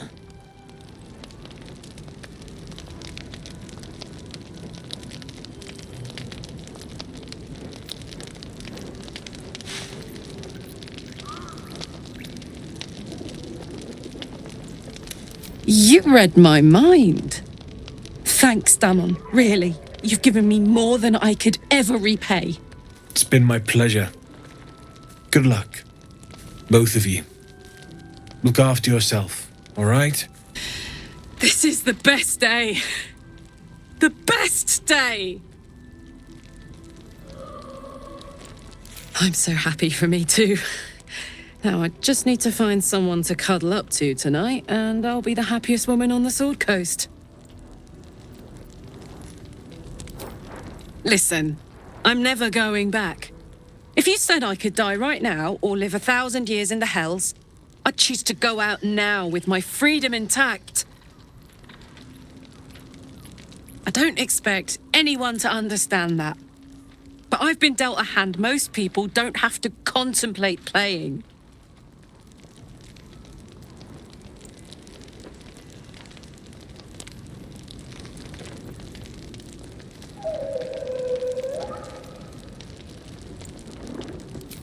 You heard Damon. There is no solution. It's hell or bust. I choose bust. But I don't want to talk about this now. I've been given a huge gift. I can touch the people I love for the first time in a decade.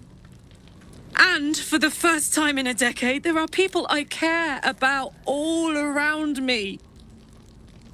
Let me enjoy that. Please.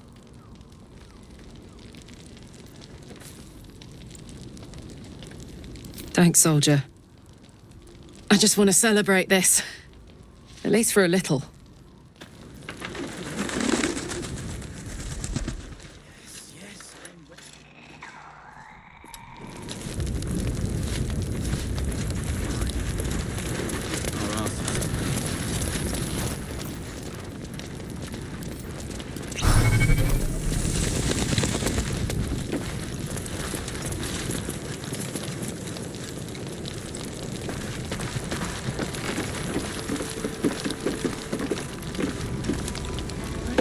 Don't wander far. Last night's best bargain. You're all right. Thank goodness. I was worried they'd got you too.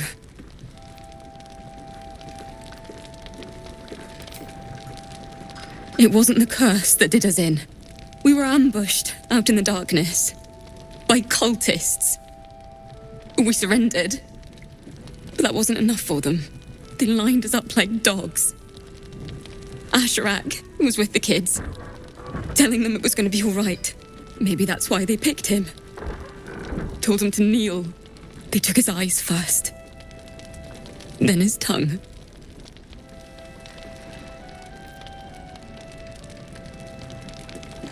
Roland, of all people, saved us. He said he stayed in the grove because of you. And I'm damn glad of it. Without him, well, none of us would be here. Yes. He shielded me and the kids, while his brother and sister rushed the cultists. Cal and Leah were dragged away, along with the others. Roland isn't taking it so well. None of us are, to be honest. How do you do it? How do you keep going?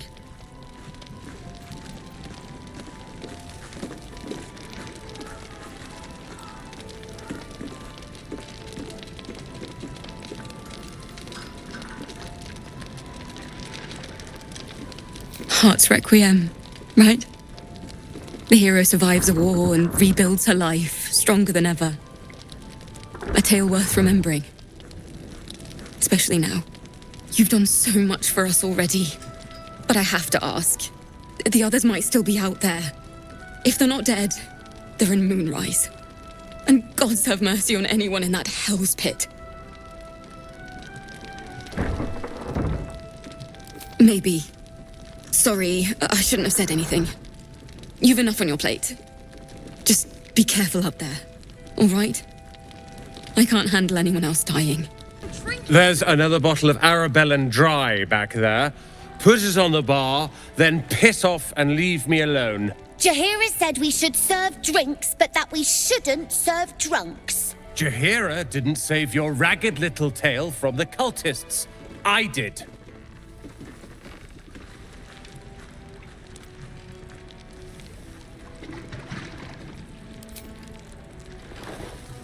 Cute. Maybe she'll write a ballad about me. She can leave out the part where my brother and sister were dragged away screaming while I was saving the orphans. If you hadn't filled their heads with all that self-righteous heroic crap at the Grove, none of this would have happened.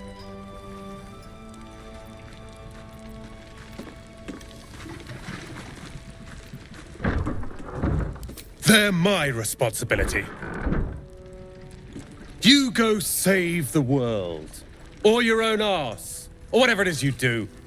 I'll fix this. Your move, Maul. You trapped me? I didn't even want to take this one. Kalimshan rules, dear. The first piece touched is the first piece moved. That's garbage. No matter where the night goes, I'm gonna lose it. Then make the sacrifice useful. Guard your Mistra, or come for my Cyric. What's going on here? Look who made it. For once, I saved your butt out there, didn't I? We're square now, Chief. Say, do you play lance ball by any chance? It's my first time playing. The keen gleam in Moll's eyes reveals the lie. She knows the game well, and she wants to win. Always laid a fine trap for you, Moll. It looks to me like his Cyric could be dethroned.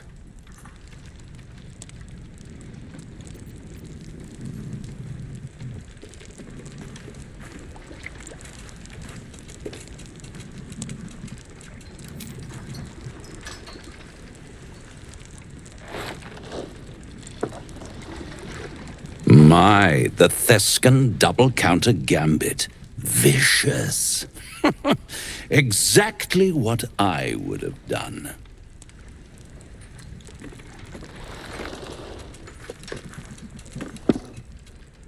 How's that for Kalimshan rules?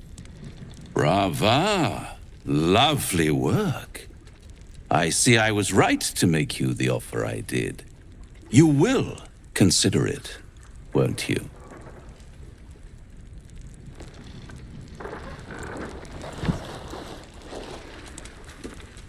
What a lovely specimen she is.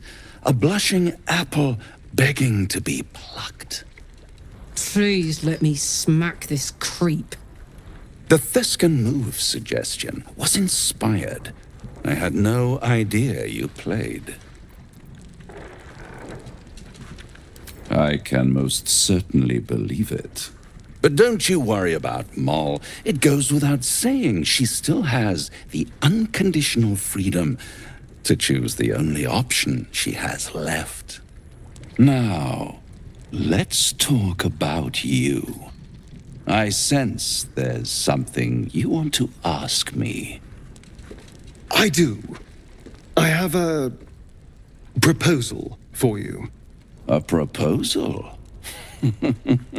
If you're hoping to taste my blood, little vampling, think again. It burns hotter than wyvern whiskey. This is serious business. Devil. Well, a long time ago, someone carved infernal runes into my back. They're a fragment of a contract. I'd like to know what the full contract says.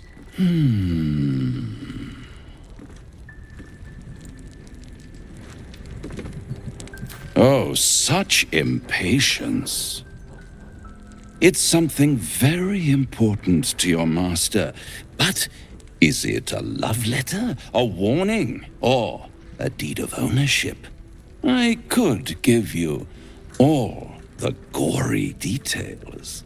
But of course, you'll have to do something for me first. Let me think about it and get back to you. You'll get back to me? This is important, Devil. When? Don't worry, I'm motivated to help you. Scars often tell such wonderful stories. I think yours might be truly exquisite. I'll see you soon. Hiss! I say hiss! This is my territory, and you're in it. I'll allow it.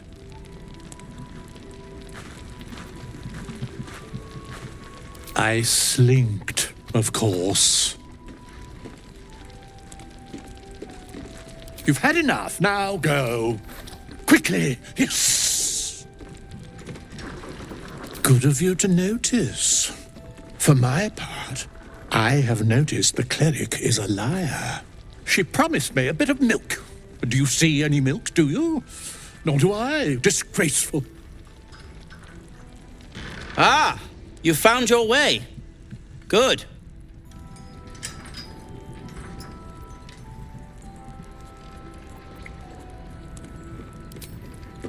I haven't forgotten. And as it happens, I was making something to help you on your way.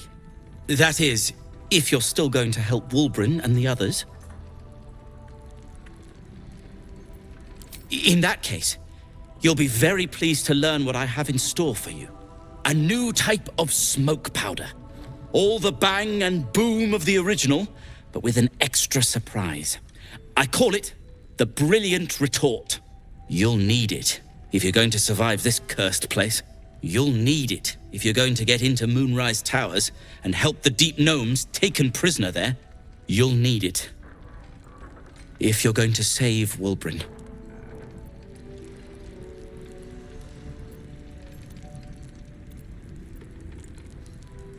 They didn't get trapped. They were kidnapped. Taken against their will by those cultists. If I ever get my hands on one of them... Well, with you on the job, perhaps I won't have to find out. I'll do my part according to my talents. And you, I hope, will do yours. The Brilliant Retort will aid you. Thus, I will make it. Flame colour. That's your name, isn't it? Art colour? I'm Fistula. Nathaniel and me are climbing up a tree. We need you, sir. One of our own's been taken, a Grand Duke. You might know something that could help us bring him back. We found him out in the shadows, just wandering. Nothing survives out there for long. Don't know how he made it, or where he came from. This is no physical ailment. It is a spiritual malaise. The man's mind has been gripped by the Shadowfell, yet it has not broken.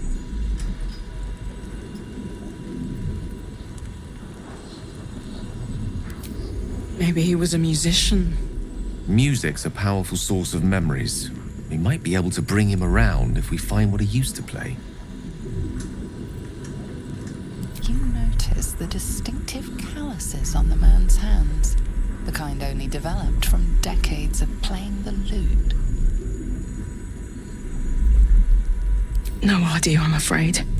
Whoever it is must be someone important to him. He's been saying the same thing over and over, ever since we found him. Oh, if you know how to get through to him, don't hesitate.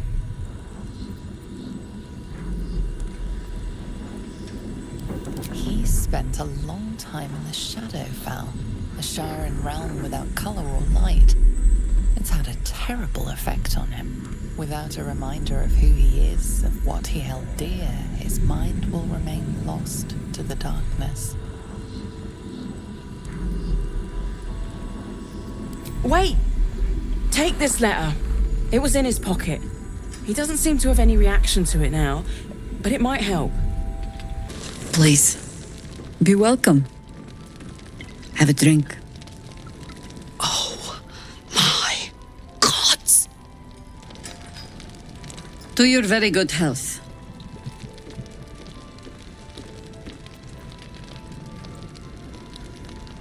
You perceive a faint hint of cloth grass, a herb that is said to elicit the truth.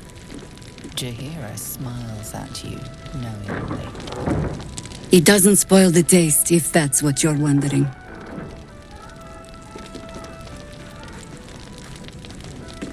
Bottoms up.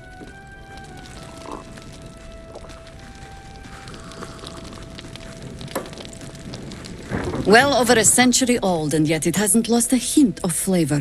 Still not quite so sure about you, though. People tend to lose more than just flavor when illithids get their hands on them. I speak from experience. There's an air about you. Something alien. Answer me true and do not lie. The parasite is changing you, isn't it?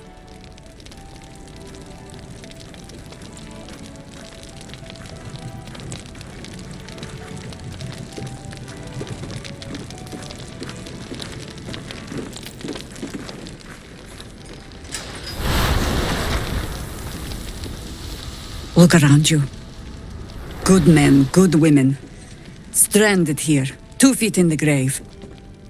If we're to survive, I have no choice but to trust you. Can I?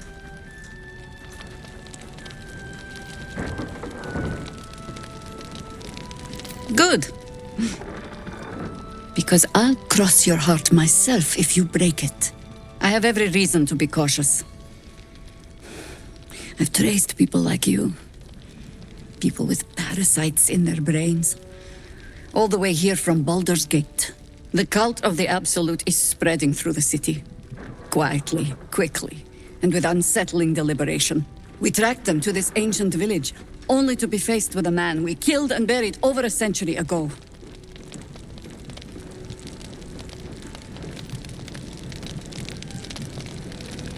Believe me, he was well and truly dead. I locked his corpse in the Thorn Mausoleum myself. He was a Sharan once. Took to building an army of dark justiciars beneath this very village. Alongside the local druids, we made it our business to see him deposed, dead and buried. But he's returned. Not only does General Ketheric Thorn live again, it seems he is no longer mortal. He has become, in fact, invincible.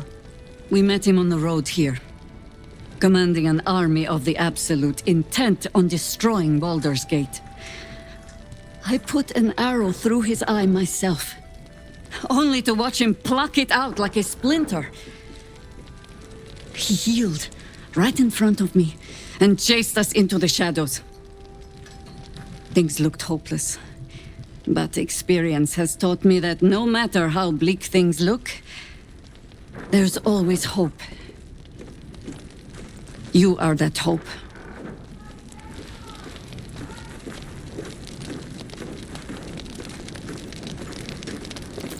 Not immediately. Protected by your artifact, you can infiltrate his forces at Moonrise Towers, posing as a true soul. Find out what it is that makes him invincible, so we can strip him of his advantage. Once Ketheric is without his shield, the sword, together we assault his tower and put a final end to this blight.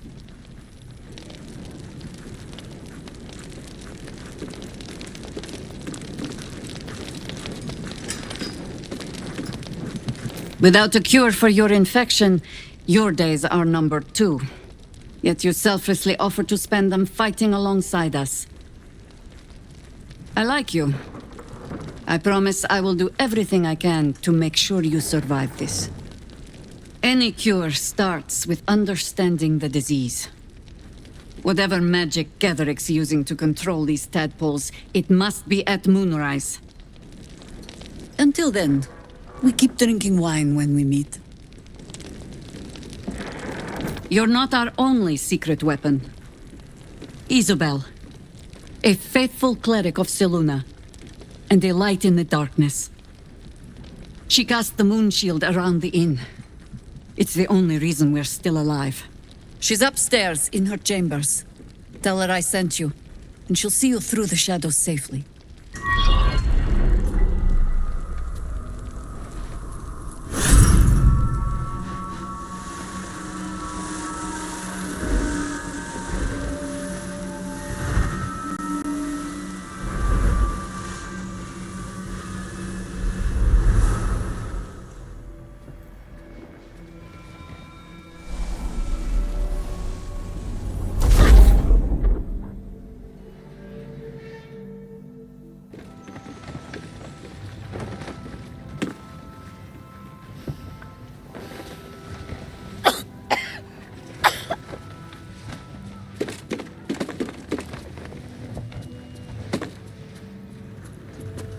I didn't realize I had an audience.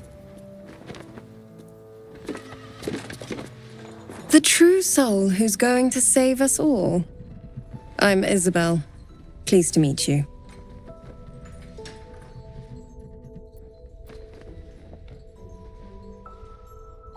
Myself and Our Lady are doing what we can to hold the line. I hear you and your tadpole will be our offense. Free from the Absolute's influence, yet able to walk among cultists. It's almost too good to be true. But I'd be a poor cleric indeed not to avail of a blessing when I see one. Let me guess. Jaheira sent you to beg a protection spell off her favorite cleric.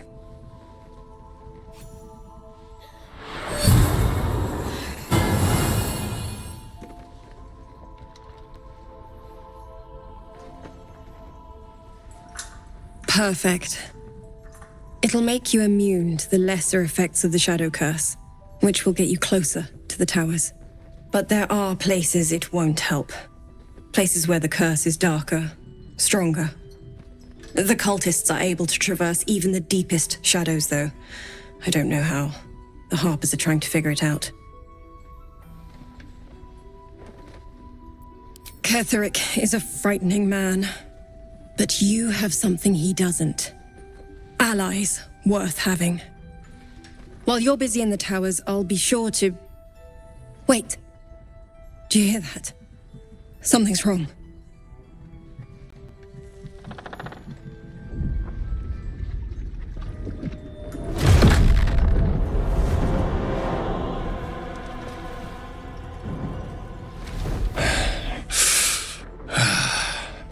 Hello, Isabel. Marcus, is that you? What's happened to you? I've been blessed. You can be too. Come with me, and you can hear all about it from Ketheric himself. He's a flaming fist. Or was. Came with the others when we created this haven. And I thank you for your hospitality. True soul, my instructions are clear. Take the girl to Ketheric, alive.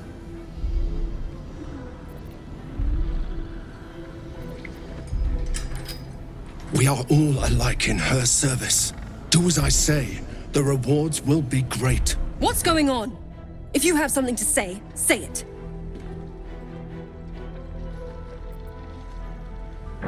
Pathetic. The Absolute sees all. Your treachery will be punished. The Absolute. Of course.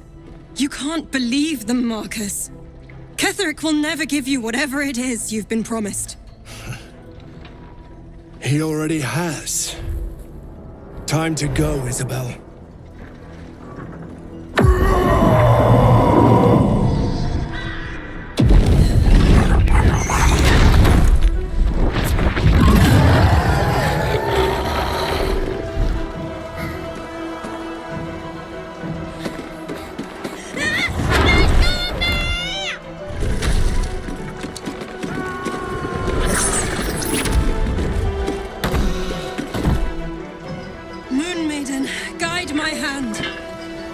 Isabel, are you all right? I'm fine.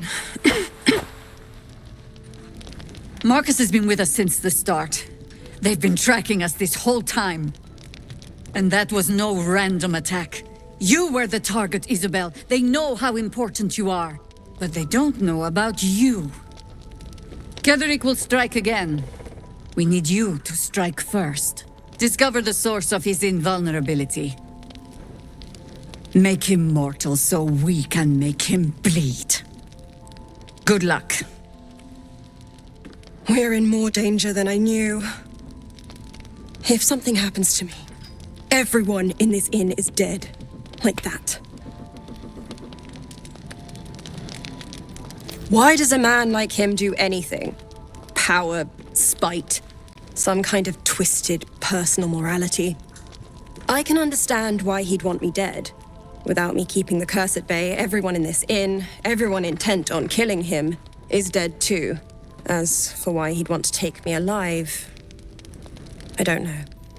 And I don't want to find out. Now that we have you, I hope I won't have to. Good, because your work here is only beginning. No mercy. For Ketheric will have none on you. End this. Mole would do the same for any of us. You know it. But how do we get into Moonrise?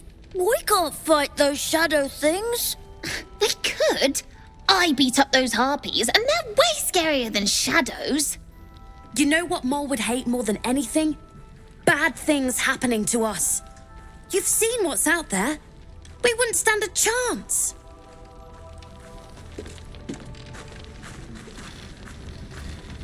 But it's our job to bring Mole back. Look at her. She's a proper adventurer. And if we got hurt, Mole would be really mad at us. Fine. But you gotta understand, Mole is family. Bring her back, please. We won't even have to go out into the shadows to die now that the cultists have found us.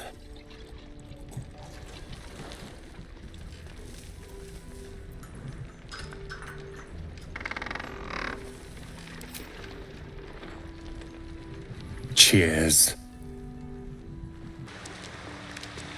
He is? Then I must see him.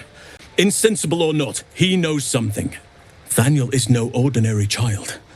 He is the very spirit of this land. If this fist knows where he is, then perhaps we can save him. Save everything. I will go to see him at once. Join me when you can. Thaniel and me are...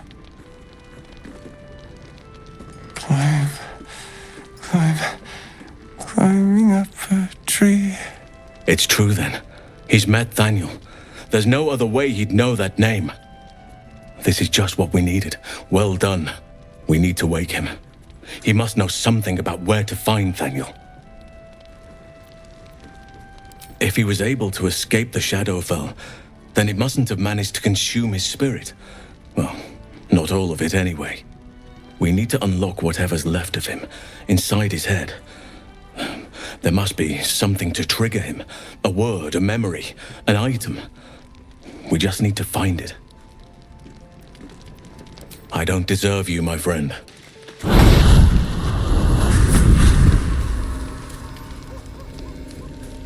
Playtime's over, pet. Ah, I love this time of year. The dickheads start popping up wherever you look. What do you want, Mizora? Drop the attitude and perk up your ears. You've got a new mission. Absolute's cult has gone and grabbed one of Zariel's assets. A devil, and a powerful one at that. They're locked up in the cult's fortress, Moonrise Towers, and you're getting him out.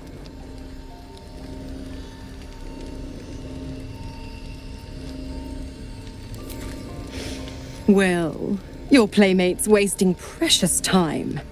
Let's see about getting her priorities fixed. Clause Z Section 13. Should promised soul refuse obeyance or neglect duty, the pact holder shall cast the promised into Avernus as a lemure. I'll make it simple. Will fails or refuses, and he turns to a thick blob of stink flesh and sinks to Avernus. Now, be a good boy and play fetch, pup, or you'll spend an eternity sizzling in the hells.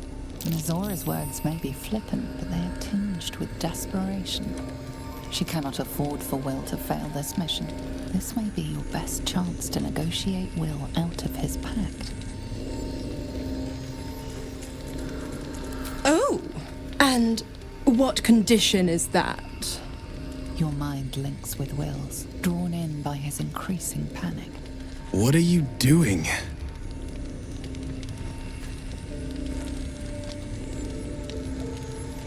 Will relaxes, and your connection fades. Interesting. Now, why should I go letting my favorite pet off his leash?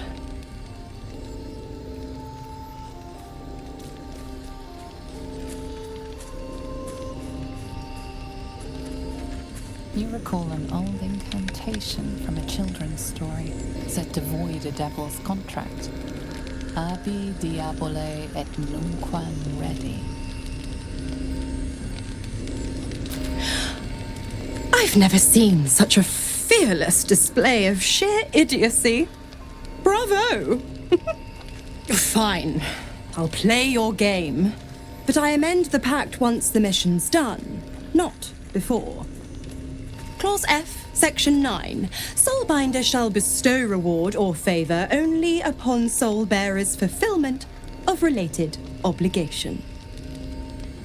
Now, to Moonrise, pet. And do mind the shadows. They've been especially hungry.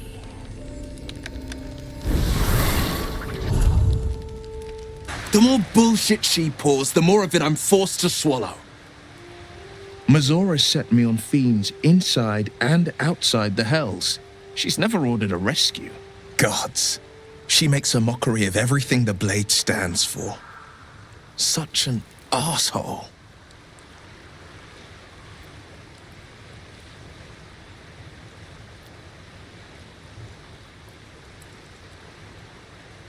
Not just rot. I'd have to fight. One of those mindless blobs clawing at demons on the front lines of the Blood War.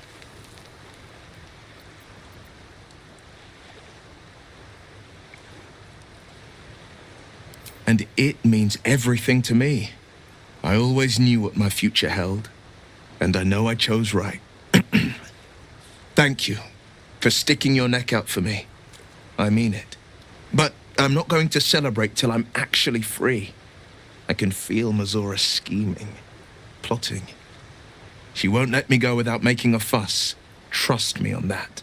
You know, I feel a connection between us. Like we're two souls walking the same path.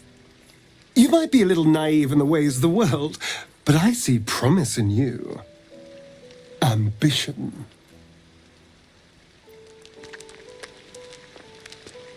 Just that you have a big heart. You like doing what's right. So I was thinking, what would be the right thing to do when we get to Moonrise Towers? When we come face to face with whoever is controlling the parasites in our heads?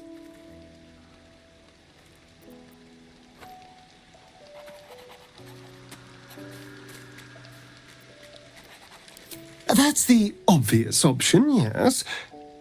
But consider the alternatives. Just think. How many people have the Mind Flayers infected? Hundreds? Thousands? And they're not just goblin trash. There are powerful people in the Worm's thrall.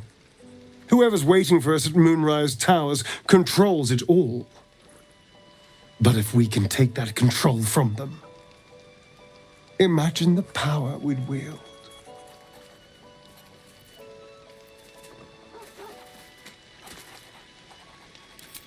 That's just the thing. If we control the parasites, then we can order them not to change us. All the power, with none of the tentacles. I'm just saying, there's an opportunity here. If we can control the tadpoles, we can keep ourselves safe and liberate the world from this evil.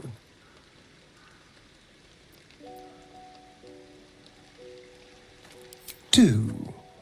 It's not often the universe hands you something like this. We'd be fools to squander it. Of course, this all assumes we live long enough to find this, moonrise. But I'm feeling optimistic. Sentries to arms!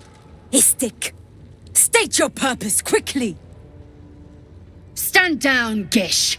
Is it not Vlaakith's command to welcome her faithful? I expected no visitors, faithful or otherwise. Why have you come?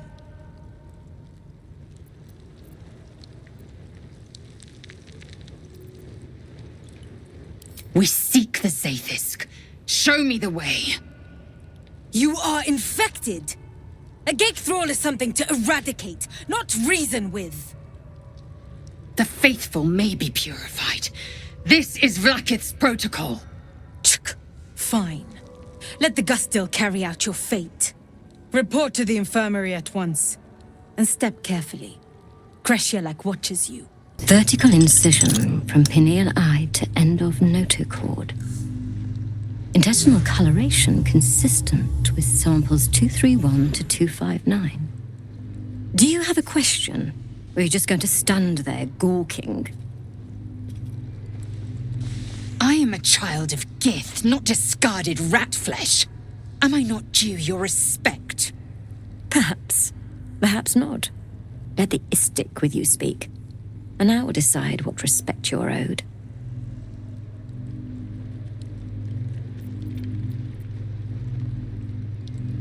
Nothing your kind is capable of understanding. The better question is, what brings an Istik to my infirmary?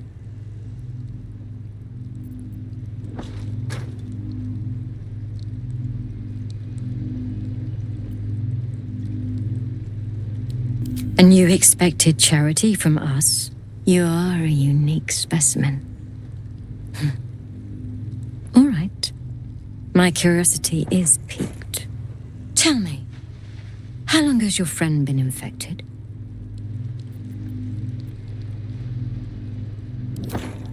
I see you have some knowledge of the process. You'll be aware then that your friend is on borrowed time. Bring them here for purification. I will be waiting. Have you brought your friend? The specifics are complicated. It's not a comfortable process, but a necessary one. Is that so? Then of course, you'll be treated first. Lie down when you're ready.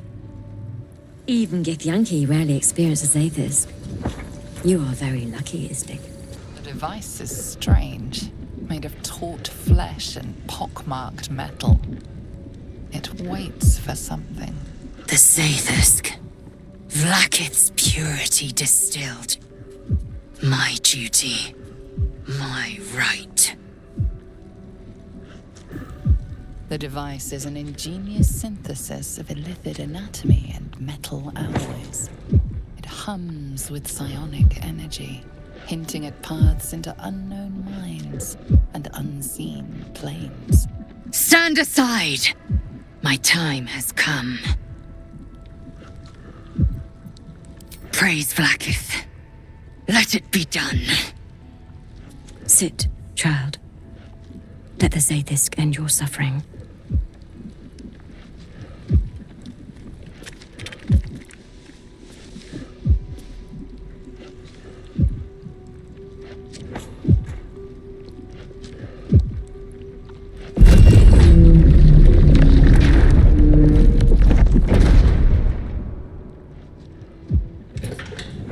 You must focus on the parasite at all times. The Zaithisk will do the rest.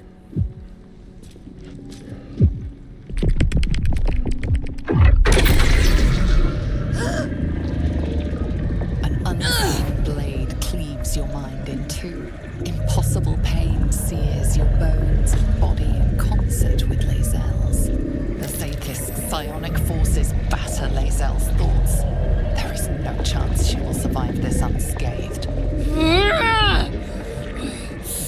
Lakith Tavki Nazen! Lakith Tavki Nazen! Yes, child. Speak the Talakit. Meditate on its verses. You feel Lae'zel's mind rip and rupture. Is this purification? Is this the cure?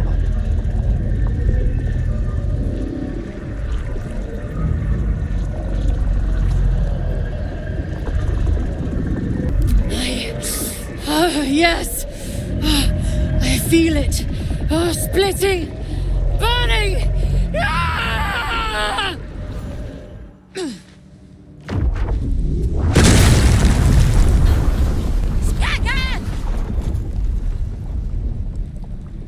What madness is this? The Zaithisk nearly destroyed me! I am Githyanki! I will not be Geich! My life's work gone. And yet she lives. And so does her parasite. Her voice cuts with a fanatical edge, an obsession bordering on mania. If there's a chance the parasite lives, she wants it. Really? Then all this destruction was a symptom of its power? Incredible. I am disappointed that we could not extract it alive. It would have been an exceptional specimen.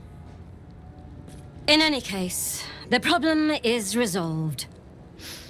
Leave me. I must salvage what I can. I followed protocol. I kept to my faith.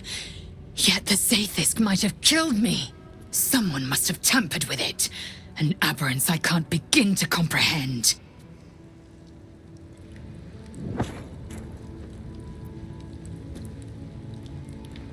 There must be a Sharlak in this creche. A traitor. The sort that is hunted, slaughtered, and erased from our histories. Few would dare dishonor their queen. Fewer still would be so brazen. Now hurry. We must go to the Charai and inform him of the Zaithisk's tampering. An Istik in my creche. You are one of the mercenaries sent to bring the weapon. The Istik is with me, honored Kithrak. So noted. But my question goes unanswered. Do you bring the weapon? Don't tell her anything.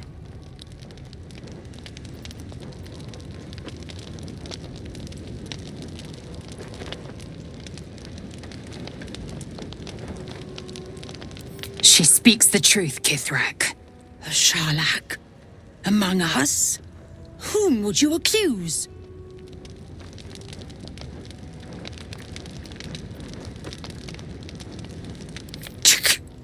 Vague allegations and undue demands.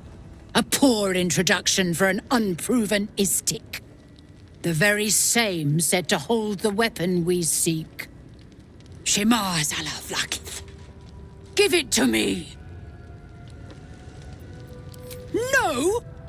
Then I will take it from your corpse! My Arden spoke of one of our kin that escaped a crashing Geich slave vessel. Charai. Vlakith's justice in flesh. You have accomplished much, child. I am pleased to finally meet you. I heard there is so much goblin blood on your hands that it soaks their children's nightmares. To business.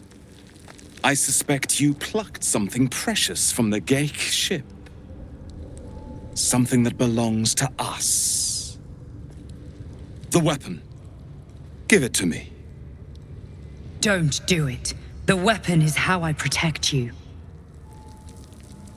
Do it. Do not disobey the Inquisitor.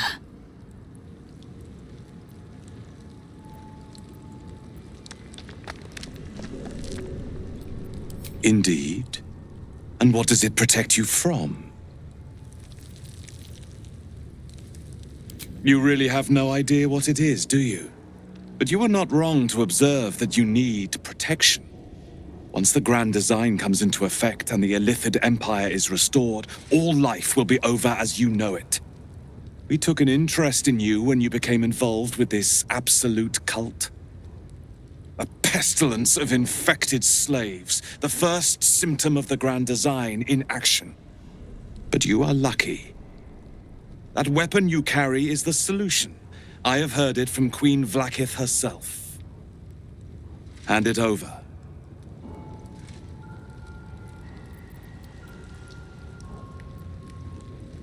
That is a secret known only to Queen Vlaakith. Its significance is beyond both of our stations. So, the weapon. Please. Don't give it to him. Do not try me. Hand over the artifact or die by my hand. The Sathisk. I hate that you speak the truth. Choose. Your path is mine to follow. Our fate is forged. Mother Gith, guide us. Your illustrious adventure ends here. Hetazith!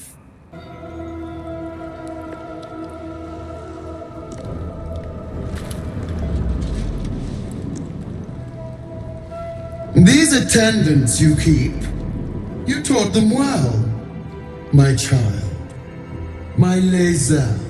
Shma Zala Vlaakith. You know me. Erlon of Kalir speaks most highly, as did Alchaya before him. You seek purity. I may yet grant it.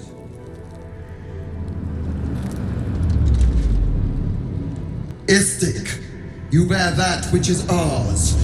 But are you friend, or are you thief?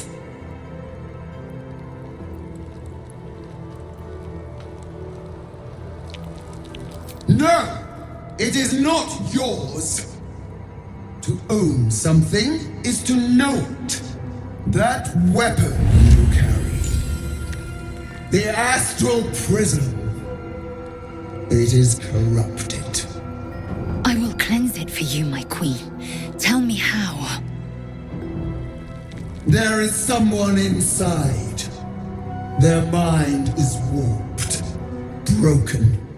A blight! They are an agent of the Grand Design, sent to sabotage the Astral Prism. Our last defense against the return of the Illithid Empire! As long as they live, the prison is compromised. Kill them! Do this, and I will cleanse you and your allies. Do this, and ascend! Ascension. My queen. An honor gained. A burden borne. Choose. But know this. The cost of refusal is great. Not merely great, Lae'zel. Eternal.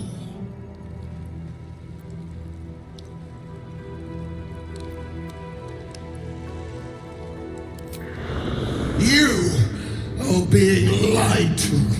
I will be obeyed! Skva! Do not defy my queen!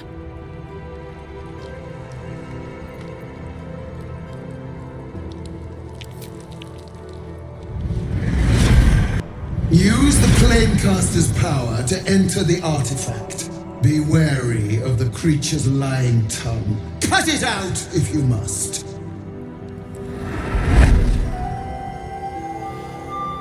You will not leave this room until it is done. Barna's in. Our each step with purpose.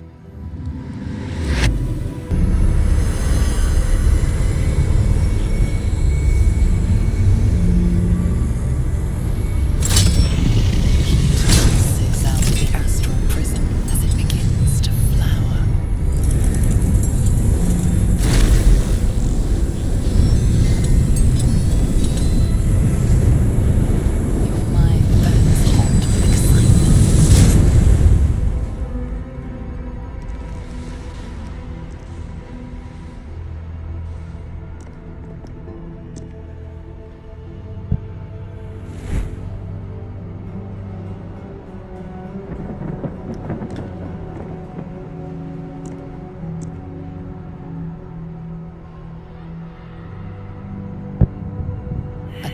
boundless space, bounded, compressed in a fold, a pocket of astral plane.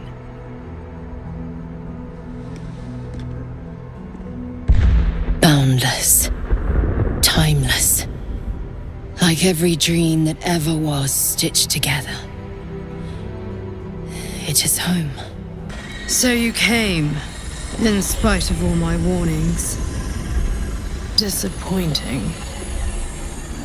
Come, we will talk in private. Just the two of us.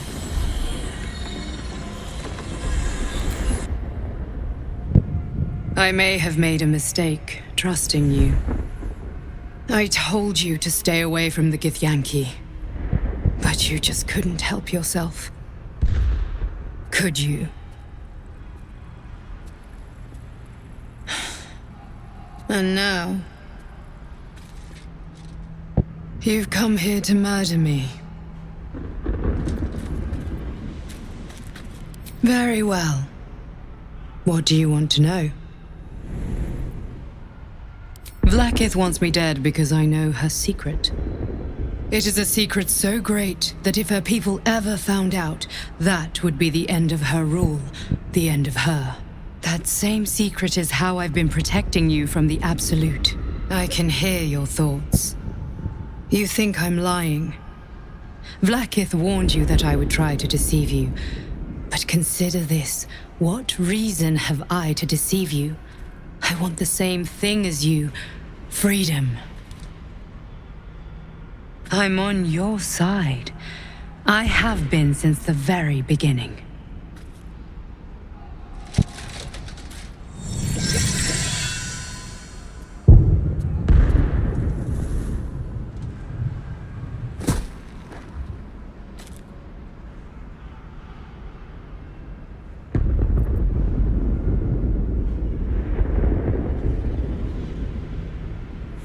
It seems I was right to put my faith in you after all. Thank you. Vlaakith will be furious, to make no mention of your Githyanki companion. The Lich Queen fears nothing more than the loss of her empire. The knowledge I have of her deception will bring that about.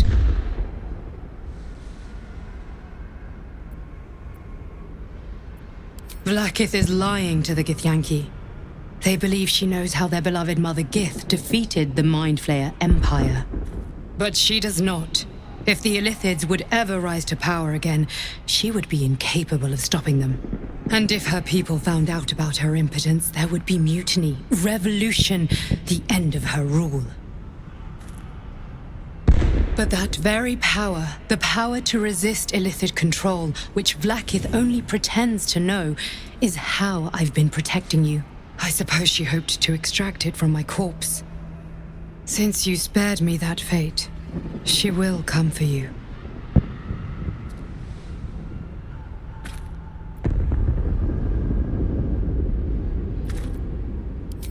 A logical question, but you're not ready for the answer.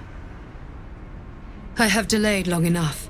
The next attack is overdue, and I can't risk you being caught in the middle of it. I need you out there, searching for the Absolute. You were on the right path, to Moonrise Towers. Return to it. I hope you are ready to face Vlaakith's wrath. The entire Creche stands ready to kill you in her name. Good luck. Speak. Have you killed my queen's enemy?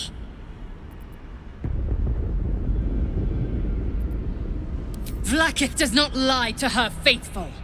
Open your mind. Show me. Your mind tingles. Loisel seeks entrance.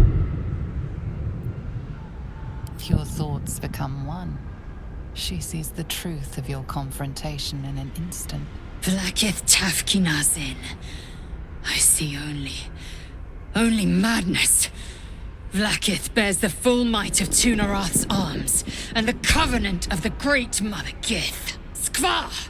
We are leaving this place, now! Vlaakith! Vlaakith!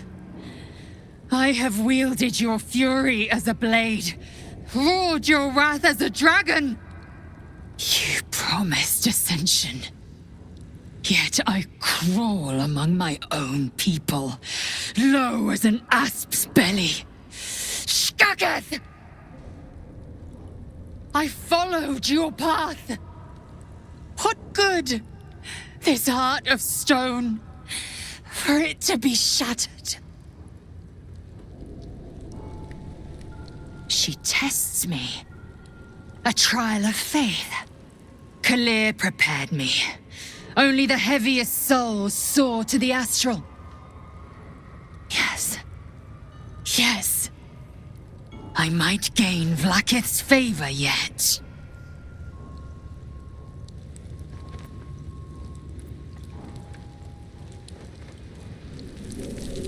Silence! I must think.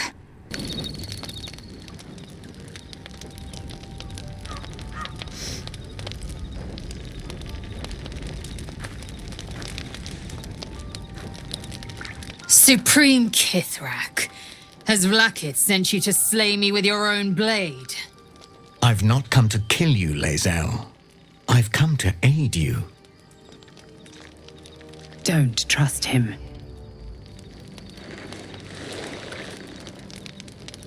Skakek Kir Gith Shabeleth. My blade rests. Mother Gith compels you to listen.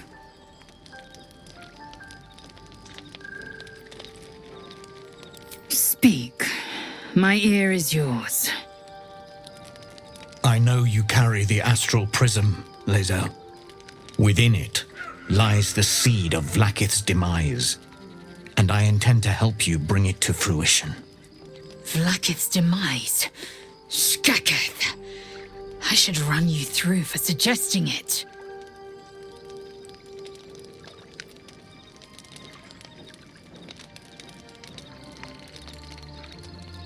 If they have not said, they must have good reason, and I won't be the one to betray them. But the one inside's chosen you as an ally, protects you with their power. That very power will be the end of Vlakith's tyranny. The Prism's tenant must be let loose. I've sought their freedom for eons. When the Prism went missing, I feared the worst. Instead, you've granted the opportunity I've so long awaited. All that remains is the key that unchains them. And I've found someone who I believe can provide it. Bring the Prism to Baldur's Gate. I'll be waiting in a taproom called Shares's Caress. That is where we decide the fate of my people. Lae'zel, together we will break our chains and be Vlakith's slaves no longer. I am no slave, Jastil Kithrak. The Undying Queen is my freedom. It is she who will purify me, and she who will ascend me. Lies, Lae'zel, every last one. There is no purification, no ascension. The Zaith Isk does not purify, it extracts memory and kills the infected. Nor does the Lich Queen glorify the ascended. She feeds on most all of them to grow her power and pursue godhood. Madness! You flood me with this heresy. I will hear no more of it.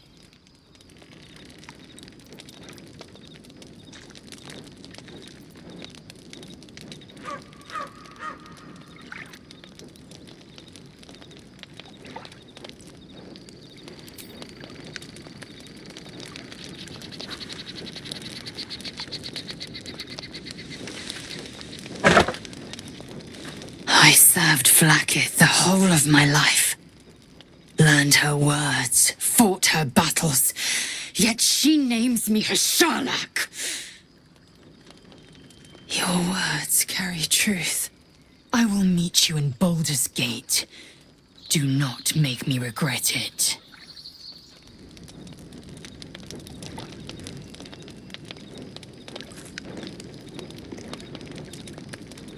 Lae'zel, I see Talakma Gear in you, sister in freedom.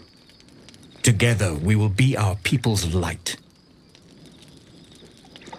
Take this. It is a Quanith, a psionic detector. The Queen's warriors hunt you. The Quanith will sound you out when you come near their portals. Hear its cry and prepare for battle, or slip away. I should go. Vlaakith's gaze pierces the seas and skies. She believes me loyal, and I can't afford her mistrust. Keep the astral prism close. Let no one take it from you. Slay any who try. Now to Baldur's Gate. I'll be waiting, Lae'zel.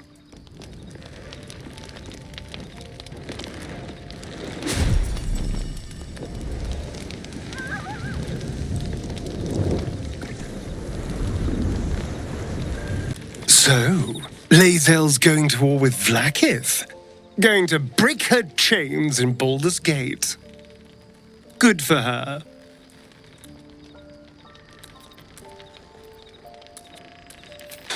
It's not a plan yet. More a feeling. Just an itch at the back of my mind. But I know I'm missing something. Whatever Cazador did to me, it was more than his usual sadism. It had purpose. Once I know what that purpose was, maybe a plan will present itself. But for now, I just need to scratch this itch. Vlaakith Karsivim Hrath Crashet. Only in Vlaakith may we find light. These were the first words I ever read on Tirsu's slate. But they are no mere aphorism. They are law. They are creed. The root from which the 10,000 protocols stem. Forsake one protocol, and forsake Vlaakith. Forsake Vlaakith, and be the blood and meat which sates her dragons. If Voss speaks true, if Ascension is a lie, if tadpole purification is a fairy tale, then I have not sinned against Vlaakith. She has sinned against me.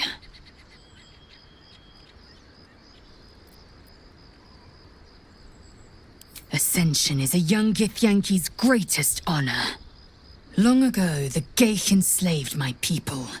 They dominated our minds and bred us for war, until Great Mother Gith took a hammer to our bonds. From the day of our hatching, young Gith have one purpose: to train hard enough to slay a Geich and take its head. Then, we speak the rite of Ascension, and a red dragon comes to fly us to Vlaakith in Tunarath, City of Death. We are honored with an eternal home in the Astral, celebrated for our victory. We are ascended. Or so I believed.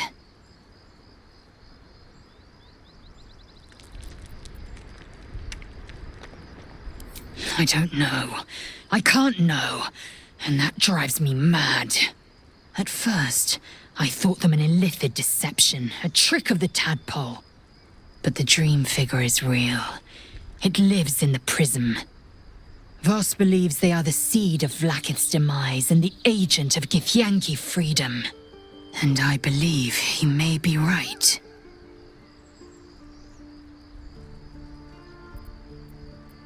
I'd never thought Vlaakith a tyrant, or me as a vassal.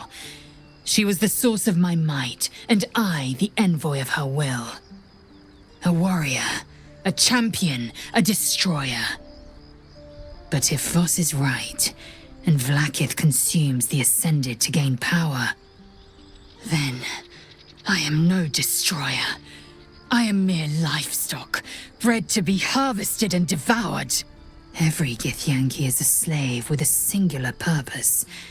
Not to cull the Geich, not to prevent their grand design, but to raise Vlaakith to true godhood.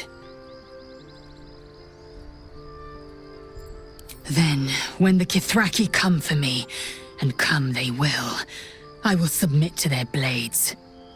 They would feed me to their dragons, and I would deserve no better. God damn it all! I can do nothing right! Not a damn thing! I'm supposed to be saving Cal and Leah. Instead, I found myself cornered by shadow fiends and in need of rescue. From you. of all bloody people.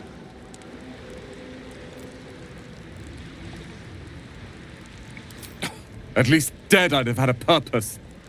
Perhaps as an appetizer for some cursed monster. I've failed Cal and Leah again. Be on your way. I'll return to Last Light. I know when I'm outmatched. Yes, you saved me from shadow creatures. No need to gloat.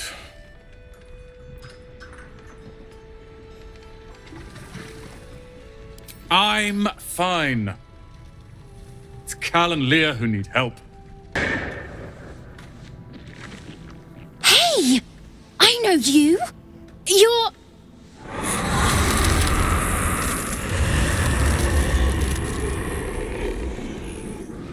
Twist 'em up!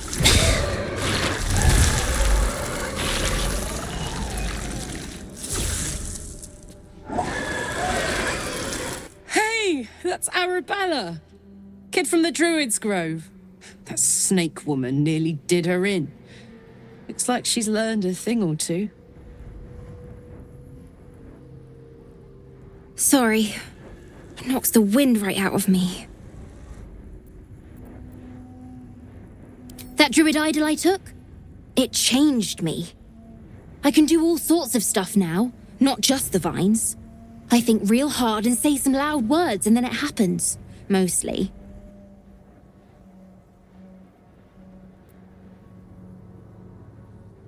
Tragedies. Them's the sad ones, right? I hope not. Especially since Mum and Pops, after Zevlor, when he... Well, there was an ambush. Mum yelled, "Run!" So we ran. I could hear him running behind me. Till I couldn't. Still can't find him. But I bet you can. You'll help me, I just know it.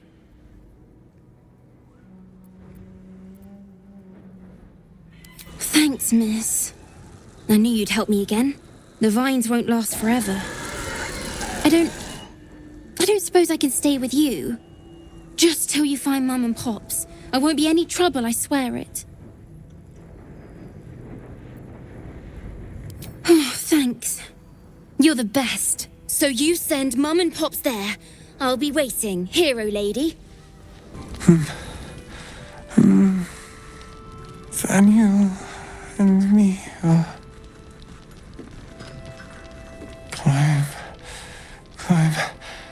climbing up a tree. He keeps saying Thaniel's name. He must know more. We need to rouse him. Good. Its music might help restore him. Show it to him.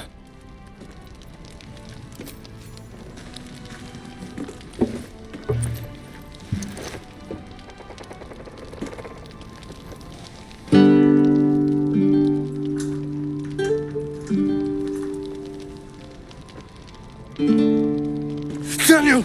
He's still trapped there. He needs help. Calm. Breathe. You've been trapped in the Shadowfell for a century. Take a moment to clear your mind. A century? You're Halsin. Thaniel said to find you. You must help him, please. I will, but I need to know where Thaniel is. If I venture into the Shadowfell blind, I will never find him. I'm not sure I can put it into words. The landscape there shifts and changes.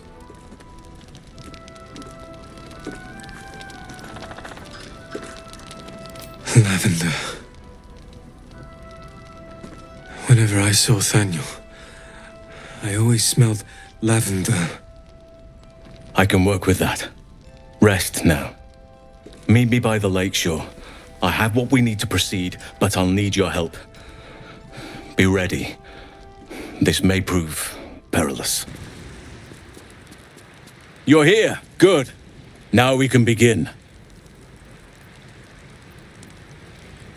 Thaniel is trapped in the Shadowfell, but thanks to your efforts, I know where to look. Now I must go there, alone. With the Oakfather's blessing, I can infiltrate the Shadowfell, but doing so will sap my strength. I'll need your help if I'm to return. I need you to stay here, keep the portal open until I return, and defend it at all costs. Good. Now it's important that only I pass through the portal once it opens. The magic is fragile. Any mistake, and our one chance will be lost forever. It took me years of study, of seeking the Oakfather's favor, to find a way to part the veil. Pray that this works. Oakfather, hear me. Aid me. Force open the jaws of darkness. Make passage for your vessel of light. It's ready. I'll return with Thaniel as soon as possible. Stay close to the portal. Buy me what time you can.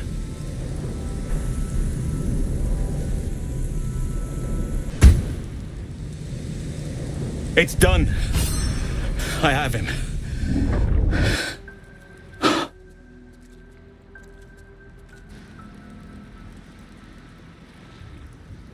But something's wrong. Dreadfully wrong. No. It can't be.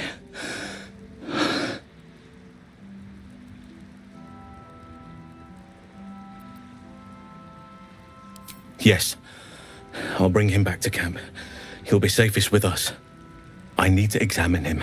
I need to understand what's wrong. It's almost like something's missing from him. Come see us when you can. Hey, you. I made it. Easy peasy. You find Mum and Pops? No. No. I don't believe you. They'd never leave me. They promised. Get away from me. Go! Thaniel is resting, but it's no easy slumber. I discovered what's wrong with him. The shadows rendered him in two when they bore him away to the Shadowfell. Half of his essence remained here, amidst the curse. What stayed behind would have been the strongest part of him. But after all these years left in the darkness, corruption must have taken hold. Perhaps, if we can find Thaniel's lost half and make him whole again. Only the missing half may not come willingly. The curse will have sunk its tendrils deep, twisting Thaniel's essence into something else.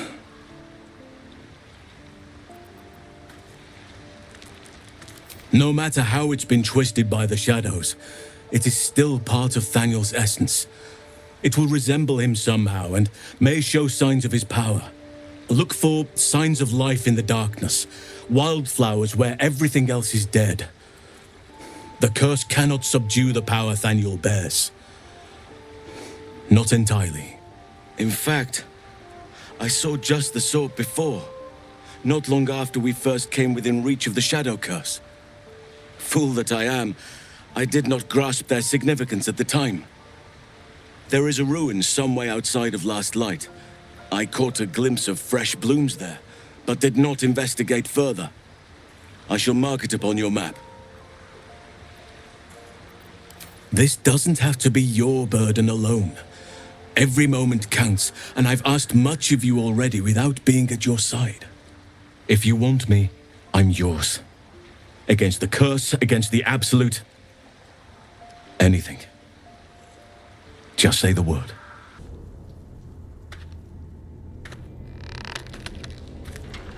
Boo! I scared you! I saw it! Nobody beats me at hide and seek. That's him. Like an echo of Thaniel, remolded by the curse. We need him if we're to put a stop to all of this. Will you play with me?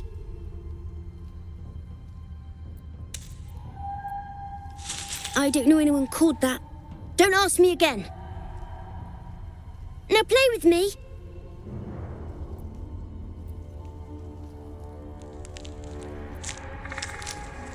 Spoil sport. I'm not going back. I like it here. I've made a family for myself. I get to play all the time.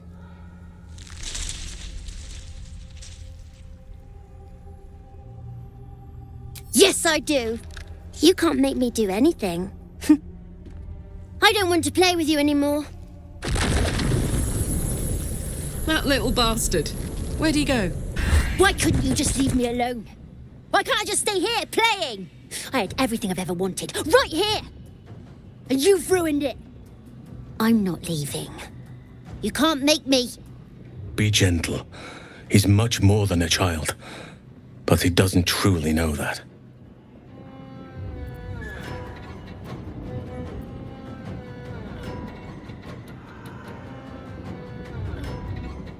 He's nothing to me.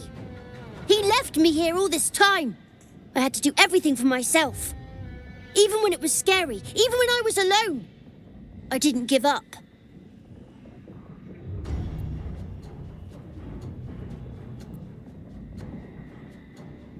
But would he even want me back?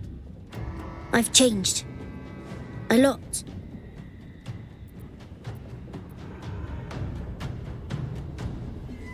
So I wouldn't have to make up friends to play with anymore. I'd have someone real. I'd like that. And he would too, I think.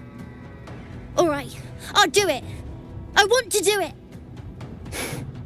Well done. Are you crying? You're a bit big to be crying. But I suppose that's okay. Bye. And thank you for playing with me.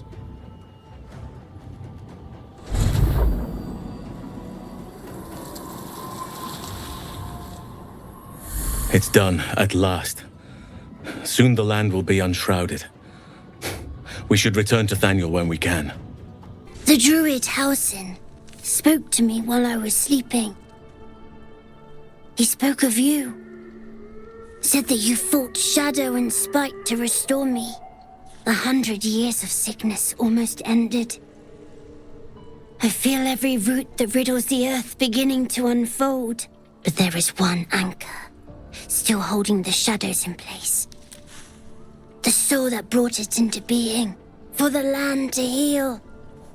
Ketheric Thorm must die. Oakfather preserve you.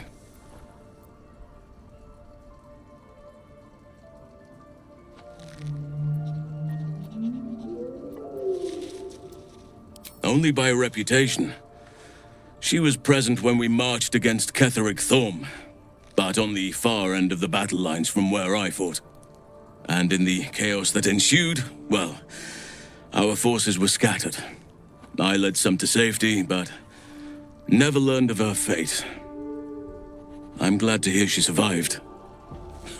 Though in truth, I should not be surprised.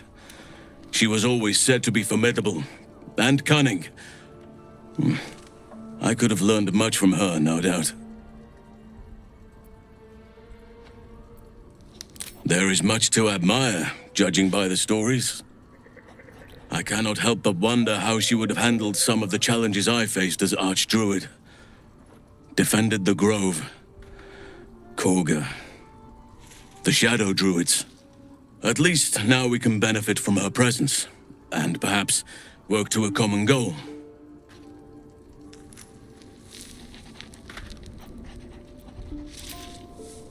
Honestly, I never thought I'd make it that far. But the Absolute is a threat to all, and I promised I'd help you with your parasite. So, I'll remain with you. If you'll have me, that is.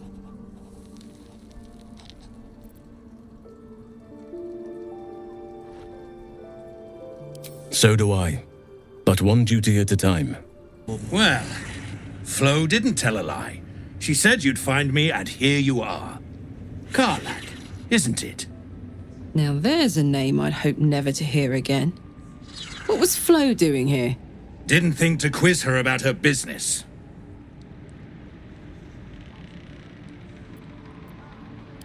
Florenta the Garotta.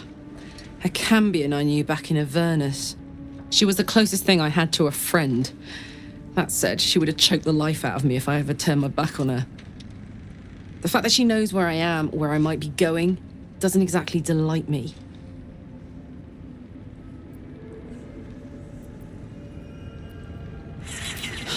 Nothing would surprise me. Maybe she wants to live up to her name and wrap a cord round my neck. Or maybe she just wants to say hello. I wouldn't have given her the time of day, but even I needed a laugh once in a while. What can I say? The bitch had good jokes. Enough chatter. Your friend gave me 3 soul coins, said I could sell them if I wanted. But if I kept them for you, she'd consider it a favor owed. Soul coins, huh? Those could come in handy.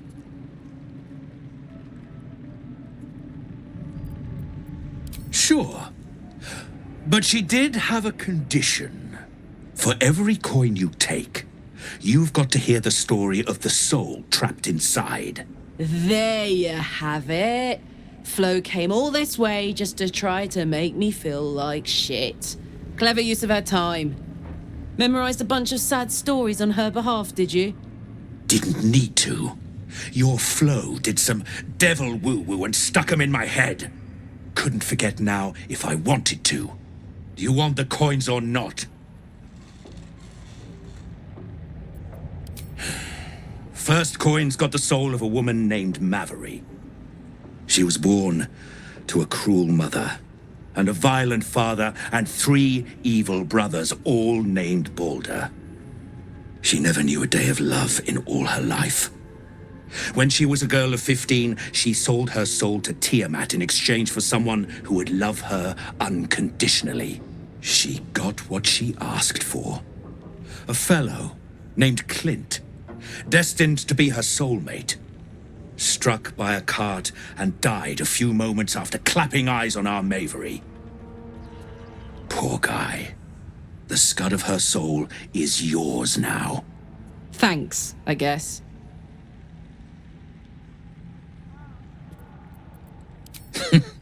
Sure you will. This'n has got the soul of a man named Frakes. Lived in a village near Neverwinter. Hit hard by the worst hunger in 1,000 years. Frakes called out for help. Prayed for his children to have meat to eat. Zariel answered. Made old Frakes grow flesh upon flesh after flesh. His wee ones had all the meat they could stomach. He should have known. Better to die 1,000 deaths than let Zariel into your life.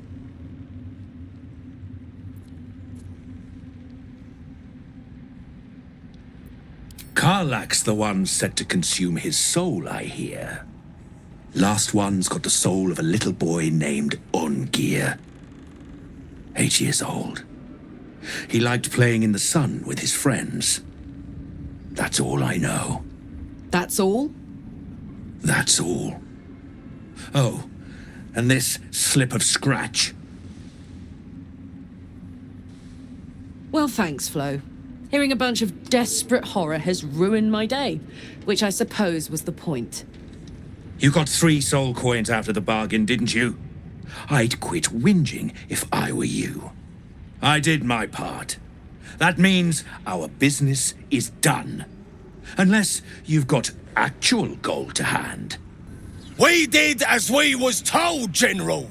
Followed every order. The facts suggest otherwise. You were ordered to retrieve the artifact. You failed to do so. Us?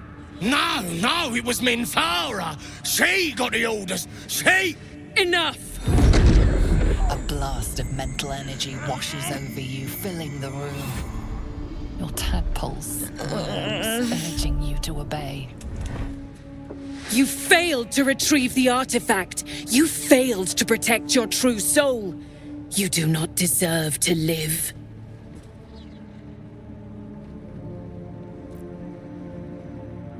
Mercy, General! Please! General Thorm? Let our newest arrival speak. You have seen what these creatures are capable of, and you have seen their inadequacies, isn't that so? What is your judgment? You know I'm loyal! Tell him! Enough! True Soul, tell the General how the goblins served our cause.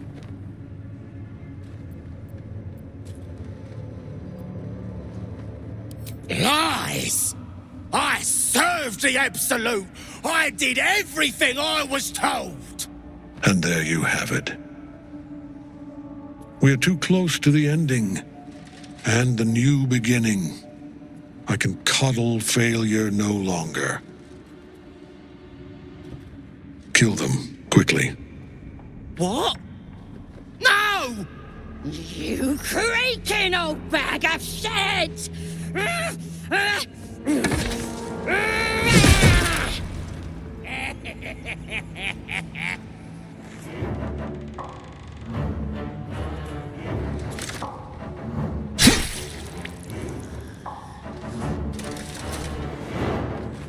I'm so sorry, my lord. She's an unbeliever outside my control.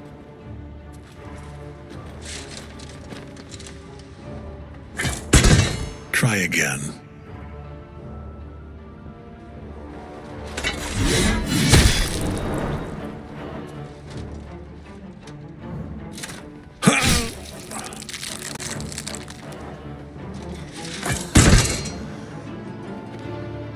No!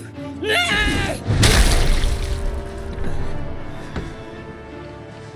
Dispose of the rest as you see fit.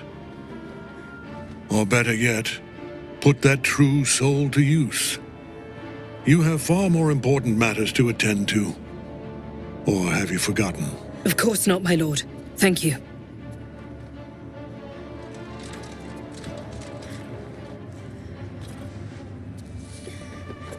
You heard the General.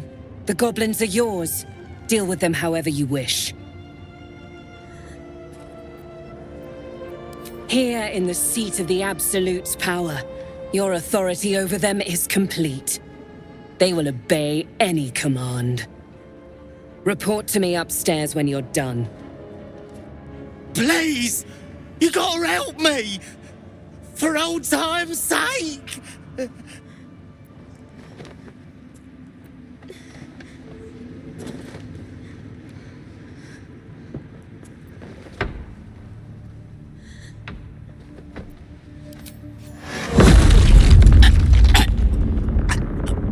Please!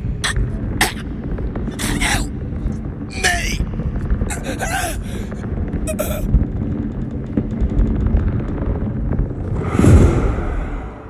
They're dead. Zarel will want to hear of this.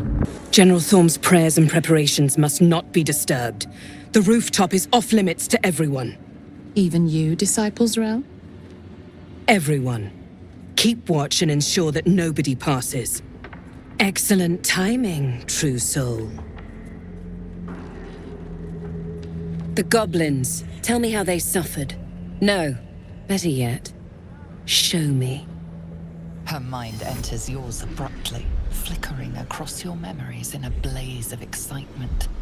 A pool of warmth spreads through your mind as she settles on the memory of you commanding the goblins to die.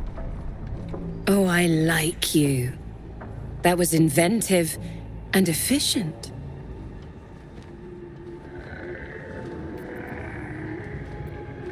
Your confidence is delicious. I can see why the Absolute might be hungry to dig deeper into that mind of yours.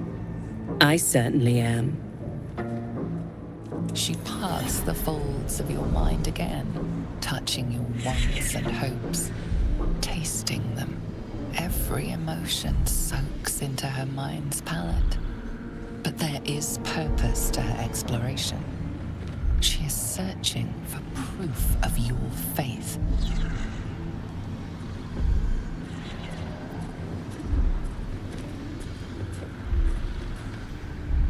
My. Your lust for the neck pricker is succulent. I'd like to take a bite out of him myself.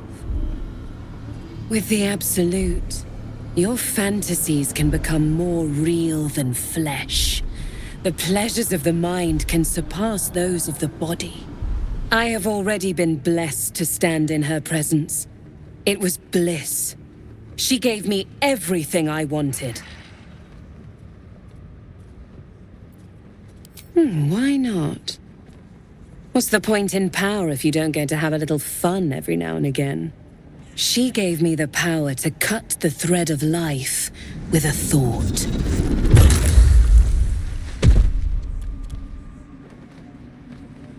But I can caress as well as cut.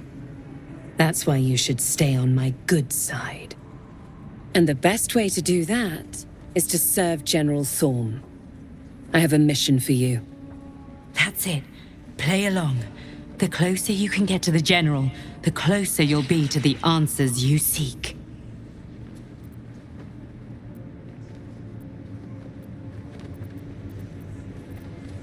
There is a relic that General Thorm requires.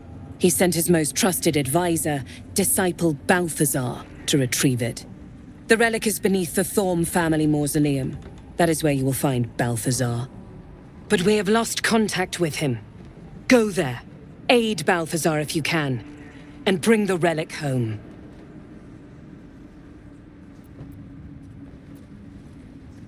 It is something that General Thorm desires, and that he has ordered us to retrieve. That is all you need to know. She's suddenly nervous, on edge. Talking about the relic makes her anxious. I am in awe of the power the relic must hold to be of such importance. General Thorm will not leave Moonrise without it.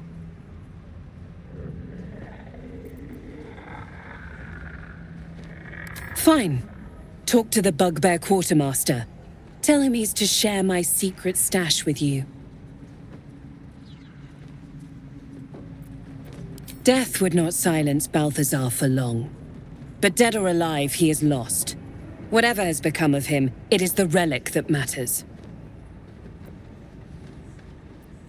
And I accompanied him. It was destroyed shortly after he left Moonrise. Hardly a surprise. We're protected here, but outside the shadows are hungry. The shadows around the mausoleum are deep and hungry. You'll need a moon lantern to survive them. Take one from Balthazar's chambers. But don't pry. The last person who snooped into his secrets lost their head. I believe he uses it as a chamber pot. Carved into the bench's rotted surface are strange, half-faded sigils. A magic circle of some kind, thick with darkness and decay. A ritual circle. And a complex one at that. I've seen such a construction before in the writings of the Weave Pasha Raven, though his vision was not so tainted.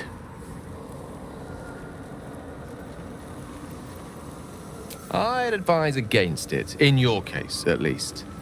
No disrespect intended, but this is not your typical magic.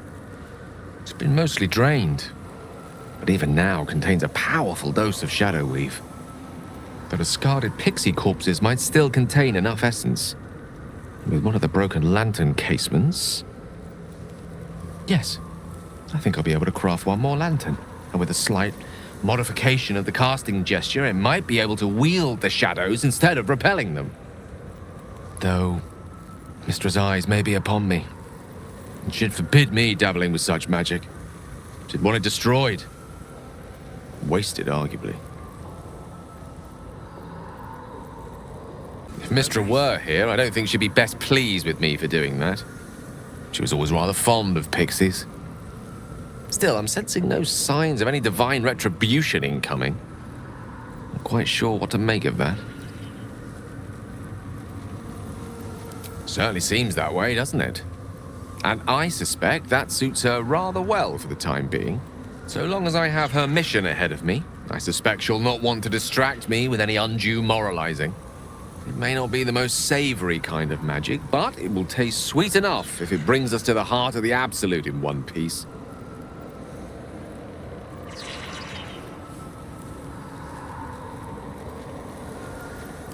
We're up against the greatest threat Faerun has ever faced.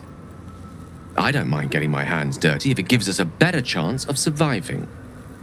Whatever advantage I can gain for us, I will. And I refuse to feel guilty for it, no matter how much Mistress chidings might echo in my skull. Now come, best keep moving. We have many more shadows to face before we reach the heart of the Absolute. Boat's good to go. All that's left is to ship off. My plan for now is to hide out on the water. Unless you have a better idea.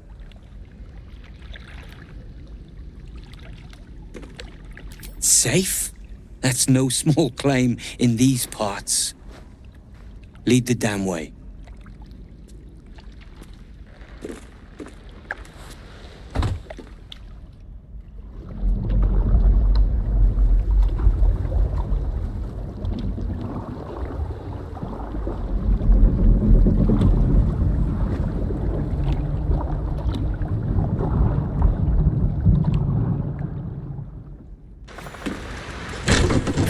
Through the dark, until time, skill, or luck brings you to Last Light's dock.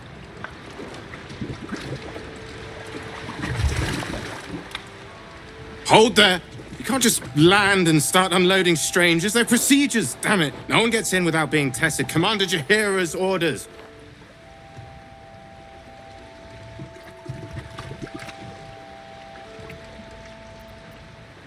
Here, form a line. Let's see if the Absolute's little pet recognizes any of you. The Absolute's what? What are you doing?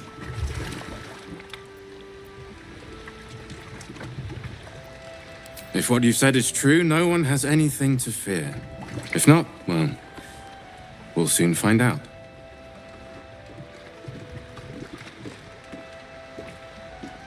Now, form a line. I'll not ask again. Hey, Arthur. You're here! You're all right! How? We're two tiefling queens, remember? I couldn't leave my favourite bard without her partner in crime. I did have some help from an old friend, though. How did you do it?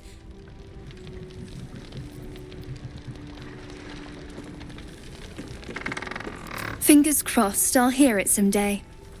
You should have seen her. She was brave, but also terrifying. In a good way. I never thought I'd see... well, anyone again. Thank you. 1,000 times, thank you. One last favor. Take this off my hands. It suits you better. Did you enjoy relaxing here while I battled that wretched darkness? What were you thinking? I'm sorry, we got captured by murderous lunatics! I thought you were dead, you ass! Both of you! We're all safe, Roland. That's what matters.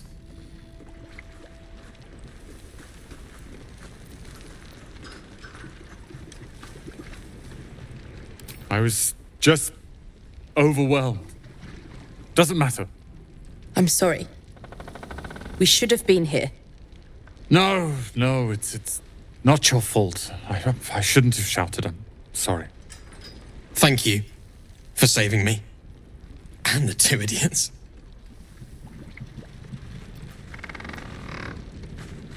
I've lashed out at you, drunkenly and otherwise, and you helped anyway. You didn't deserve that. I'm sorry. And thank you. You went out of your way to help us. It's only right you get something in return. Here. I hope it helps. Ah, there you are. Everyone seems to be quite aflutter. Do you know why? You did? But that means... Wulbrin! Wulbrin! I heard you might be about. How the devil did you get stuck here, Barkas? I'm not stuck. I came to find you, of course. Why would you do a foolish thing like that? Really, Barkas? Unfortunately for me, you're my friend. Rescuing you from mortal peril is my right. But you didn't rescue me, did you? I rescued myself, with the aid of this... helper. Ah, it's you. I should have guessed. Thank you very much for your help finding Wulbrin. You don't belong here, Barkas.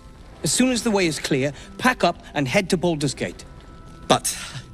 Wulbrin... The rune powder. We need to discuss what you're going to... I said go home!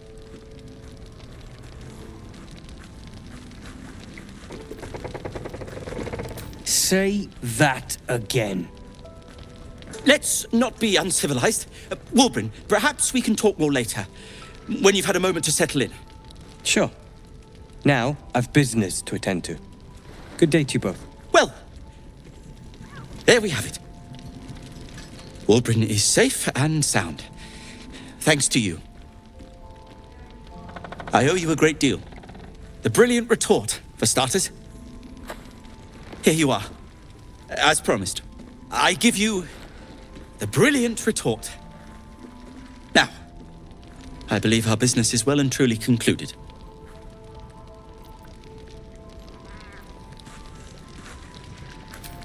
Don't judge him too harshly. He's been through a lot. When he's had some rest, he'll be back to his usual self.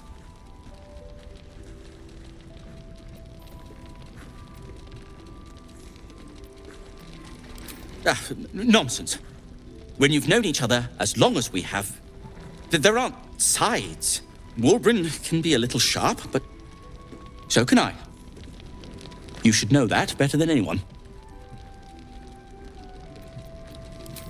Well, perhaps Wulbren is right. Perhaps I ought to return to Baldur's Gate. Oh, that's all right. I'm a patient fellow. I'm sure you'll clear a path for everyone soon enough. Any word on Thaniel? Is he all right? Is he safe? He is? Oh, thank you. Thank you so much. I haven't been able to sleep, knowing he was trapped in that wretched place. Thank you for saving him when I couldn't. I can rest now. Finally. You're all right. My gods, you're all right. Come here, darling.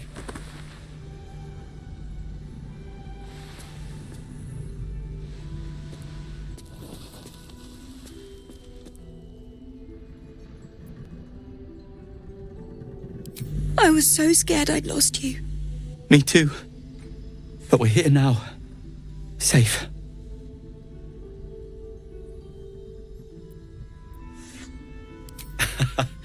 Credit where it's due. Bex, this is the one who helped me and the others escape. This isn't the first time you've helped us. Saved our lives, really. Why?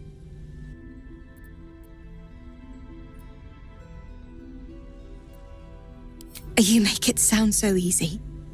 But I know the lengths you've gone to on our behalf. We'll never forget it. Never, ever. Here. Take these for the road. It's the least I can do. Good evening. I'm here on behalf of Gale of Waterdeep. He wishes to extend you an invitation for a private conversation in a more suitable locale. Gladly. Simply follow yonder path, and soon you will find him.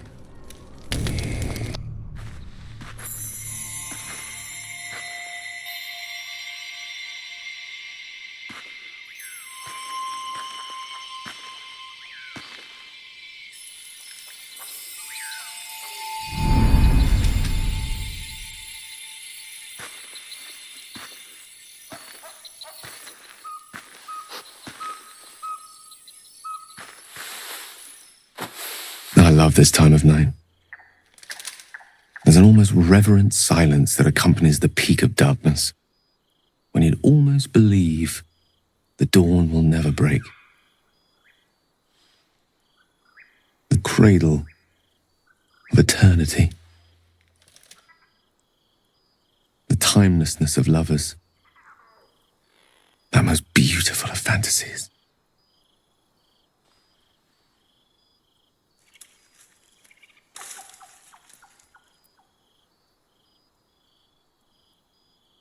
will be. Soon. I am perhaps just one hard day away from being without any troubles at all. This may be my last night alive. I wanted it to be under a canopy of beauty and wonder, and with company to match. I thought this place might bring me peace. I thought it might make the weight of what I must do feel a little lighter. But I'm not so sure.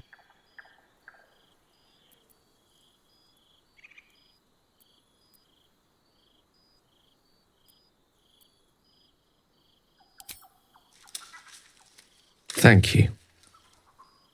But even if we do find another way, perhaps this is the right way. The end fate wishes for me.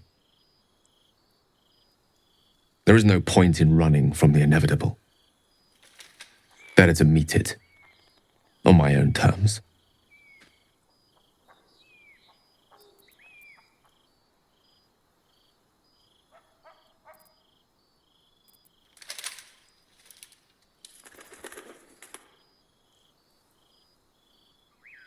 I can feel it. Ever since we set foot in this strange, corrupted land. The closer we get, the heavier my own heart becomes. Stay with me a while, will you?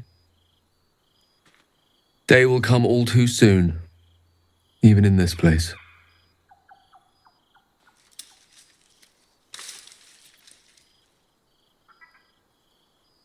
One moment with you could sate me for a lifetime and prize the fear from my heart.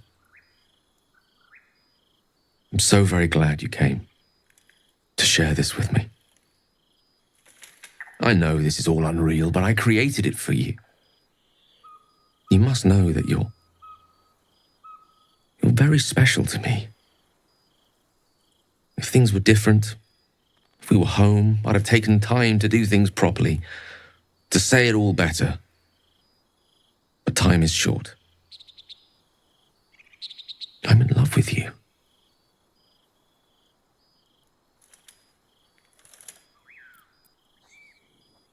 I see. Well, perhaps this is for the best. Should my time be short, you will not be wounded too deeply by my absence. Thank you for spending this time with me. I think I want to be alone now.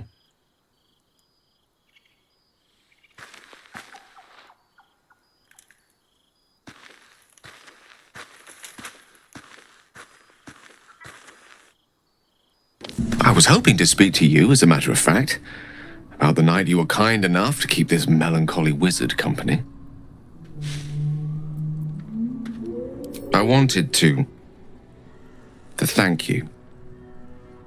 I was sinking into a dark place, but you reminded me there is still light in the world, if I should care to look for it.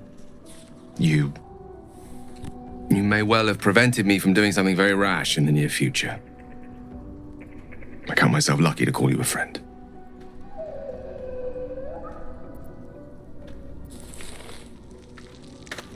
I'm glad to hear it. And I intend to prove myself worthy of the sentiment.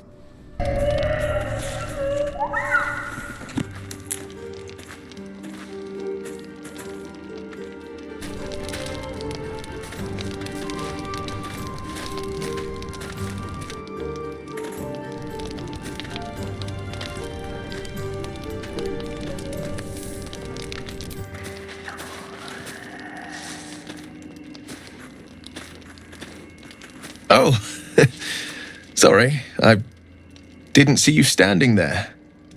Lost in the steps, truth be told. I need them to be just right. I wouldn't want to fail my new partner. As luck would have it, she just arrived. May I have this dance?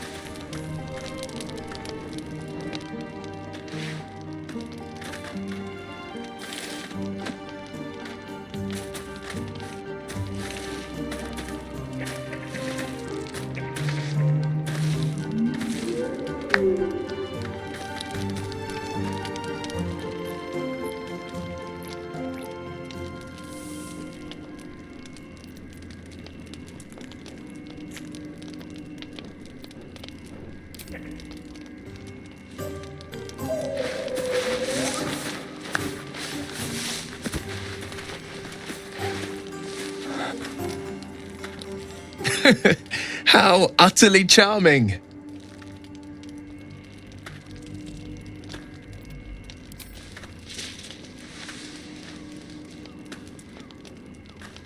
Now, perhaps we might try a more intimate style.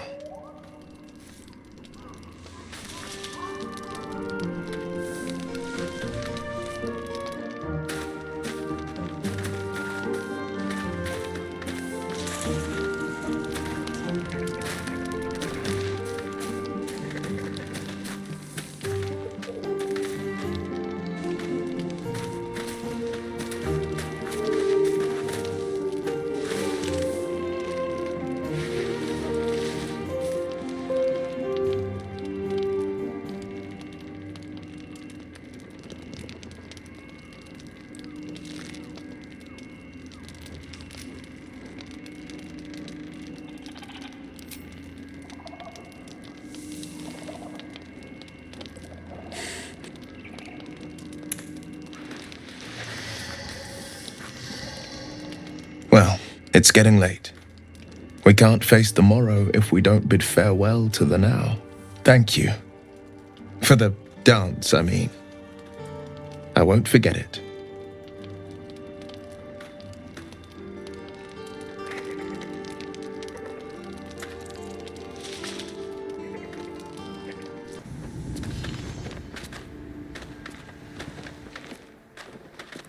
Our hero thought but of treasure ahead, did not consider the peace of the dead.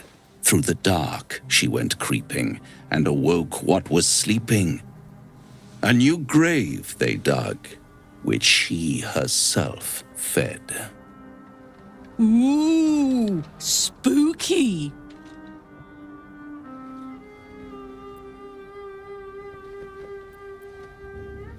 Until it was perfect.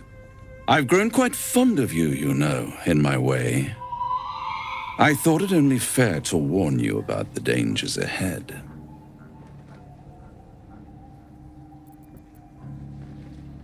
Oh, we both know they are soon to be revealed. It would be pointless of me to try to bar you from entering. But I can set the scene, as it were. Prepare you for your role.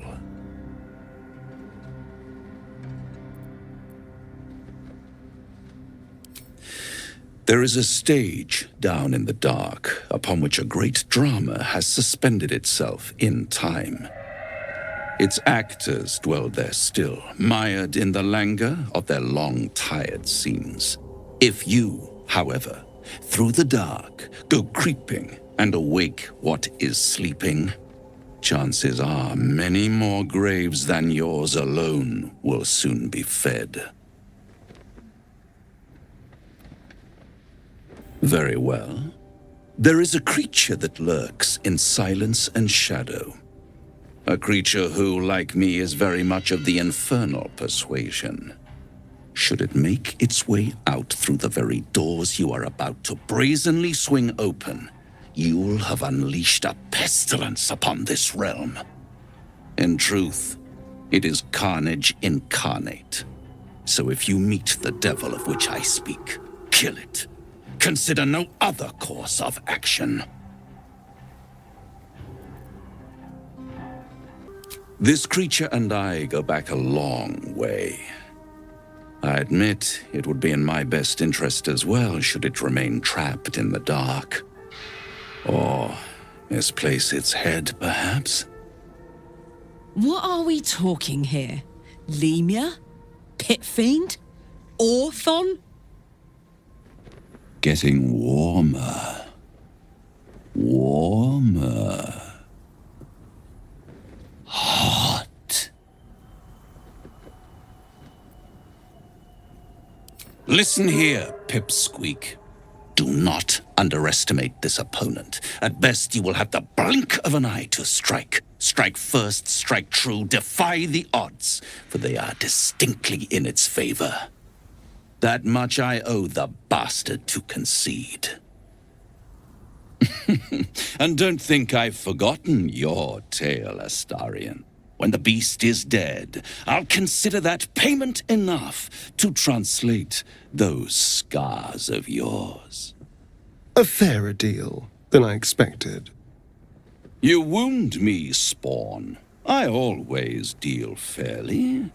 And will close this particular deal soon enough. Vanquish the beast, and all will be revealed. I'd trust a devil over a vampire any day. I think he likes us.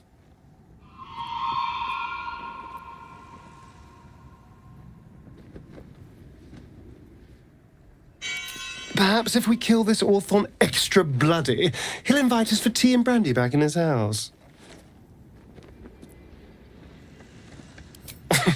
Cazador, sired 7 spawn. Me and my 6 brothers and sisters. He always insisted we were a family, even when he was carving scars into our flesh.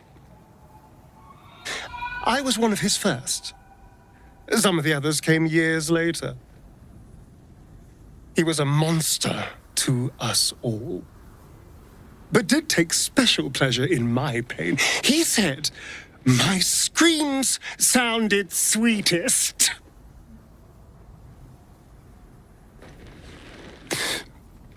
Now that I'm gone, I don't know. I pity the other 6.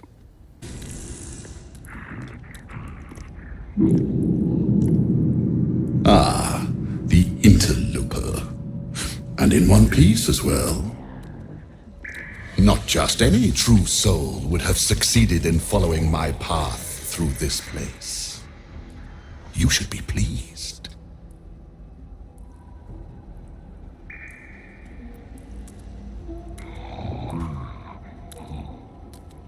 General Thorm?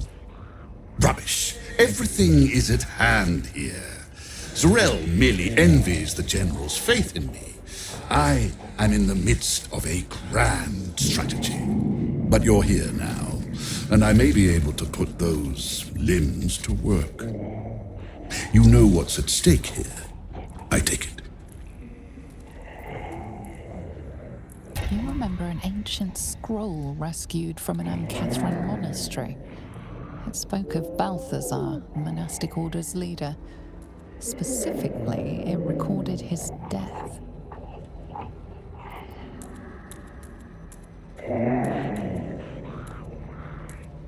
He didn't seem very legendary when I took his name. Naught but a pile of bones. Impressive tomb, though. But enough idle chatter. Keep to the matter at hand. You do know what's at stake here, yes? General Thorm to you. But yes, recovering the relic is the crux of it. He commands, and I, his humble servant, fulfill that command. While you, an infinitely more humble servant, fulfill my command. I will put you to work as a scout. Fine, if it'll spare me your bleating. The relic lends the General his strength, his invulnerability. It must be recovered before his enemies attempt to exploit it. I do not need you or your help, but you are here in spite of that, so I may as well make use of you. The relic is close, but the way is barred and Shah's dead are uncooperative. Clear the path for me by blade, cunning, or whatever it takes. I will remain here until you have succeeded or fallen. Fine. I will assign flesh to aid you on your way. Ring this bell, and he will come. My brother is no intellectual powerhouse, but he is strong, loyal, and punctual. Should a fight turn against you, remember the bell. Flesh will remain here until called. But don't fear, he has very sharp hearing. I chose his ears myself. Now, get to work.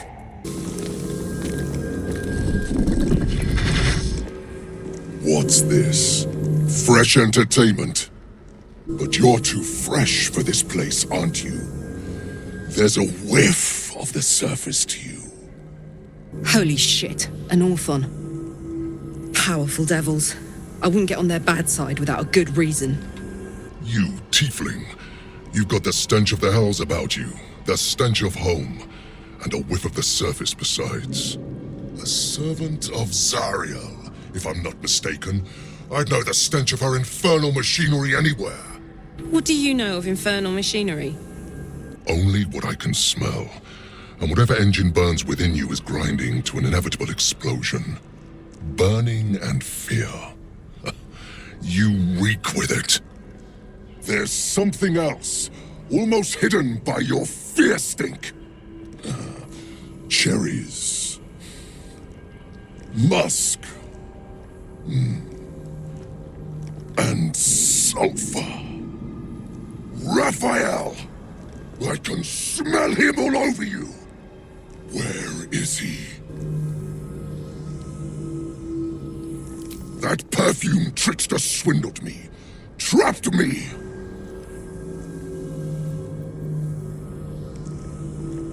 Where is he? Spit it out. Now!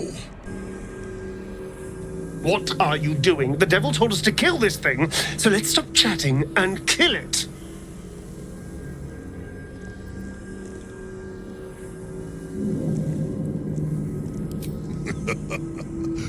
Bargaining, are you?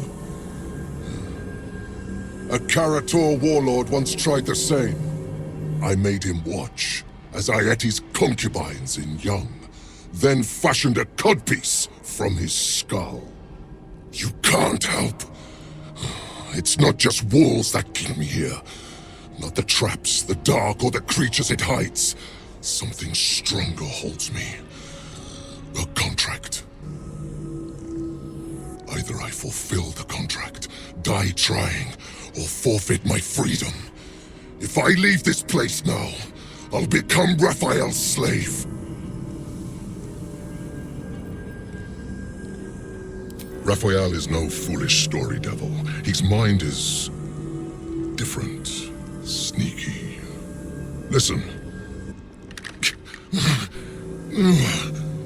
Spill all the blood sworn to the night. Silence all prayers. Smother each rite. Wander Shah's halls, hungry to slay. Leave no justice here, alive to obey.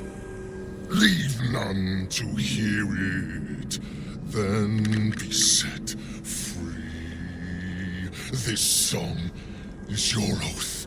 Swear it to me.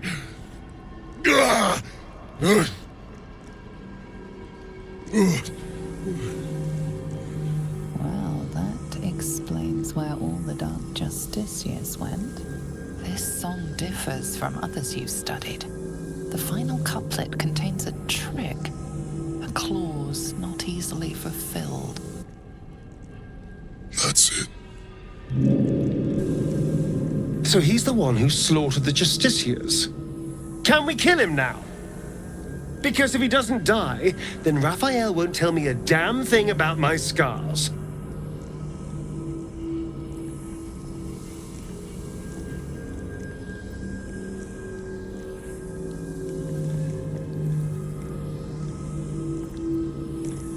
Parchment can burn. Oral agreements aren't worth the tongues they're waggled out upon. A song lingers. Raphael made double sure of that. I can't forget the damn thing so long as my word's not finished. I did as instructed, but the song still rattles about in my head. The contract still stands somehow. If I break it, I will become Raphael's slave forever. Anyway, enough prattle. The lyrics are clear. All who hear the song must die. Time to die.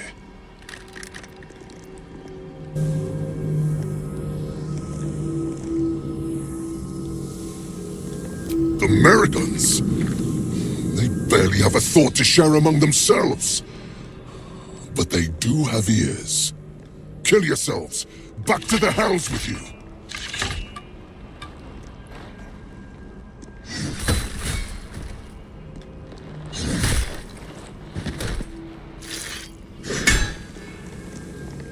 I still hear it!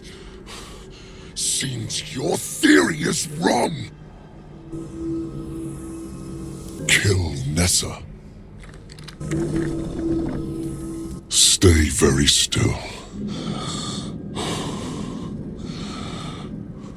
My beauty.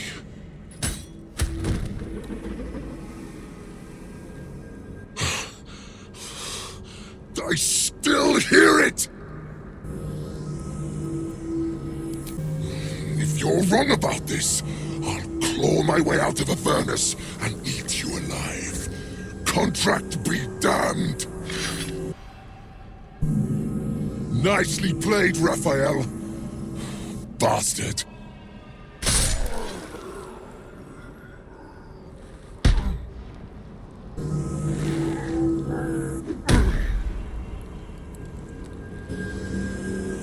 I see the art of eloquence is alive and well. I'm awed, impressed, and a little bit scared of you right now. This temple certainly is grand. Well, it's a rundown bearing the weight of centuries sort of grand, which is my favorite kind, incidentally. The Orthon is nothing. I'll have my satisfaction when Raphael makes good on his word.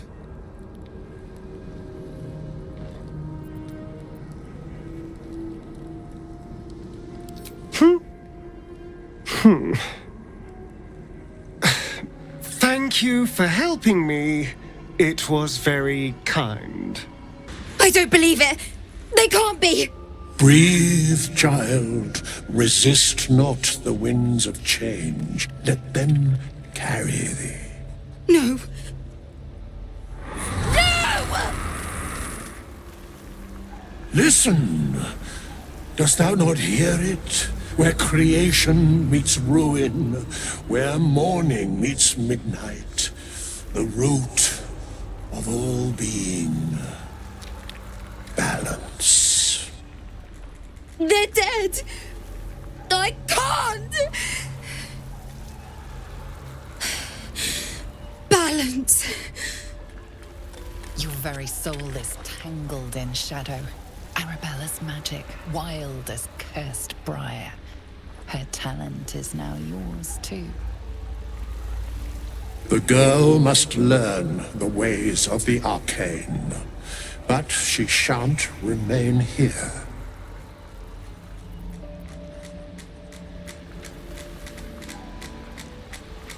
Arabella holds a power beyond reckoning, that of the decaying forest and the seedling that bore it.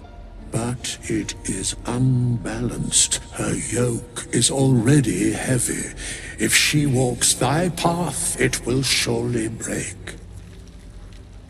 Arabella will depart once thou dost leave these accursed lands.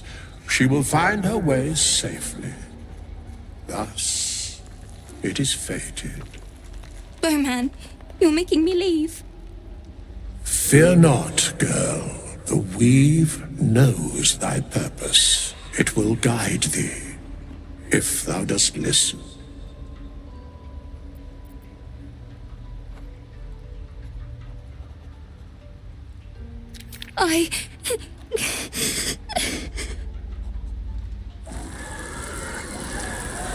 You feel the grief fade as if it were your own.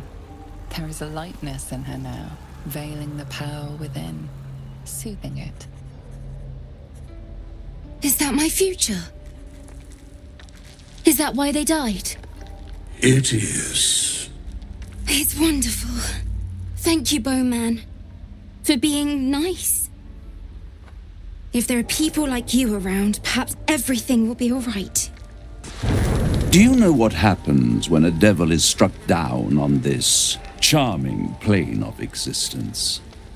It returns to the hells, to the very point where it last stood before venturing to whichever devil-forsaken plane it died on.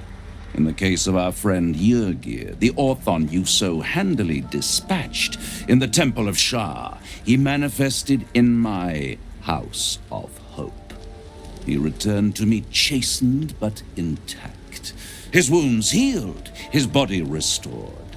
He thought I would dismember him, but he has his uses, so instead I am re-educating him.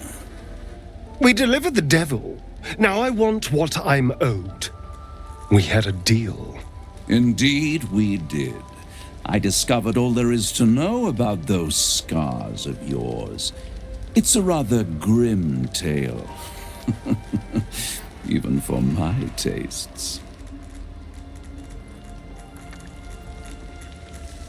As you wish.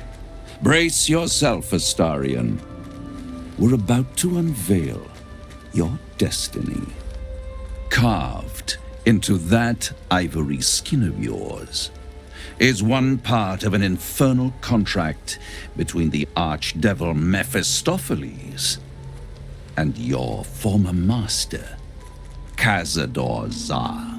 In full, the contract states that Cazador will be granted knowledge of an infernal ritual so vile it has never been performed. The rite of profane ascension. It promises to be a marvelous ceremony, very elaborate, incredibly ancient, and entirely diabolical. If he completes the rite, he will become a new kind of being, the Vampire Ascendant.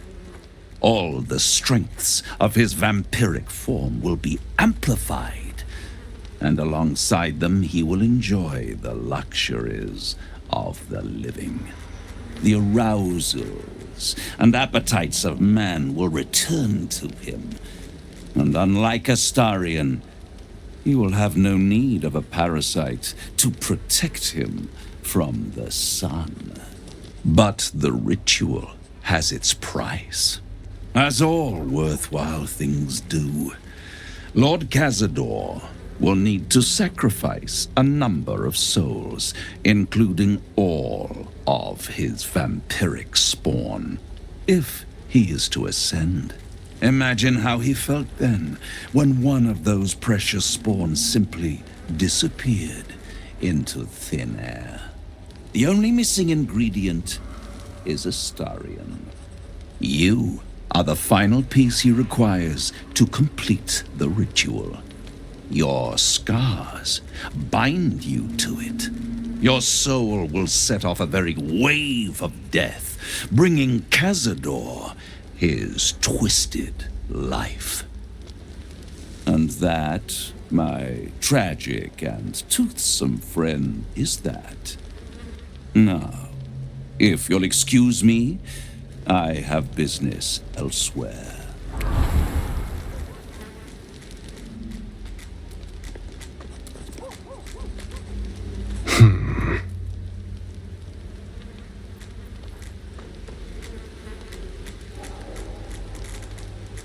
I was contemplating.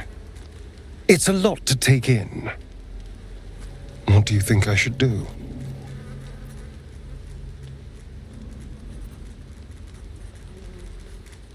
I hate how right you are. I knew he wouldn't leave me alone, even when I was just another wretched toy for him to play with. But if I'm the key to this power he craves, he'll hunt me to the ends of Faerun. I need to take the fight to him, and I need you to help me.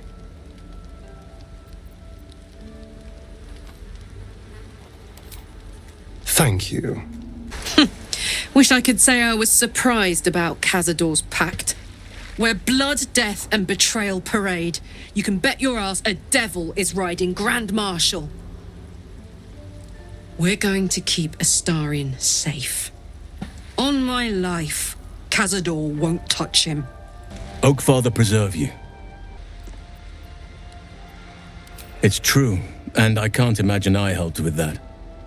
Sometimes I let the task at hand consume me, and people think I'm obsessed. Trust me, the day I no longer have to talk about the Shadow Curse will be a happy one. What would you like to know?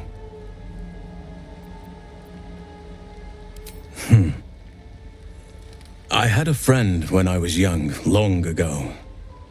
He played with me in the forests where I grew up. But eventually, I realized no one else had heard of him. It was Thaniel, of course. Nature was my very first friend. I get older, but he hasn't changed a day. I knew then that I had to be more than a companion to him. I had to be a protector.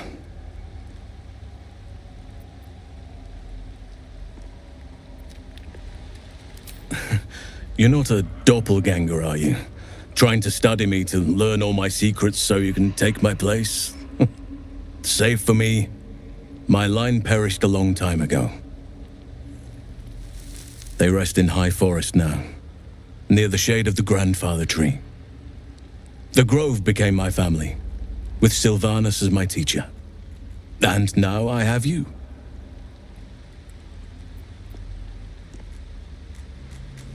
It was a long time ago. The wounds don't heal, but they become more bearable. I'm 350 years old. Of course there have been lovers. Just because I love nature doesn't mean I'm betrothed to it. Though sometimes nature needs reminding.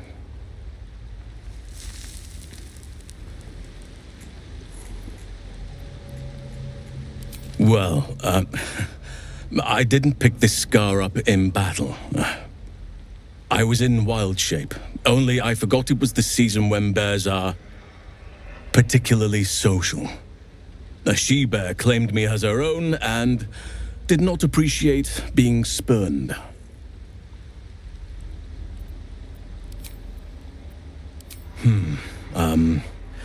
I suppose you wouldn't be shocked to learn I love animals and nature?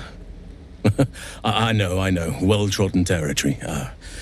Well then, let's see. I whittle in my spare time, and I've something of a sweet tooth. Although everyone's very amused when I say I like honey.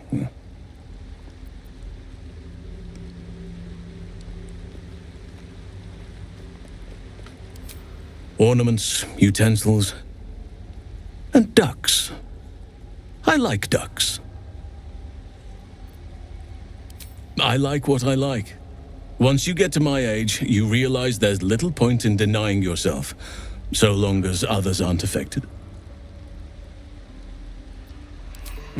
Thank me by returning the favor, why don't you? Come on. I'm sure you've something better than carving wooden ducks.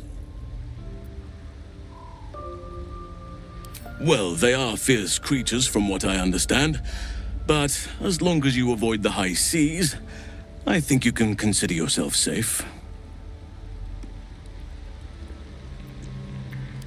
Anytime. Do you have a moment? I think we need to talk.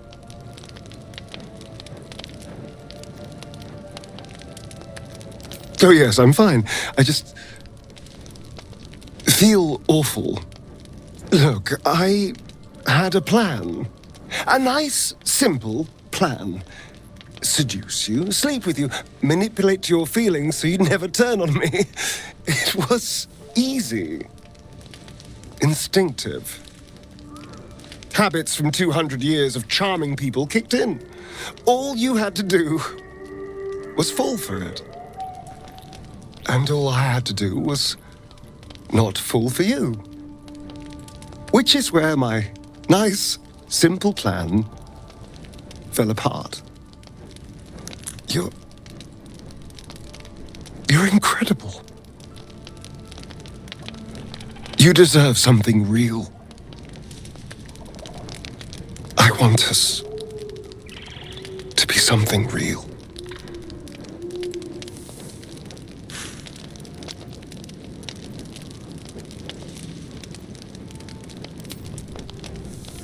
I just don't know what real looks like. Not after 200 years playing the rake.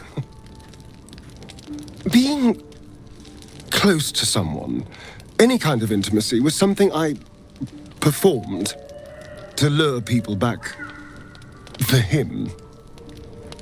Even though I know things between us are different, being with someone still feels tainted. Still brings up those feelings of disgust and loathing. I don't know how else to be with someone. No matter how much I'd like to.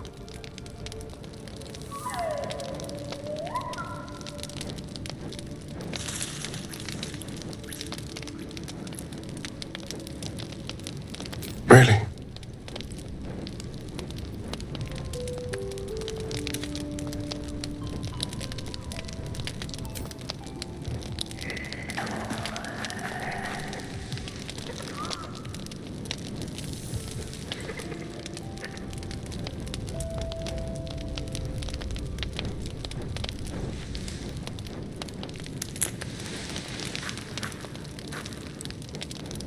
You're full of surprises, aren't you? Honestly, I have no idea what we're doing. Or what comes next.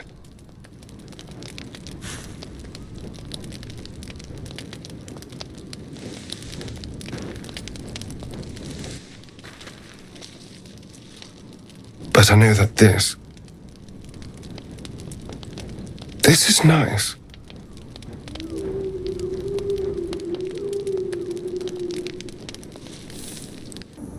Araj O'Blodra, trader in blood and the sanguineous arts. It is a pleasure to stand before a true soul, and your pale companion. I'd like to offer my services, if you're willing. Put plainly, I'd like your blood. A vial of true soul's blood, specifically. With one drop, I can brew a rather potent potion for you. The rest, I keep for myself.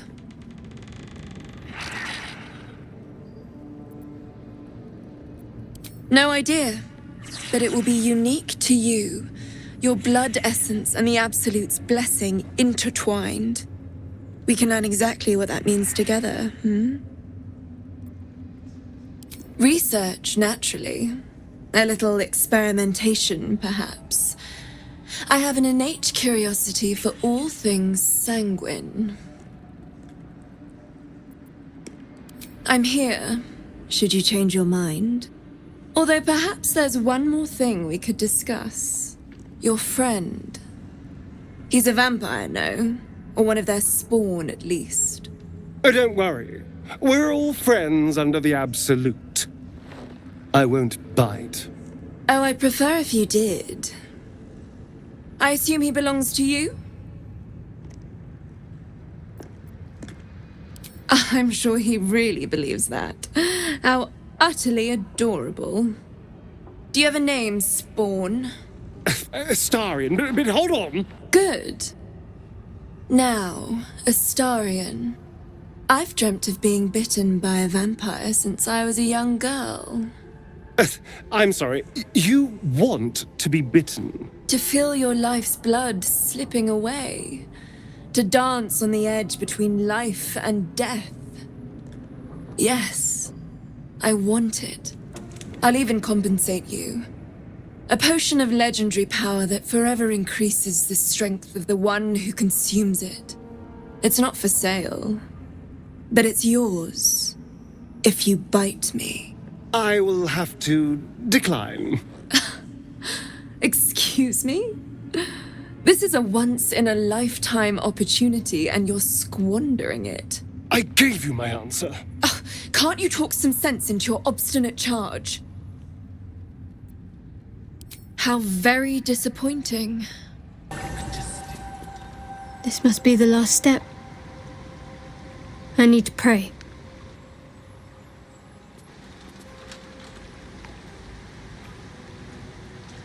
Only by Lady Shah's grace did we even make it this far. All right. No need to dash in ahead of me. I'm ready.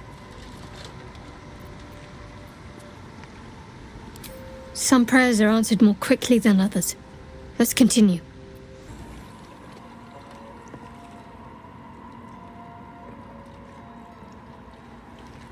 As you step into the silent water, a foreign dread travels through you. It curls its way up your leg, squeezing tight.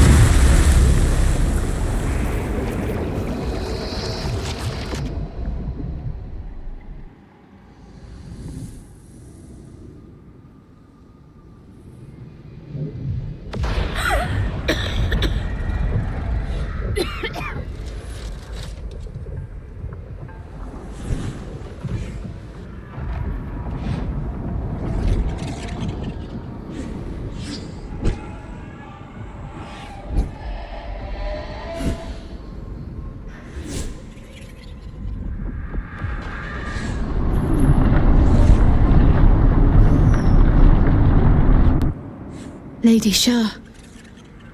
I can feel her all around. This is her domain. This is the Shadowfell. You did well. Better than I would have credited you with. Now, hurry along and bear witness to my masterpiece. This is the Dark Lady's domain. He does not belong here.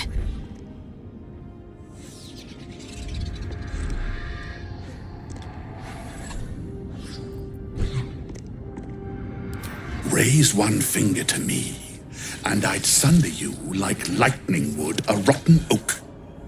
Now, enough dullard questions. Follow me.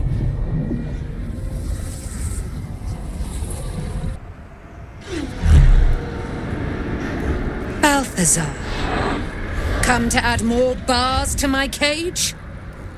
Or perhaps to lead this would-be Justicia's blade directly to my heart?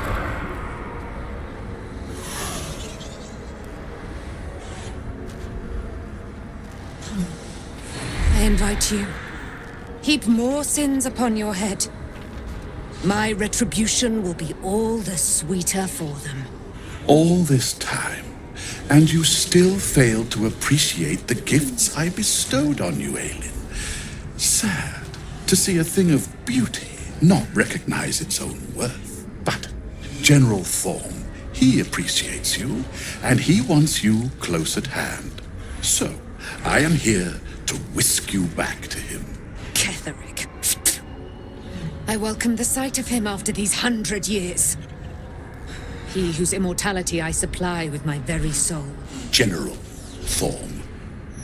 I'm sure you'll be on your best behavior for him, but just in case, I've taken some precautions. Keep back.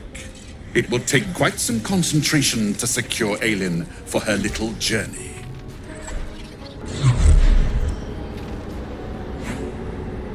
I can do whatever I want. She is mine. An Aasimar bound to a soul cage of my creation, lending her immortal strength to General Thorm. Her power, his will, and my genius. An unsurpassable feat. Ramblings most unsane. Poor Balthazar. For maggots ate his brain long ago. Hold your tongue, Aelin, or I'll take it away from you again.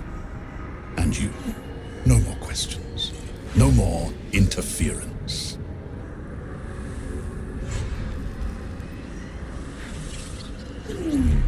Dead man, you haven't been paying attention, have you? Perhaps I'll revive your carcass and add you to my retinue. Then you'll have all the time in the world to think on your mistakes. Balthazar has drawn his final rancid breath. A pity it was not my hand that brought it about. Instead, it was you. You, who have come to seek the praise of your wicked goddess. You, who have come to drive a dagger through my heart. Not a dagger, a spear. My Lady Shah's spear. Her fate is mine to seal. Let me handle this. The fate you seal is your own. To be a Dark Justiciar is to turn your heart from everything but loss. You will know no love, no joy, only servitude, until of course your mistress inevitably discards you. And there is much she does not tell you. A terrible blood price that may extend beyond my own death. You feel Shadowheart bristling. This is important to her. But your bond is strong. You may yet be able to sway her from the path of duty to the path of light. And Nightsong is not blind to your conflict. Behind that raging heart is the restless beat of one who knows too well that her fate hangs in the balance.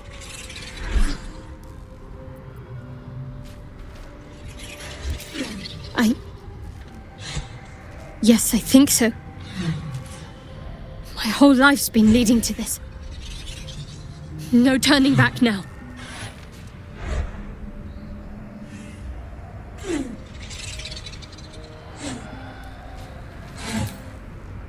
Cannot allow!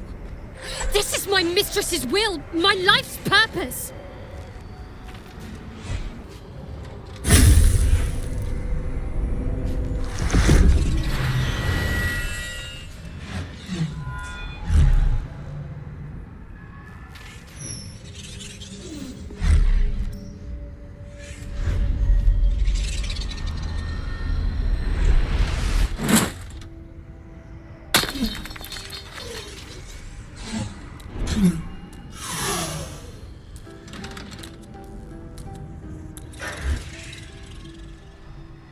I can't believe I did that. Shah will disown me. Now I'm truly lost. You were already lost, little warrior. A lost child, frightened by wolves. What did you say? Much has been promised to you, hasn't it? But what has been taken from you? What do you know of your own heart? Your own life? Lay a hand on me in friendship, not quite Sharon. And I will fight the battle that has been waiting for me this last century. Then, oh then, we will have much to discuss.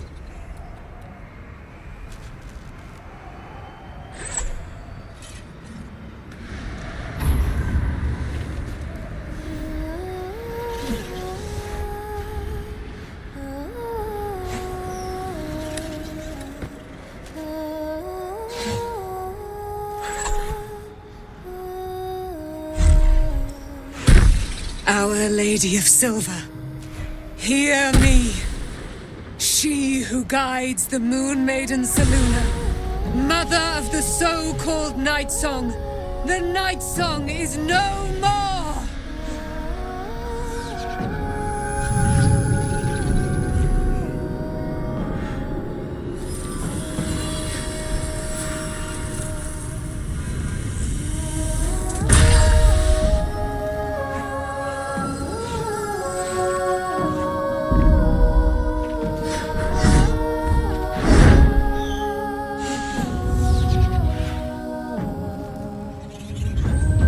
I am resplendent.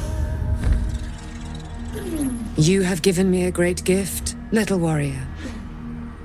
Don't you find it oh so curious that you would spurn your dark lady? Perhaps you feel a stirring of the truth already. But that will come later. There is a battle yet to be fought.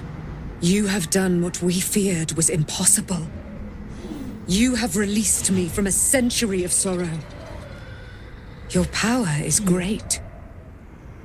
So too must be your weapon. You must choose what you will wield. And the Moon Maiden will provide. Thus I have said. Thus will it be so. Are you ready?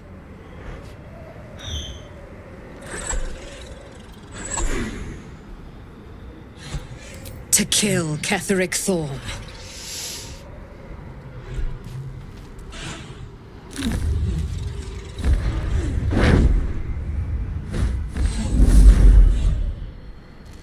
We need to leave. Lady Shah won't stand for us to be here, not after what we did.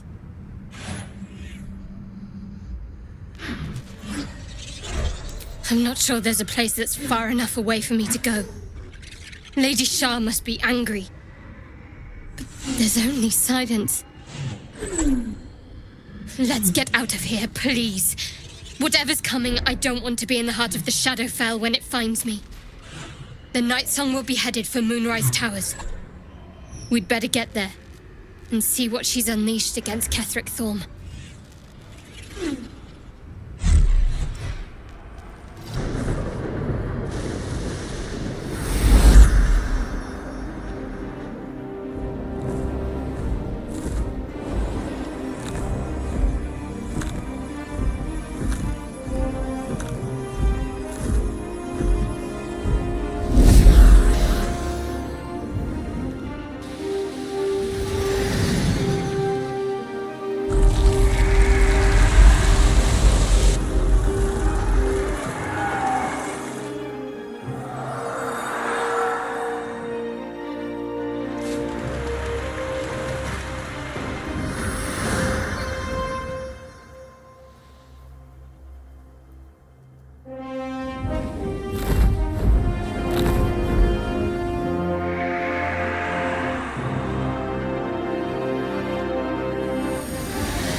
Powerful ally.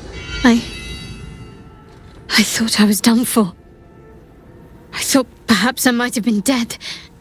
This is all like some sort of terrible dream. But it's real, isn't it? I stood before the Night Song. I heard Lady Shah's words. And I failed her. Worse than failed her, I defied her. Just because of what that Aasimar said. I tried to leave, but Shah blocked me. Punished me for failing her. I thought I knew the limit of pain that the incurable wound could inflict, but I had no idea. It felt like I was suffering the agony of 1,000 people all at once. My blood was boiling, my hair was on fire. I thought I'd claw my own face off with the pain. But then she released me. Banished me, more like. She said I was an outcast. That all of her children would know me and revile me. Shadowheart looks distraught, abandoned by her goddess and all former allies. And as for her divine magic, admitting who empowers her now may break her spirit for good.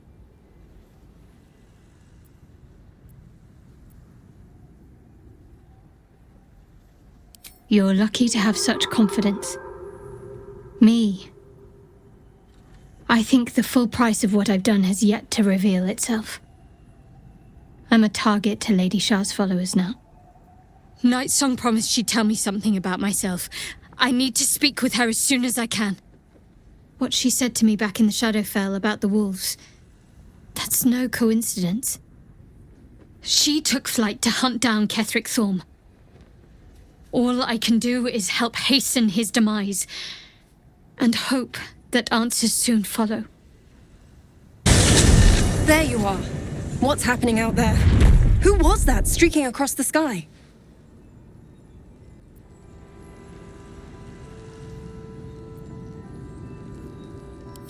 An immortal.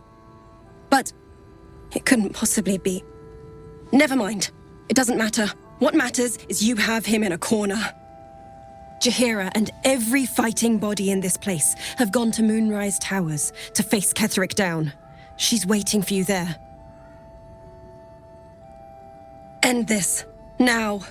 We're all counting on you. Unshackled from shadows, she will rise in moonlit glory and carve a path of brightness to the accursed one's second death. So saith the wise Alondo. That beacon of angelic wrath has taken the fight to Ketheric on the rooftop. In the first line of defense are dead. But storming the tower won't be easy, and if we wait too long, Ketheric will gather his strength and retaliate. For now, though, he's on the back foot for the first time since he returned from the grave. This is it. The spearhead moment. You brought us this far. So how shall we proceed?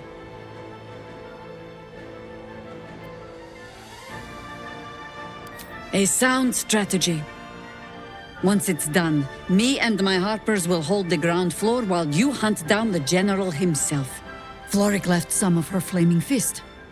They'll scout the prisons and the barracks below to ensure we're not taken by surprise. Say the word, and we're off. At the ready, Harpers! In this light, there will be victory. In this light, we will avenge the fallen!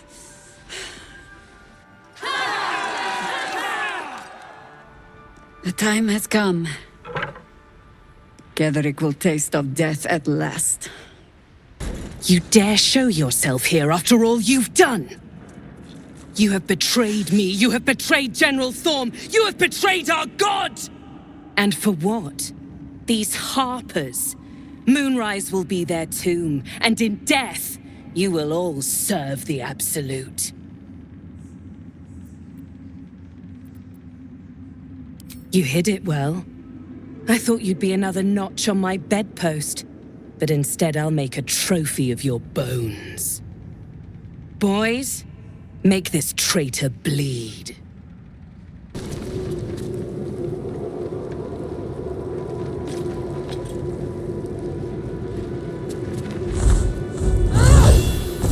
You. What have you done? What have you done to me?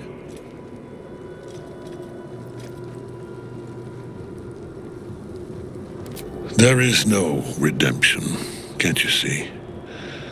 It is too late.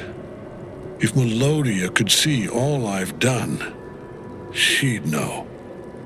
She'd know her husband died long ago with Isabel. Unlike Isabel, he could not be brought back.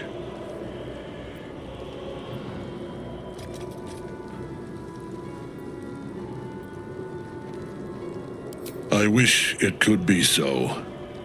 I do.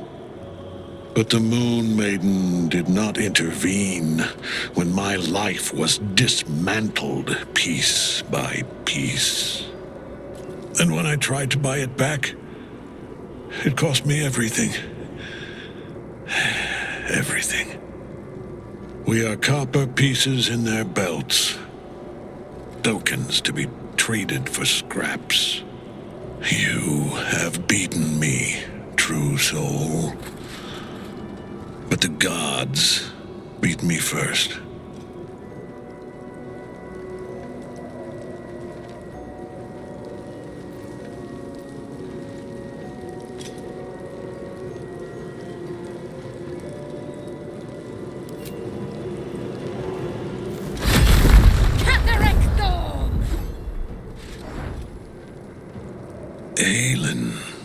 Rise, you dog!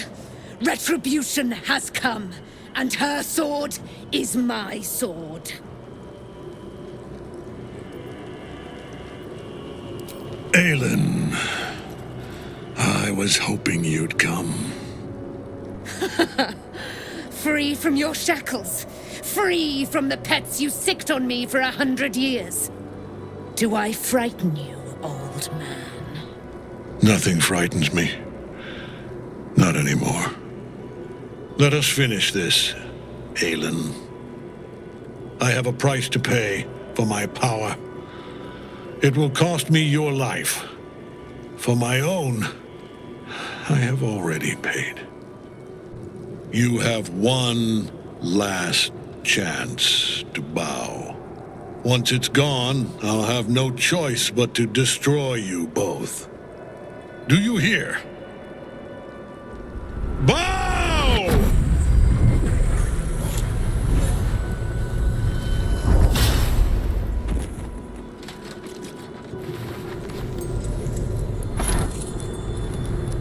The prism. You've had it all this time, you worm. You will bow before me. And if you will not bow, you will break. He will crumble at the power of your touch. Give him all you have. The gods fight at our side! Enough. My lord beckons me. You must return to your prison, and my daughter must be reclaimed. Your daughter? Isabel.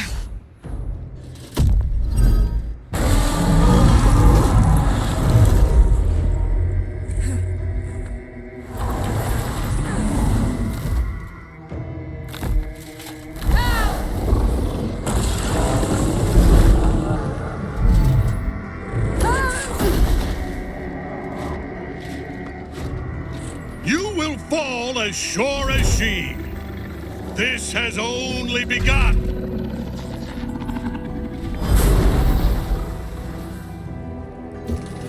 The General will call that a tactical retreat, I'm sure. But you have him on the run. That thing he summoned was illithid.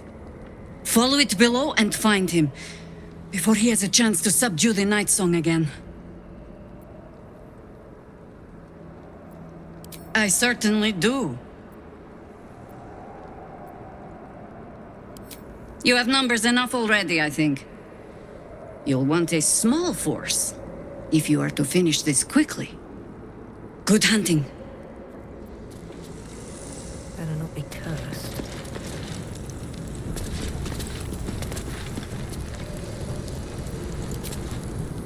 The hole yawns back at you, impossibly wide. A single tentacle burrowed through stone.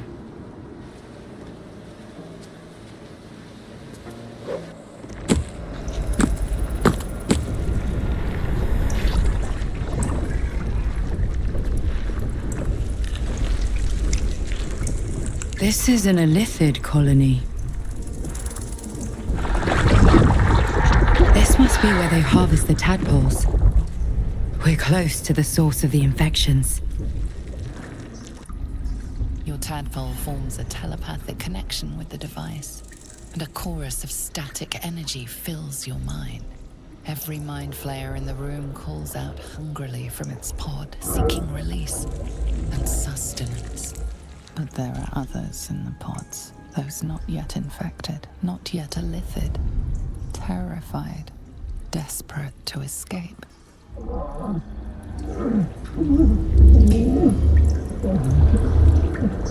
The device is open to your tadpole's command, to your authority.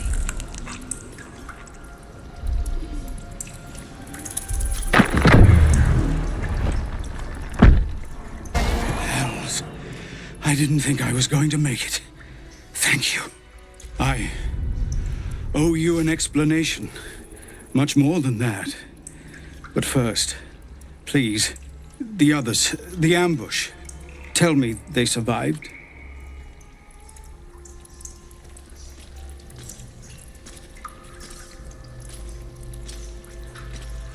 You've heard some of it, I'm sure.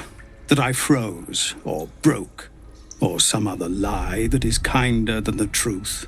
We were ambushed by cultists, yes. And then I heard her, their false god, whispering promises in my mind.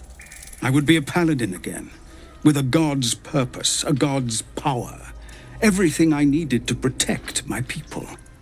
And all the while, the cult tortured them. They fought and ran and died around me, while I imagined myself their savior. By the time I regained my senses, it was too late. I did not just surrender to the Absolute. For a moment, I welcomed it.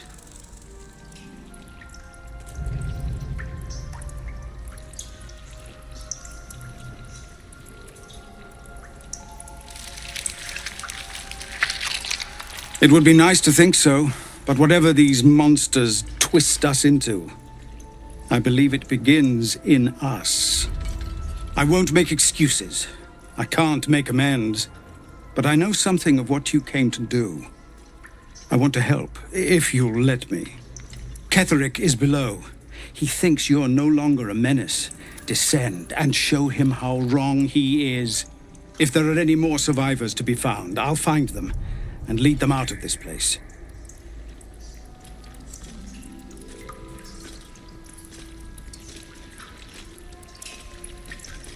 They have you. Go, my friend. Please, let me do this much. By Grazit's cock, it's about time you came. Go on and gloat. Bow to your pretend crowd. All done? Good. Now, enough sniffing around and get me out of this thing.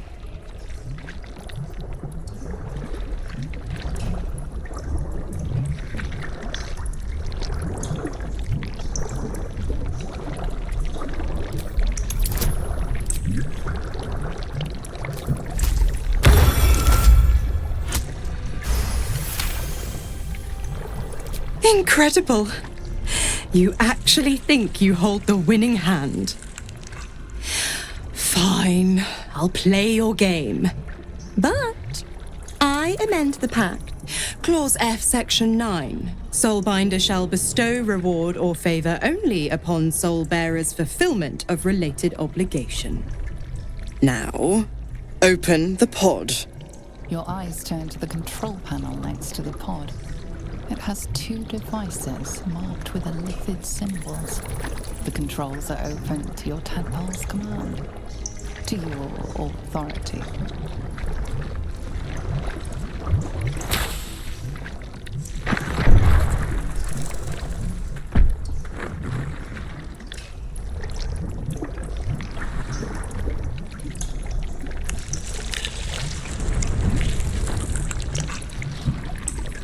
Good work. I'd give you a gold star, but I'm fresh out. As for the pact... Clause Z, Section 13. If the Soulbinder consents to separation, she will release the soul bearer from all obligation within 6 months. 6 months until he's free? You little rat. Ignorant thing. It's always the terms and conditions that get you.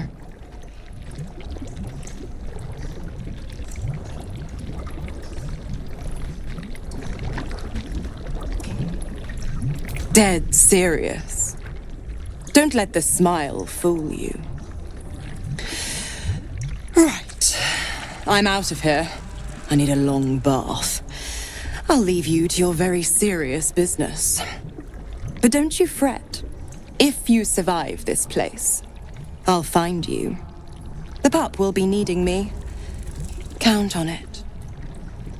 Oh, and ask Will how we met. I've loosened his tongue. It's real cracker of a tale.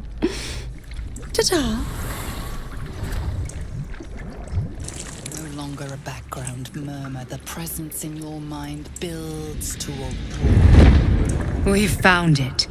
The Absolute is behind this door.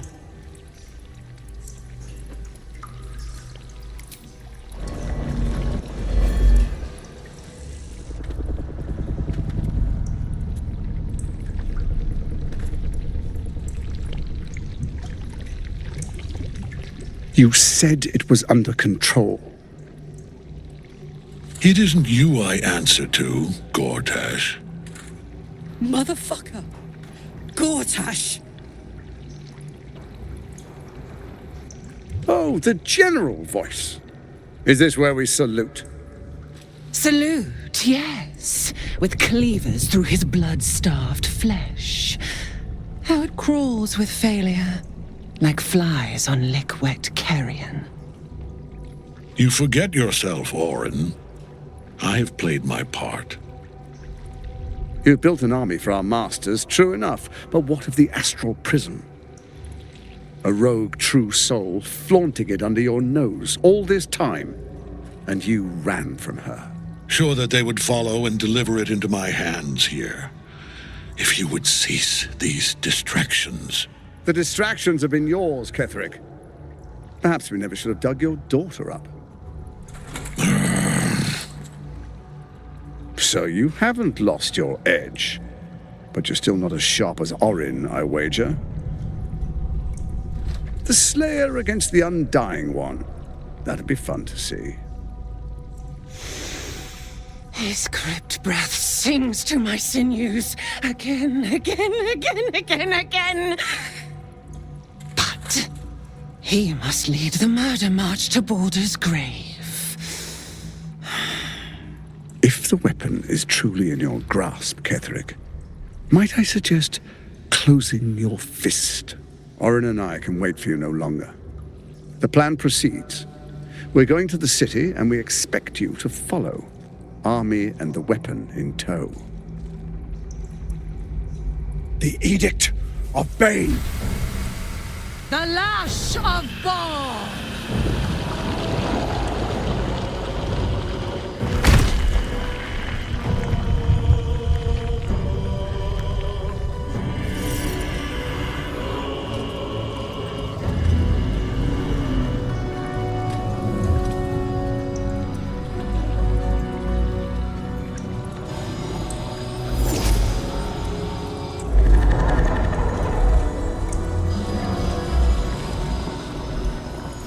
The Testament of Merkel!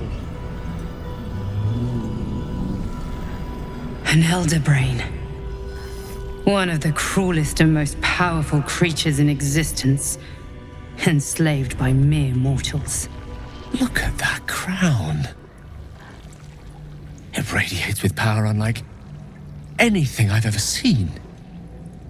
To have it. To hold. Oh, if only I could. But I can't. This is it. I must do as Mystra commands.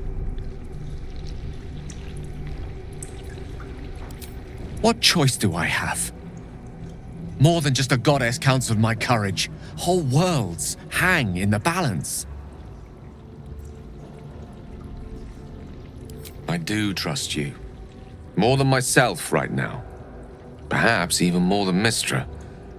I have no desire to end your life, you know that. To end it? To struggle on. It is a grave choice you're making for us both. But if it must be so... very well. I'll stand down to stand by you. There we are. It wouldn't do to fight in front of our guest. Behold, Duke Ravengard, the Absolute. Whom preserve us? You wag your word flap in vain, Alderling. Once the worm holds the whip, your shredded flesh will serve us.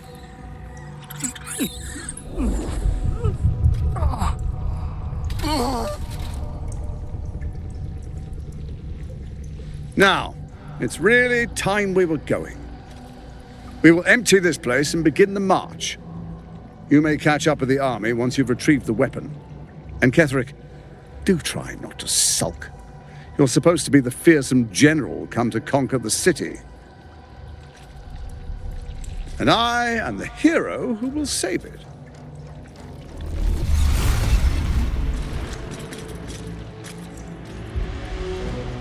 It is time, faithful ones.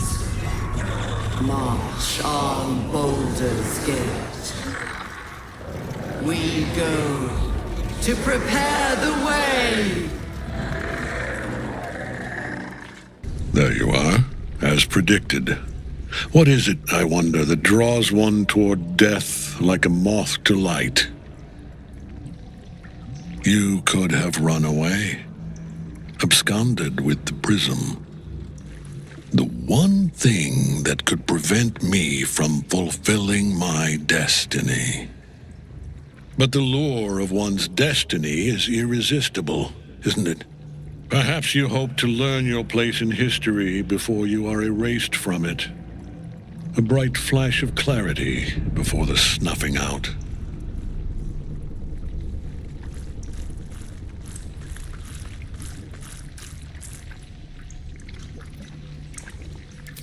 Your place is to die so that I might find of. Let us speak plainly. My Lord Merkel gave me the one thing I desired, the one thing no other god could grant me. My daughter's life returned. Her heart beating once more. For that, he asked that I serve as his chosen. Join Orin and Gortash to grow the cult of the Absolute, and then take control of it. He's never had a more devoted follower. I have fought great wars before, in the service of other gods and other powers, but for Merkel I would condemn all of Faerun to death. You are all that stands between me and my destiny. And you have brought the prism here. I will kill you now. And then I will raise you as my servant.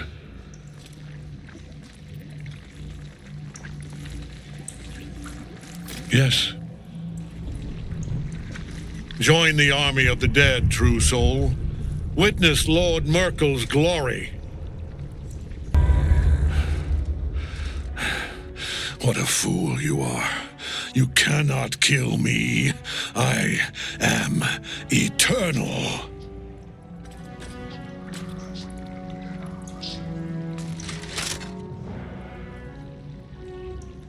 Merkel, Lord of Bones, I am here. I am ready. I am yours.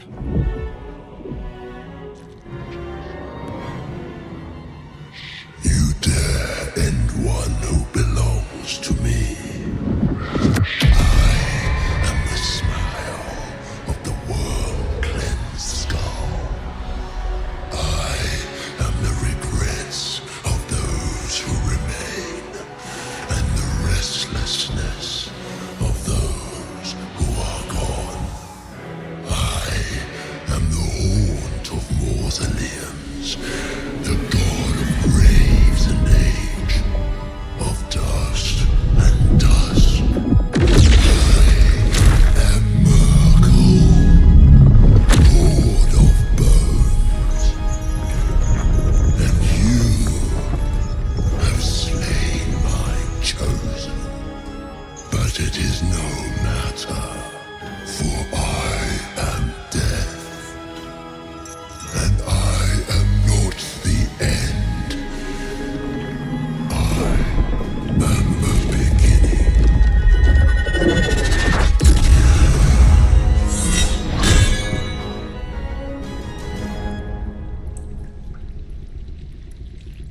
By Mistress Silken Tresses.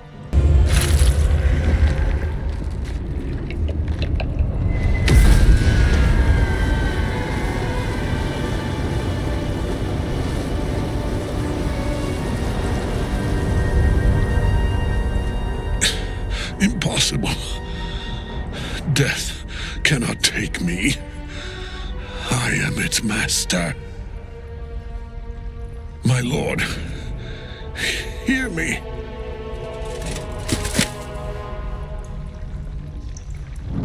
Nothing. I am forsaken. You have no idea what you've done. Isabel.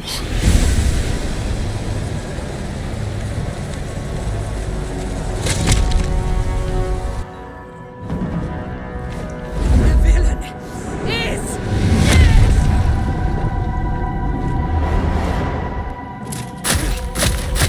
the wretch!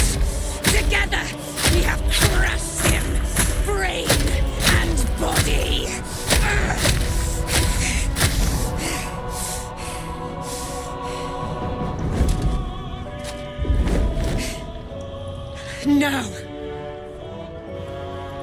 Now, we pick our way toward our fates. Unleashed! You have my sword. My fealty. Do what you must. Then we fly this foul place.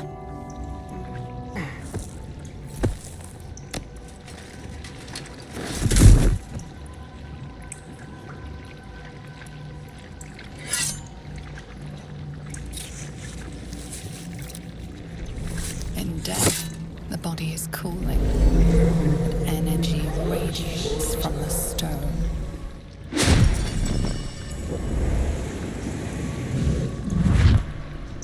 Remarkable. Truly. And now the picture comes together. The Absolute is neither god nor man. It is the Elder Brain you saw, held here by those three against its will. The crown it wears controls it, and these stones control the crown. It has been dominated. To master an Elder Brain, to subdue it. Our enemies are formidable. The crown's markings suggest it was forged in Netheril, an ancient empire whose mastery over magic rivaled that of the gods. It is a crown of domination. The stones were taken from its crest. They are nether stones, imbued with the ability to control the wearer of the crown. The crown's Netherese magic must be the true source of the parasite's abilities. This must be what elevates their potential. And it must be the reason nobody could heal you. If the crown can do this to the parasite, I dare not imagine what it is doing to the brain.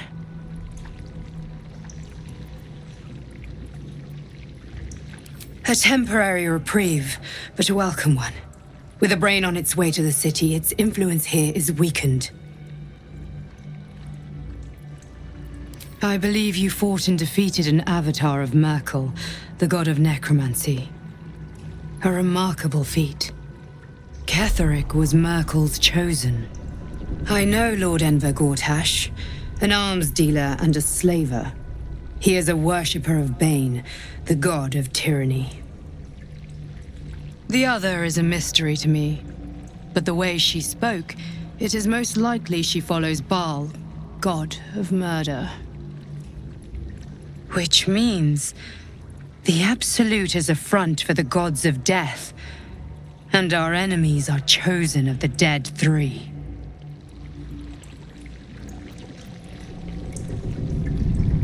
We prepare for the fight of our lives, and the lives of everyone in Faerun. The army of the Absolute is marching on Baldur's Gate. Within the city, an Elder Brain, brimming with power, ready to turn everyone within its reach into mind flayers. All it needs is an order. An order the Death Gods chosen are on the cusp of giving.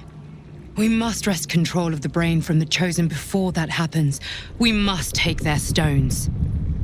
Our chances of success are slim, but we must not fail. If we fail, everything ends.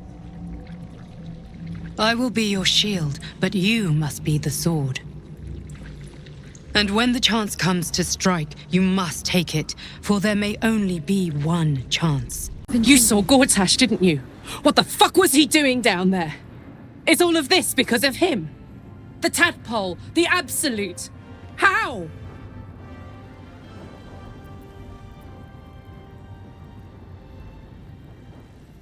I'd never have protected a Baneite even a decade ago. I looked after that fucker with my life. I trusted him. He gave me away to Zariel without a second thought. And now he's looking to ruin the entire Sword Coast. He has to die. And I'm gonna be the one who kills him.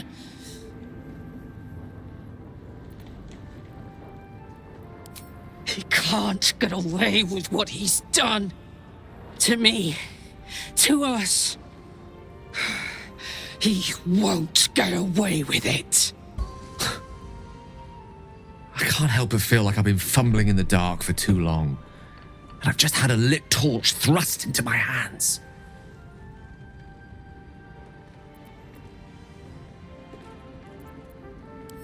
crown!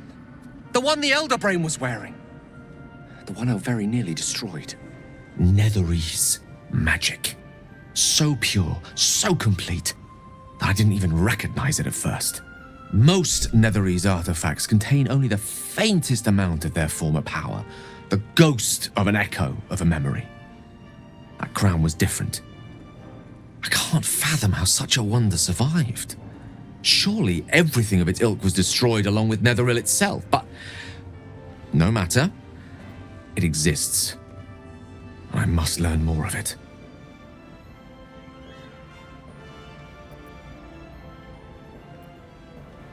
That crown sits on a gargantuan elder brain bent on destroying us and everything we hold dear. Understanding its true nature might unlock the means of our victory. We need to learn more about what we saw. An artifact as powerful as that crown must have been documented somewhere. As luck would have it, we'll soon find ourselves near one of the finest book collections this side of Candlekeep, Sorcerous Sundries. I need to go there and learn all I can.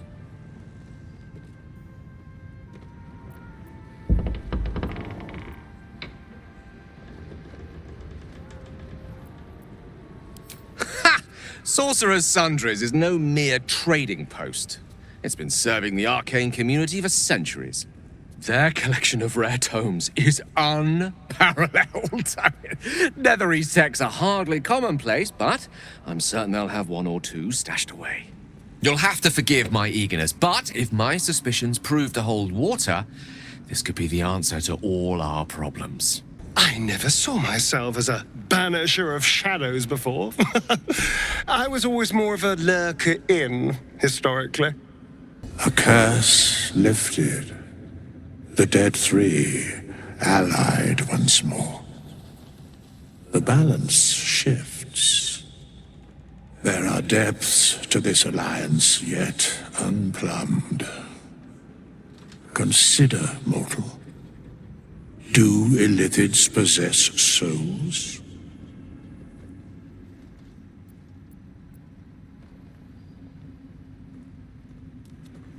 Correct. Yet, the three amass an Illithid army void of apostolic souls that could imbue them with power. A flock without souls, yet to what end, mortal? This is the question thou must come to answer. Until such time, be availed of my services.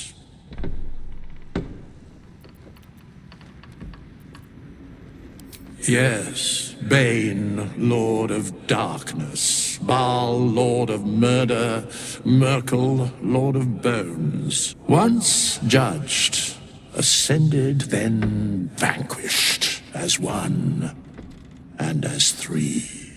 The alliance is reforged, mortal. The plains thus quake, and the gods shudder.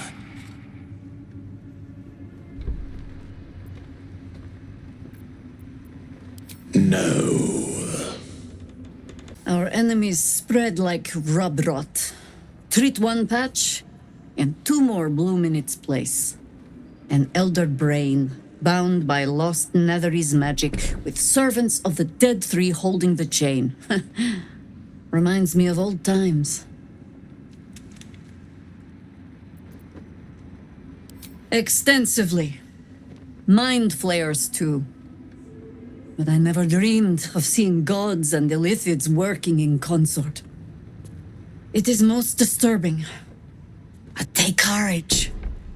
We have killed a man who could not die, and stripped the Absolute's army of its general.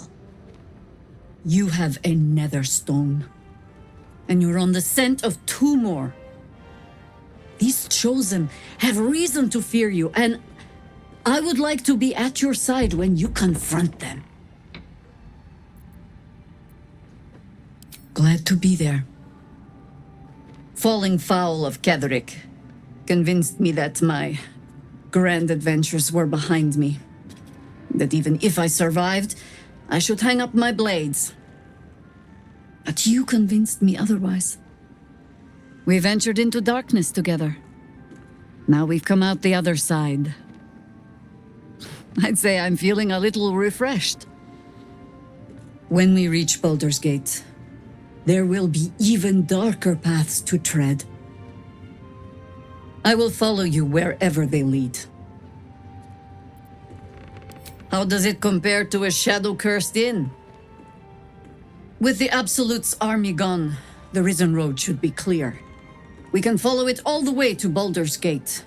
There's a Harper's safe house in Worm's Crossing. Denthelin's Dancing Axe. We do well to check in with them before entering the city proper. Beyond that, our course is yours to set. I can recall how to take orders, as well as give them. When Duke Elton formed the Flaming Fist, he sought out people of courage and honor to fill its ranks. You saved Daniel, lifted the curse, and killed an immortal. It's safe to say you'd have been recruited in an instant.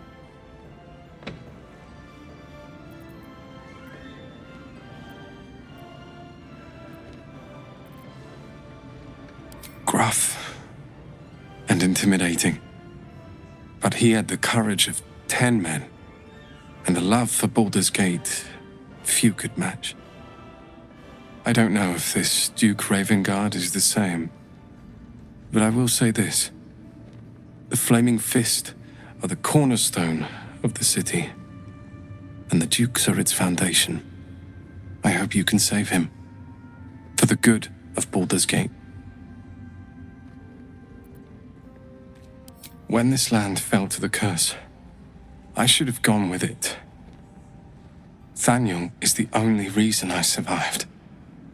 It's only fair I stay here and wait for him to awaken.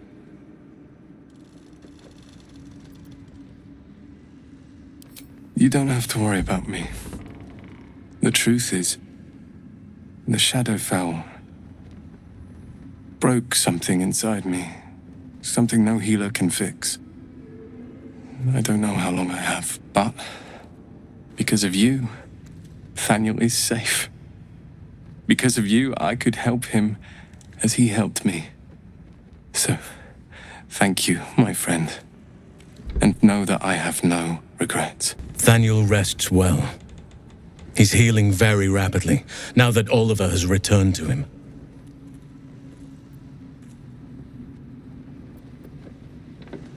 No more than my right hand can absorb my left. Oliver is helping Thaniel to recover. They both lie dormant, like trees awaiting spring.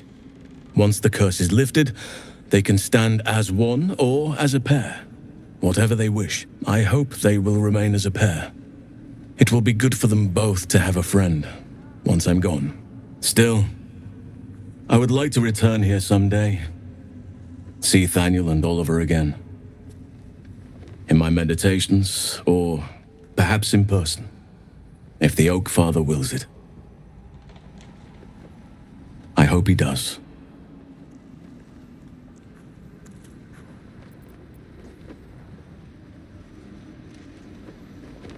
I knew I could put my faith in you. If only we had met sooner.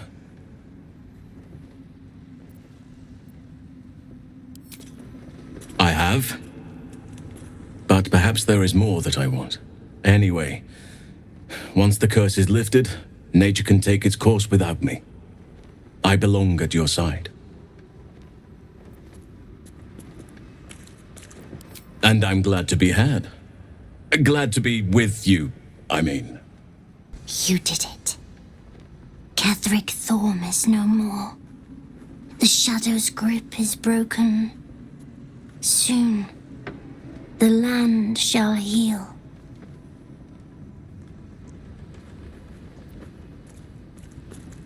Not as glad as I am. Nature moves at its own pace, and bestows its bounty when it sees fit. Give it time. A reward shall come to you when you need it most. Helen! Isabel!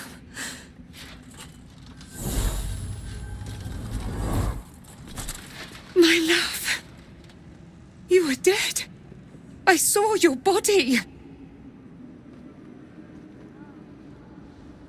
I'm here. And so are you.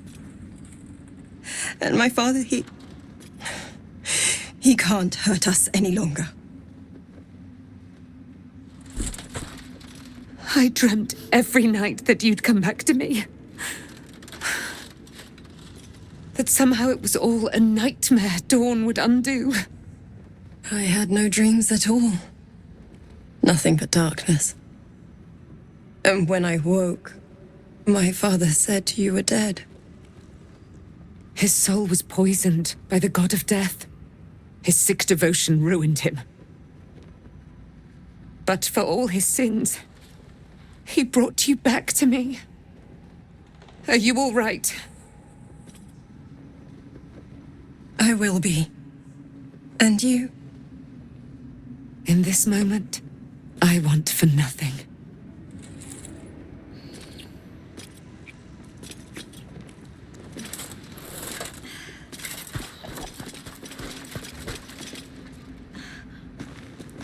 Ah, there you are. This is Aelin. Aelin, this is... Oh, but we have met. This is the soldier that freed me most valiantly from the Shadowfell. They watched my boot crush the very brain of villainy, and fought well against your changed father. May he rest in peace at last, now that he's dead. I have more to thank you for than I knew. And we have much to discuss. Perhaps we could join you in your camp later?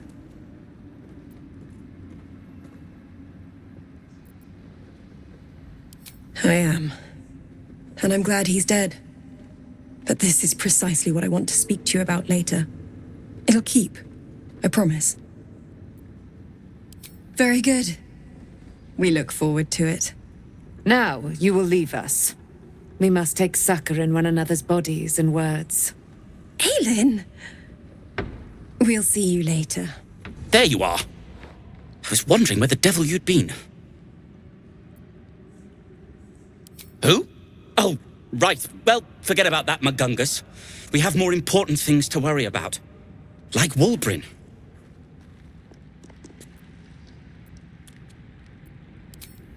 Wulbrin and the Iron Hand Gnomes are planning something dreadful in the city. They have room powder, they have motive. We have to stop them.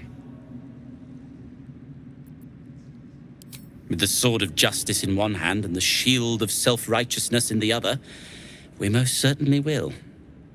To saving the city. And my fool of a friend. I owe you an apology.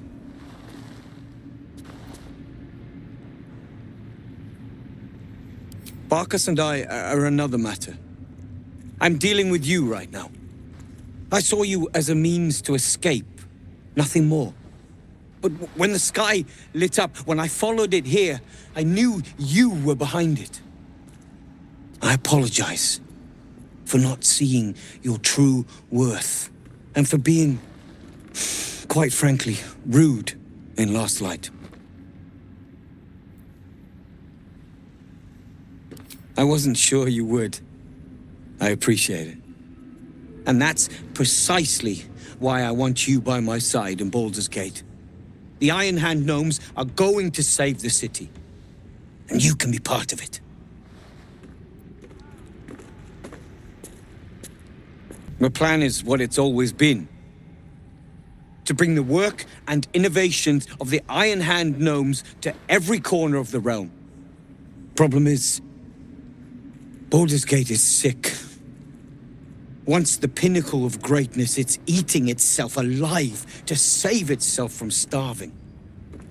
Find me in the city.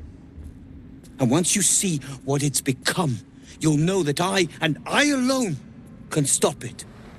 Gods be damned. With that parasite in his brain, Father could wreak untold havoc in the Absolute's name. Should Baldur's Gate fall to the Absolute, every one of the coast cities will be ripe for the plucking. We're not just fighting for our cure, we're fighting for my father. We're fighting for the Gate. We're fighting for all of Faerun.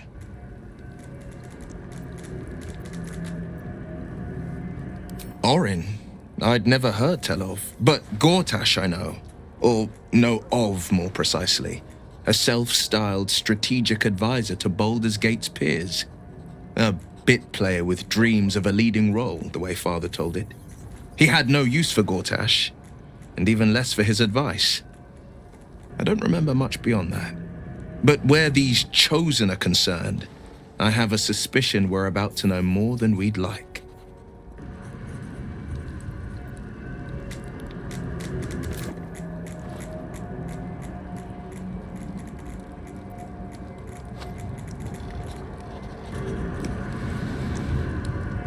As would I, and more.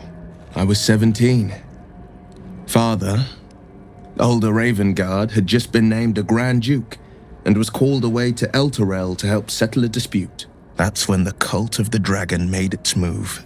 The Cult of the Dragon, a fractured religion. Some believers hold that undead dragons will inherit the world. Others worship the dragon goddess Tiamat and intend to summon her to Faerun.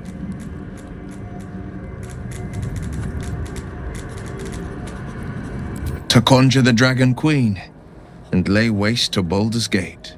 A 10-day after Father left, I heard a whisper as I slept. Duskhawk Hill, the Queen of Chaos awakens. Go alone. I grabbed a rapier and set out. There wasn't a cloud in the sky, yet not a single star was shining. There they were, gathered at the foot of the hill. Your head tingles. Will wants to show you what happened.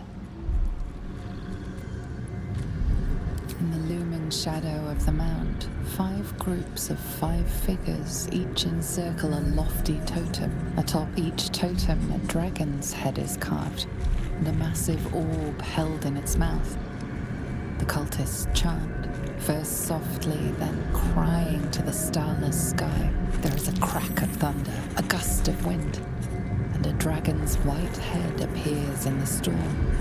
The first of Tiamat's 5 heads. As the maelstrom howls, Missoura's lips press to your ear.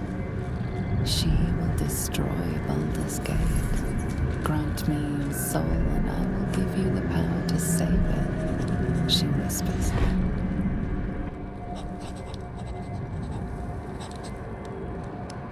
She read the terms while 2 devils stood witness, and I said yes.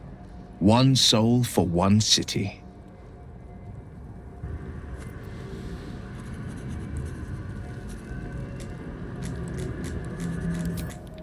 She didn't.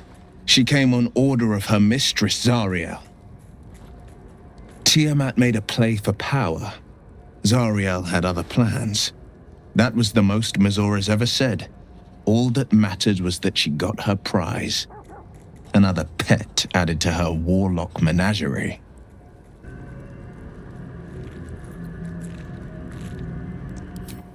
I don't know that it was brave.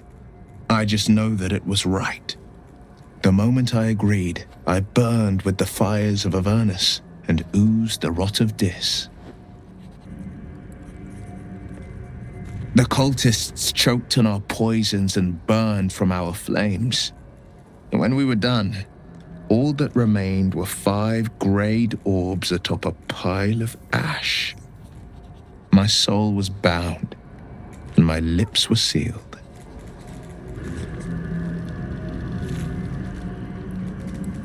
It is the one scar I ever bore of it. Missoura replaced it with a sending stone. She uses it to track my location and speak from a distance. I could flee to the spine of the world, or the depths of the lower dark, and still never shake her. He returned to an unsuspecting city and a wayward son with a smirking devil at his side. I tried to tell him the truth, but my mouth couldn't form the words. I'd led him to the battlefield, but Missoura had swept it clean. I showed him my stone eye, but he only turned away. After, he said only one word. Go. So I did. If Bowman says I'll be alright, I'll be alright. I wish it was different. I wish Mum and Pops was here.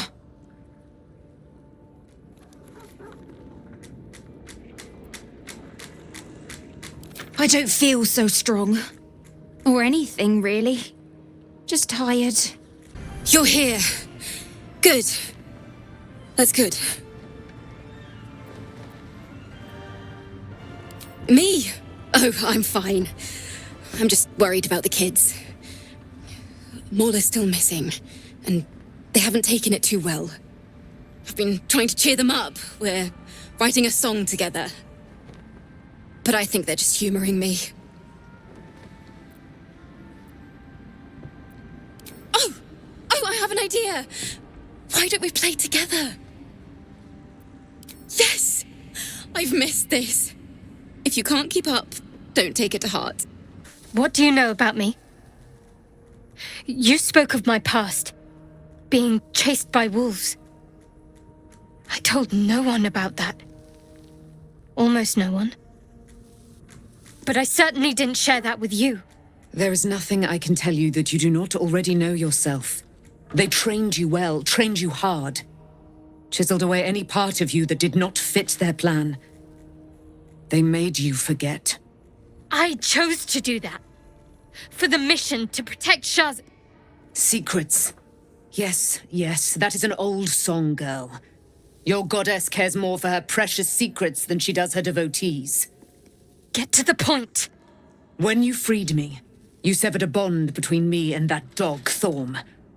A bond of pain. His, inflicted on me.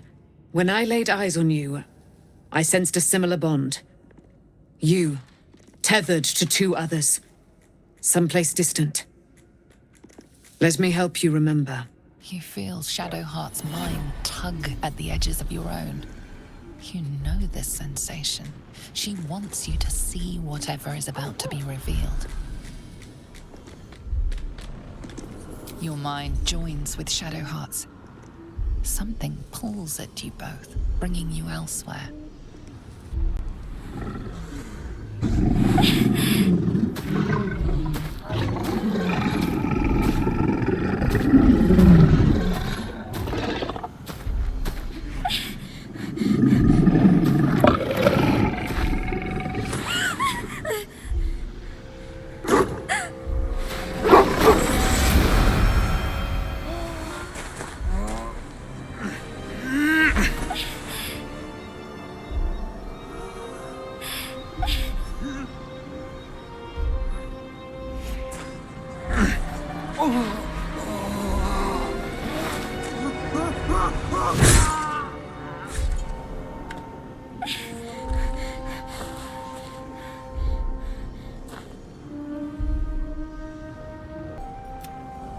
Something sparks in your memory.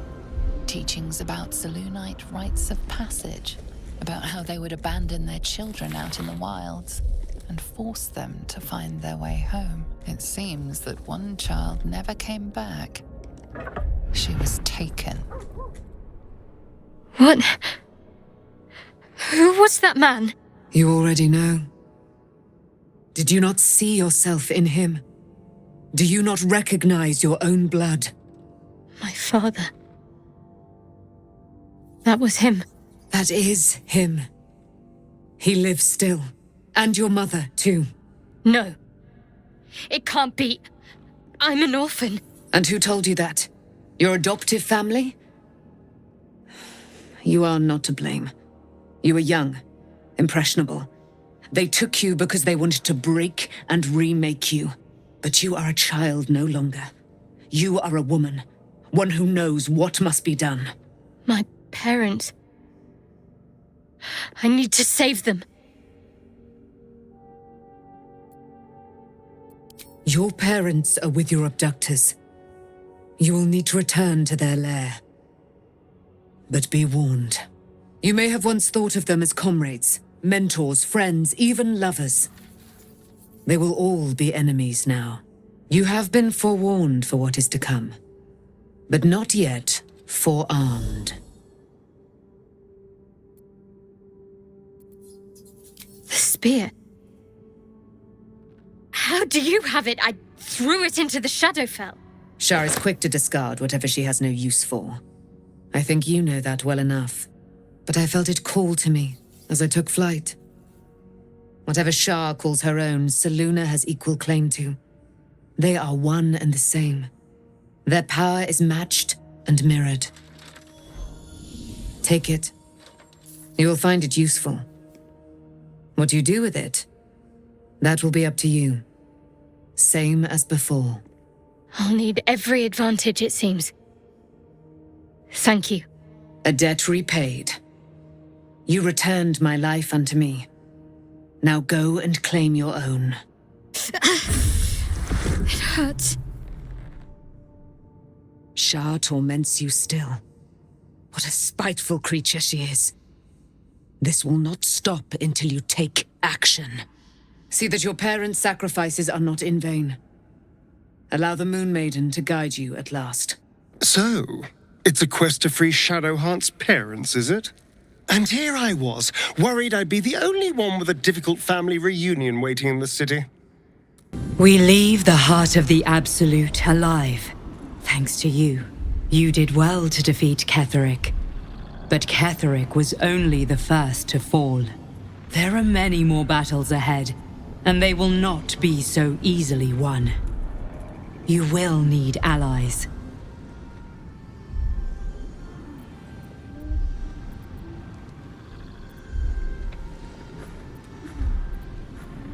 Jaheira's wisdom will be an asset to you on the journey ahead.